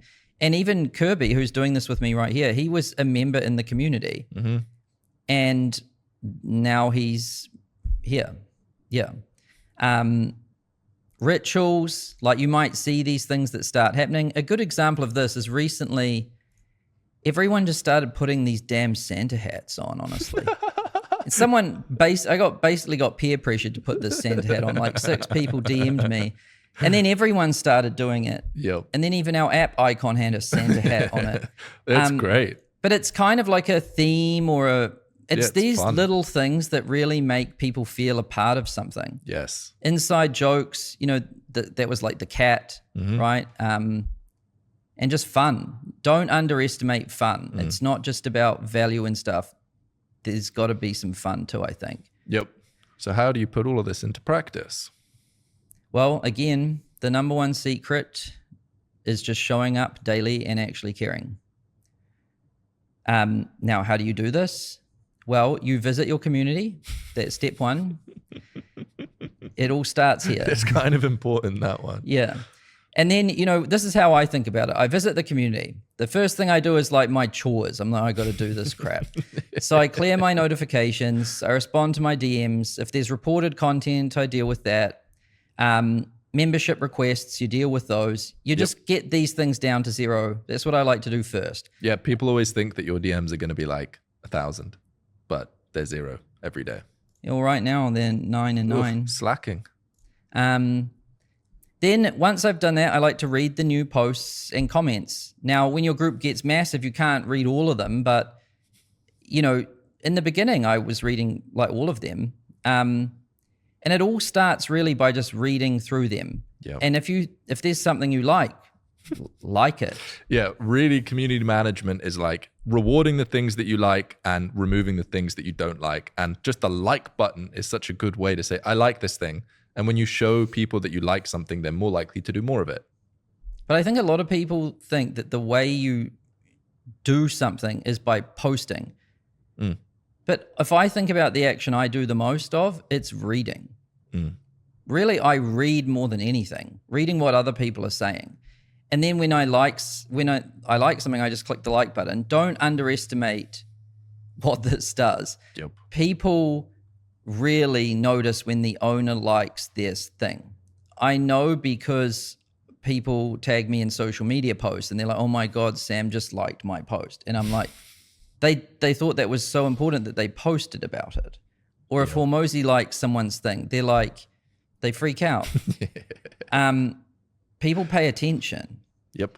And then delete the things that ruin the vibe. And we can show you how to do that. We'll show you in a second, like the exact way to do that. And this could be posts, it could be comments, right? And then you join in the conversation where it feels right. You do not need to inject yourself into everything because that can get a bit weird. And it's just like, oh, this is just a public customer support system instead of a community. If you don't leave some things, then other people won't interact. Yeah, that's the other thing. If someone makes a post, you don't have to respond straight away because you think that that's great customer service. Sometimes by the owner responding too quickly, it removes the space for the other community members to connect by leaving comments.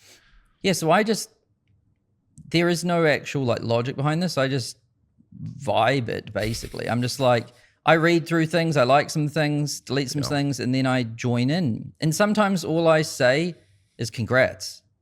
Sometimes I just drop 3 hearts. Yep. Or it doesn't have to be like intense, like an essay. And other times I might just say, why? ?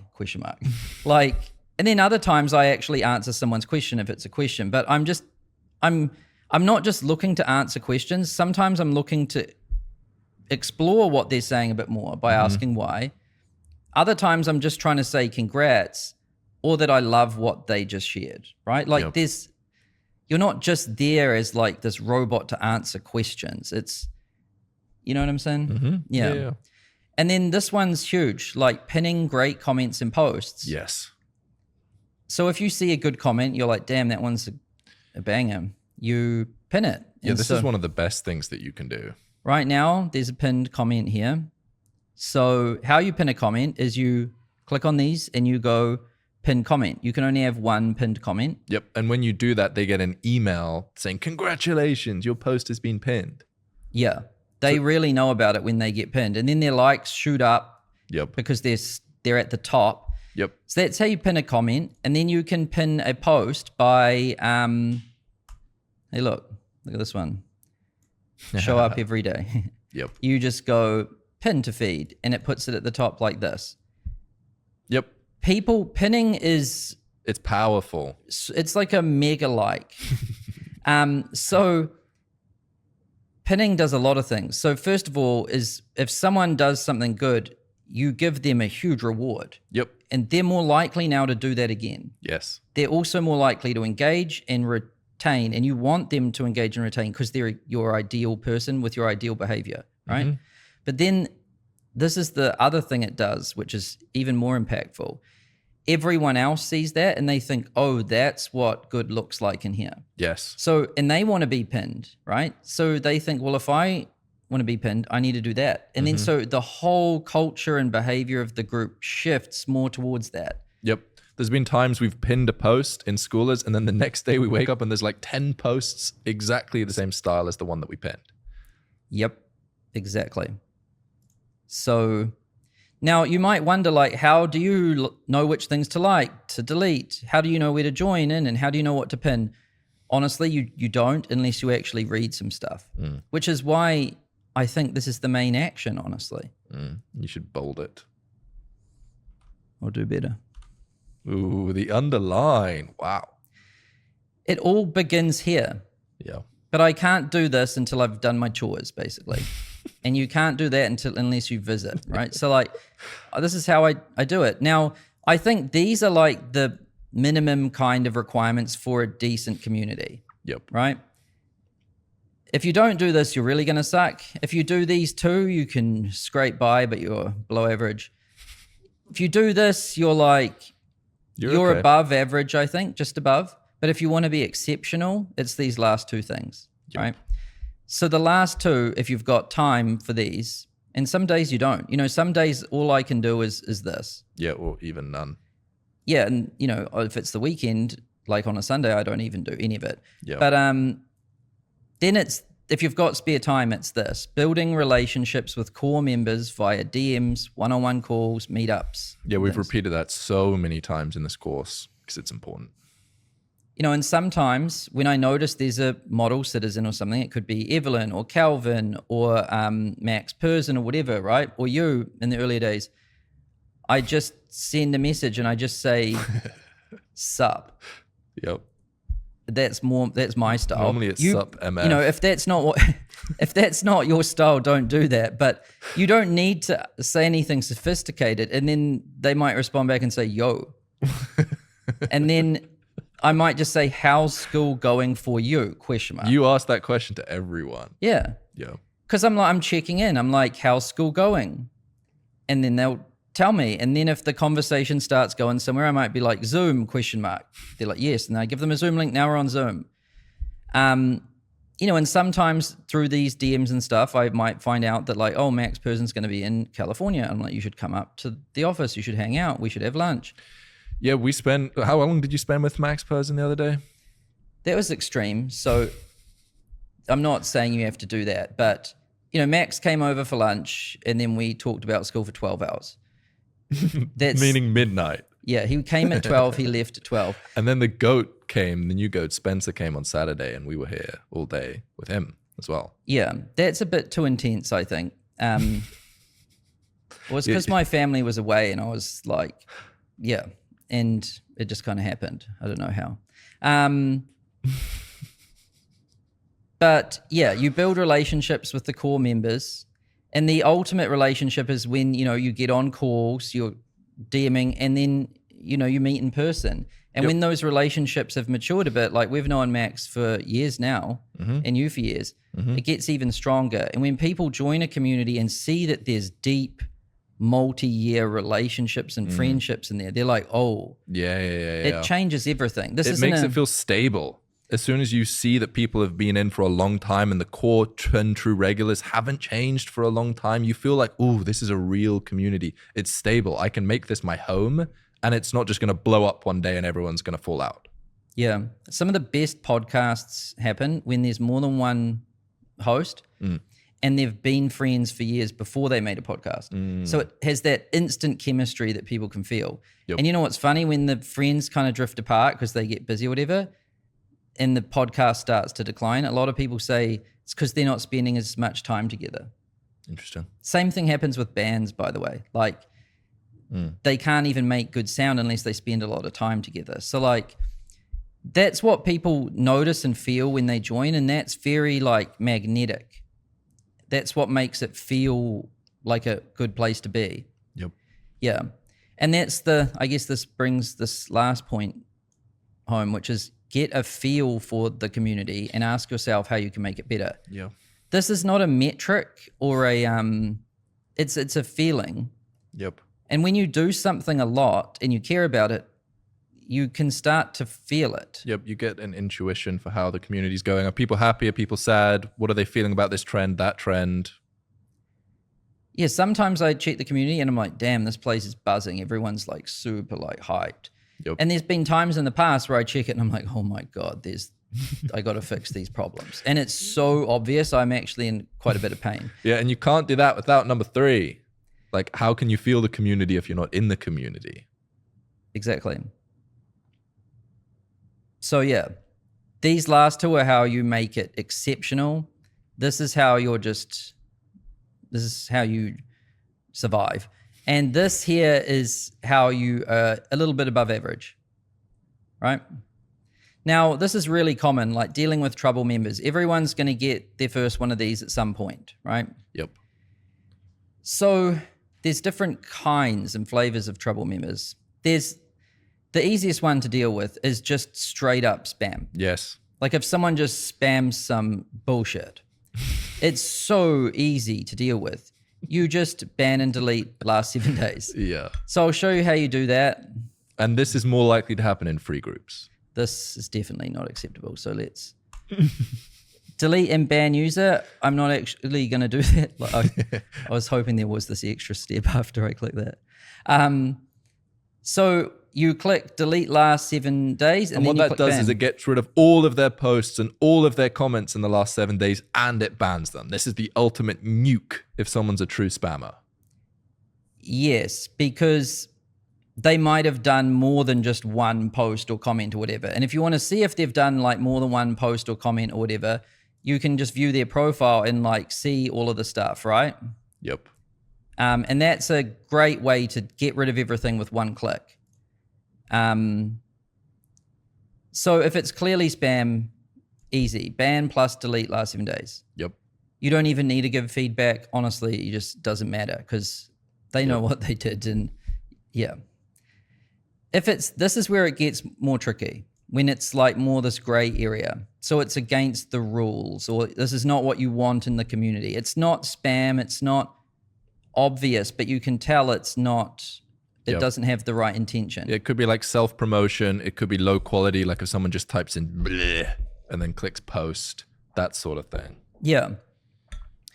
And so, this is what we do. You can do whatever you want, but we don't like to, when it's, spam, we don't care. We just ban and delete. But if it's just against the rules, people can make mistakes if they're new. They might not understand the space.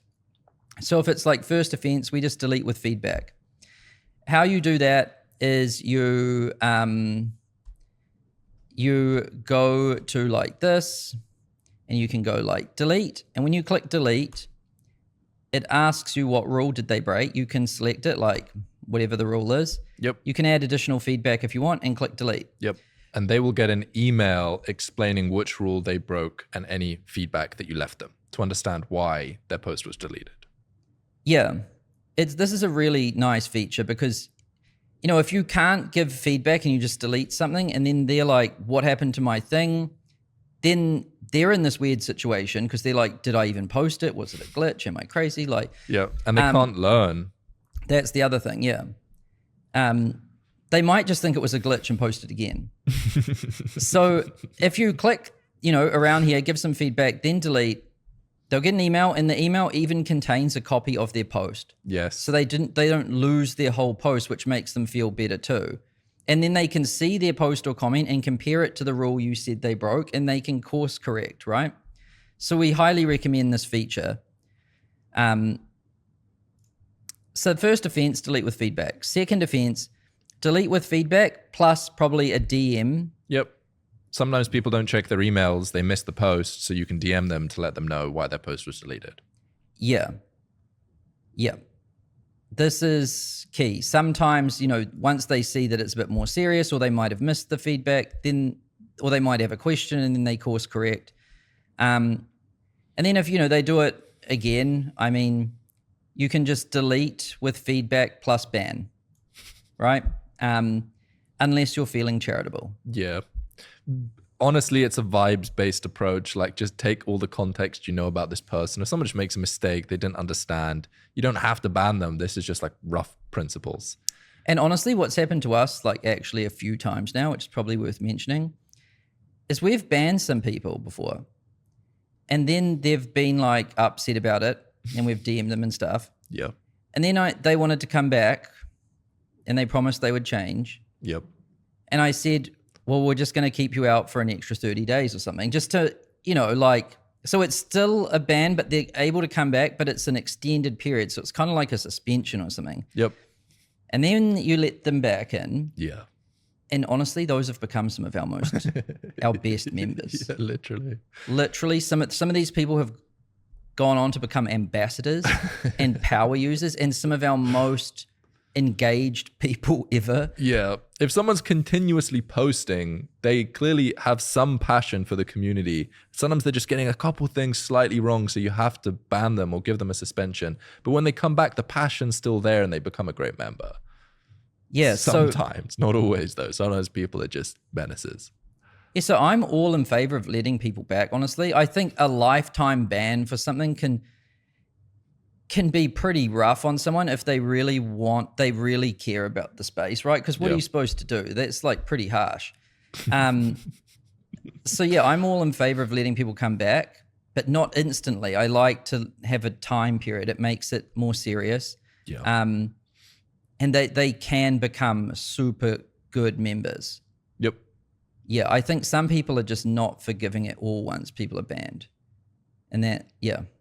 And now, you can set rules for things you don't like, right? And that helps when you go to delete things because the rules will show here, right? These are our rules that we have. How we came up with these rules is we were deleting things and giving people feedback, and it most of the time fell into one of these categories. Yeah. Like one of them is just don't post too much. Because if someone's just post like 4 posts in an hour, it's like, relax. This is a good one. Yeah. So you come up with your rules by actually deleting and moderating for a while. Once you know what they are, you can go to your settings, you click on rules, and then you can just click new rule and you type in your rule. And you can adjust your rules as you go based on how moderation has been going, right? Now, you can do this by yourself in the beginning, and it's honestly not much of a job at all. When you're smaller. Yep. And if your group is paid and not that big, you don't even have many trouble members. You generally have more trouble members and problems like this in bigger free groups. When a group's small, it's generally pretty clean. When it's paid, it's pretty clean. Yeah. But when your group does get big, you do need moderators to help. Like if you start to feel like totally overwhelmed doing all of this yourself, you're like getting burned out. Yep. Which happens eventually. You need help. So how do you get moderators? What do they do? Honestly, make your most hardcore members moderators. Yep. You can just look at your leaderboard, and oftentimes the most active people, they're already doing the moderator role to a huge degree. Like a good example of this in Schoolers is Jenna, who was like the most engaged person in Schoolers. As soon as we shipped an update, she would notice it straight away. So we reached out and we were like, we love what you're doing. Please, can you be a moderator in Schoolers? Yep. And, you know, they already know what to do, basically. They're already a member. They're already doing it. Yeah. And they like that extra status because they care about the space, right? Yep. Leaderboard's a great place to look. And you want to recruit people that aren't just active, but that you can tell get it. Like they really understand what you're trying to build and they understand the culture and what is allowed and what isn't, kind of thing. Yep. And the most important thing here is that they're already online and reading it like all the time. Mm-hmm. Yeah, and they already are. So it's just pretty straightforward. Then you want to just tell them how to do what you've been doing. You know, you're going to probably start out doing it yourself. And then when it gets too much, you find someone from your group, you make them a mod. How you make someone a mod is you go to members, you find the person, you click membership, you change their role to moderator. Done. Simple. Moderators can do these things. They can approve and decline membership requests. They can delete posts and comments, change post categories, turn comments on and off. They still get points on the leaderboard, which is important because that's what they care about. If you take that away from them, they're not happy. They can still earn affiliate commissions, but they can't do some of these more critical admin things that are dangerous, like removing members, changing their roles, email broadcasts, pinning and unpinning posts, seeing members' emails, billing info, locked courses. Yeah. So a moderator is a nice, safe role. It gives them what they need, but not the things that can go quite wrong. Yeah, perfect for power users that aren't officially on your team. Yeah. Tell them how to do what you've been doing, and then, you know, they're probably going to do these things: membership requests, content reports, deleting stuff, banning people. Yep. And they can even become a part of the culture by like building relationships with people. And I would say removing the bad stuff is like the very basic moderator role. They've got to get rid of the bad stuff. But then a great moderator doesn't just get rid of bad stuff. They encourage more good stuff by building relationships with people, reaching out to people, telling people this post was good, pinning stuff, etc. Yeah, what's funny as we're talking about this is like Jenna was the one that sent me all of these. Oh, she made them for you? So, you know, she was, not only did she make them for me, she was like kind of peer pressuring. Yeah. you. So in a way, she was kind of contributing to the culture, not just doing the deleting of bad stuff. Yeah, that's cool. Because someone wouldn't do something like that unless they cared, right? Yep. Yeah. So that's when you know you've got a good moderator. So yeah, that's basically how you do community management. And the most important thing, if you only take one thing away from this, it's just show up daily and care. Yeah, so that's it.